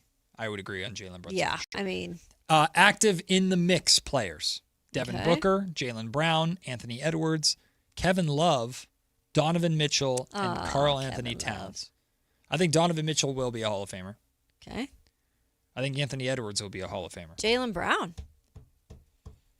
If Does it Jalen Brown, depend on Philly? if Jalen What- Brown wins another ring outside of Boston, Sure. or as kind of the main guy. not even the main, like if he wins a ring with this Philly team, he'll probably be like the third guy. But I think that would put him in. Well, But but everybody's- the whole concept of what they got in the offseason. Sure. Him being, the Yeah. big piece there that they That too. went and got. I think like a lot of people are going to put Tatum in before Brown by default because of their Celtics dynamic. Not the Finals MVP though. True, Mm-hmm. but Jason Tatum's team, we've all known it. Even Jalen Brown's known it. I think Kevin Love's interesting because he's almost done with his career and he's still in the I mix. know. I love Kevin Love, by the way. He's the best. So it's just like a no for him, right? I Because think he's not so. going to be able to Yeah. do anything else. Yeah. I mean, he's coming off the bench in But he was garbage a- time. He was a double-double, so good, rebounding beast in Minnesota, and then he was very, very important to that For the Cavaliers Cavs. team. Yep. Huge part of it. He might get in just because of the Cavs stuff. Mhm. Maybe. I mean, the Basketball Hall of Fame, I feel like it's just sometimes people are getting in. This seems a lot easier than the NFL Hall of Fame. Yeah, no, or the I would Football Hall of 100%. Fame. I would say the Pro Football Hall of Fame Yeah. is much more prestigious than the Basketball Hall of Fame is. Now we go to retired. We have 2 retired players who are locks. I'll do this really quick. Chris Paul, for sure. Kyle Lowry, lock? Okay, I'm good with it. Retired in the mix players, LaMarcus Aldridge, Marc Gasol, Blake Griffin, Anthony Hardaway, Andre Iguodala, Joakim Noah, Rajon Rondo, Derrick Rose. Derrick Rose for sure. Oh, Derrick Rose, yeah. Derrick Rose for sure. I would say Blake Griffin, LaMarcus Aldridge for sure. Yeah, Gasol as well. Paul Gasol. There you go. Interesting. There you go. Some locks, according to The Athletic, to make the Hall of Fame. We'll take the break. When we come back, he's back. And look, he's got the Hawaiian tan. Ooh, can I have some tan? Whitey Gleason, Alan Stiles, the Drive Guys. Join us next here on Sactown Sports. Football is back. This is Sactown, baby! And Sactown Sports 1140 is your home for primetime NFL games this season. This is Kevin Harlan of Westwood One. Catch all the NFL primetime action. Catch Monday, Thursday, and Sunday night football, international games, the NFL playoffs, and the Super Bowl right here on Sactown Sports all season long. Your local sports leader, Sactown Sports 1140. Dawn or dusk, I'm on the hunt. Skeeter here, Sacramento Yellow Mosquito and Vector Control District, and I'm wearing Skeeter Vision, night vision goggles that light up skeeters at dawn or dusk like the 4th of July. Mosquito, 12 o'clock. Got 'em. So fight the bite by wearing long sleeves and pants at dawn or dusk when they're most active. Apply insect repellent and drain stagnant water. It's a breeding ground. Dawn or dusk, the Sacramento Yellow Mosquito and Vector Control District reminds you to fight the bite. For more information or to report problems, go to fightthebite.net. Only one radio program captures the excitement of hunting and fishing as it happens. The award-winning California Sportsman with Sep Hendrickson. Only California Sportsman takes you where the action is. Live on the water, live in the blind, and live with the top pros and experts in outdoor sports. California Sportsman with Fishing Hall of Famer Sep Hendrickson is your premier destination for all things outdoors. Sep's Saturday Morning Outdoors. Ultimate Bass and California Sportsman, 5 a.m. to 8 a.m. Saturdays on Sactown Sports 1140. This summer, the Honey Pepper Pimento Chicken Sandwich and Pineapple Dragon Fruit and Sprite are back at Chick-fil-A. Let me tell you about the Pineapple Dragon Fruit and Sprite. It's bright, it's bubbly, it's back. The Honey Pepper Pimento Chicken Sandwich, it's so rich, and you can choose between the original or the spicy filet. Ooh, boy. And then you got those pickled jalapenos tucked right under the filet, and then just to top it all off, you've got a little honey drizzle right on top. Okay, now I'm a pimento fan. And I'm feeling the dragon fruit. Which fan favorite will you choose? Real customers paid for their testimonials. And Doug. Limu and I created a trick to help you remember that you can customize your car insurance and save with Liberty Mutual. You see, the shirts Limu and I wear are yellow, and yellow is the color of lemons, and lemons grow on trees, and trees provide oxygen, and oxygen helps us breathe, and breathing is how you live, and you can live more life when you save money by customizing your car insurance. I agree, Limu. It's really quite simple. Only pay for what you need at libertymutual.com. Liberty, liberty, liberty, liberty. Pump up the volume. Business moves fast. Orders roll in, deadlines close in. When you ship with USPS Ground Advantage, you can keep up with confidence. Every package stays in our secure network from dock to door. And with nationwide reach, dependable tracking, and upfront affordable pricing, you get built-in peace of mind. You run the business. We run the routes. Visit USPS.com/Ground Advantage to learn more.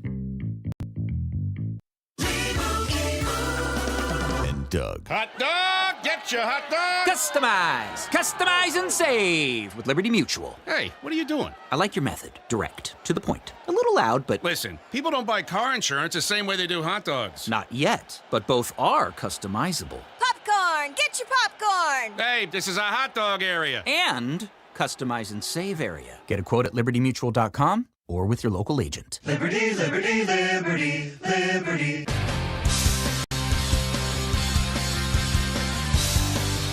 $10 a.m. to 2 p.m. Matt and Kayla on Sactown Sports 1140.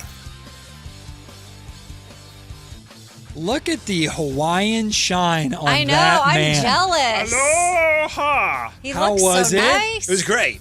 It's pretty nice over there. Yeah. You think? Yeah, people don't talk Jeez. about it much, but No. it's very nice in Hawaii. I've never been. I'd love Not to really go. a touristy destination, I know. though. Was there enough for you It to should do? be. Yeah, plenty to do. We just did a lot of. We were at the beach. We were at the pool. At the pool. At the Nice. beach mostly. I love it. A lot of that. Was the pool bigger And the compound bigger than your Las Vegas compound. The pool was huge. It was huge. Huge. One of those, like, was it like one of those resort pools that you could see the ocean then from the pool? That's exactly right. I love that. See, everyone, I used Exactly to what it was. poo-poo those, like, what? Just go to the What do you beach mean, and swim. poo-poo? But it's like, no, You'd have a it's choice. way better to swim in the pool. And I'm with you though. But we had a little guy, and a little guy wanted to sometimes go in the pool. But I'm with you. It's like, why are you in the pool? The ocean's right there. I agree. But also, not all ocean beaches are good beaches. Yeah, but you're in Hawaii. I know, but there's like, listen. I'm afraid of sharks. We went to Kauai. Shark Week's over. When I went, His last Tell week. that to the tiger sharks. I'm always afraid of them. When I went to Kauai for my honeymoon, we did snorkeling, and the beaches were rocks. Which walking on rocks in those snorkel flippers, not good. Yeah, obviously it depends. Mm-hmm. But we're saying, it's a beach that looks like it's inviting.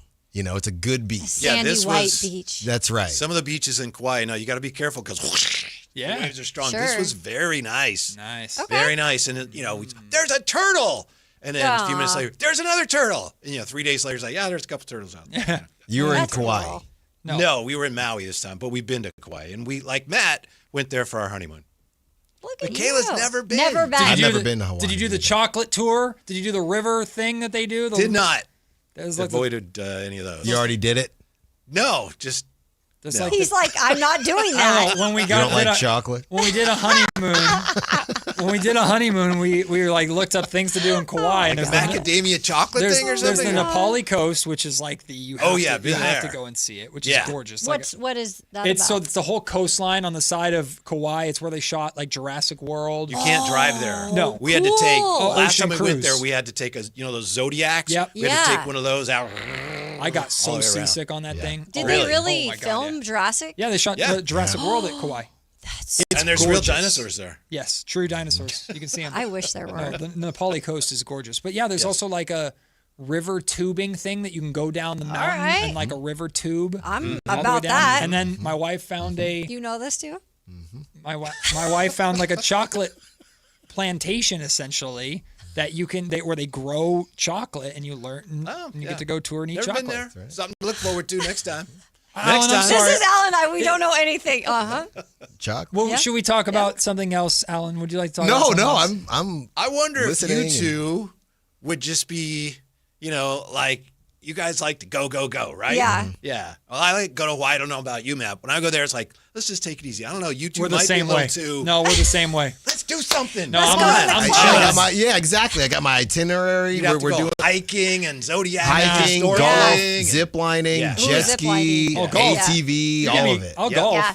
Waterfalls. All of it. I want to go to Waterfalls. waterfalls. Don't chase them though. No. I know that whole rap though. If you ever want me to. I'm with you. Friday. Kick out at the resort. Kick my feet up. Yeah, I mean that's cool for get your jet lag over with, and then after that, it's go time. I'm bummed you didn't get to experience time in Hawaii during football season because it's the best. Really? What do you mean? Because you wake up and football football's is on. Yeah. And then Sunday night football is done at like 4. Oh, it's Still got your night? exactly. Well, you know Alan me, said. Al. The way I like to rage on Saturday night. You I do. wake up, You football's do, on now. Whitey. That's right. That's right. You just don't sleep. You just don't you sleep just go at all. into the morning. Fremont. How locked into the Hall of Fame game were you from Hawaii? I know you were all over it, I'm sure. I actually did not see any of it. Wow. Yeah, It I was followed banger. along. How I know you dare said you. you said it was the Game. greatest game Very ever. Or good. Yeah, something. oh yeah, I said never. Well, I'm a Raider fan, so I'm used to bad football, so it was close. So I was excited about it was being close. Good Alan game. did 4 hours on it. Yeah, he did. I did not. I did not. No, we'll talk about our time last week, solo bolo. Okay. Yeah. Well, you and Jay, right? Yes. Yeah. And Why do you sound Jay- disappointed in it? Everybody who's No. ever worked with you at Bleach Report was on at That some is point very last true. week. That's The- what Very that's what true. we're going to talk Yeah. about. Guest Fest? The guest Yeah. fest was phenomenal. I 8 got guests plenty a of show. shout outs for There's a everyone. receptionist at Bleach Report. Exactly. I met her Oh my once. goodness. They have one? Maybe. Jeez. So How's yeah. the janitor? It's good to have Mr. Gleason back though. Very Thanks. much. Yeah. Good to be back. And now we get to talk about Ben Simmons. So how about that? Hey, welcome I back. know. Now you need another vacay. Dave's on cloud 9, man. Dave is loving it. Dave is on cloud 9. Yeah, he cannot claim any kind of victory lap. He's trying to. He will. He can't. He can't.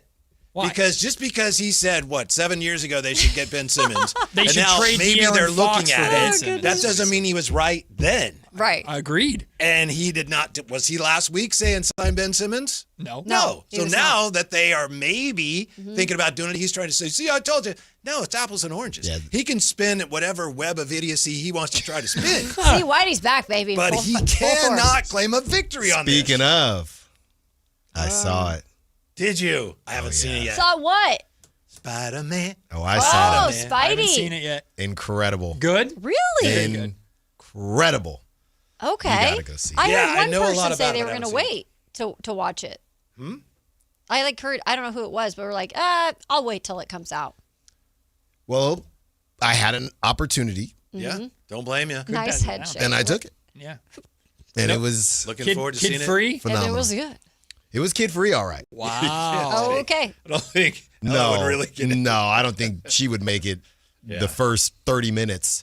Actually, I mean, depending on the movie, not that one. We watched Wish.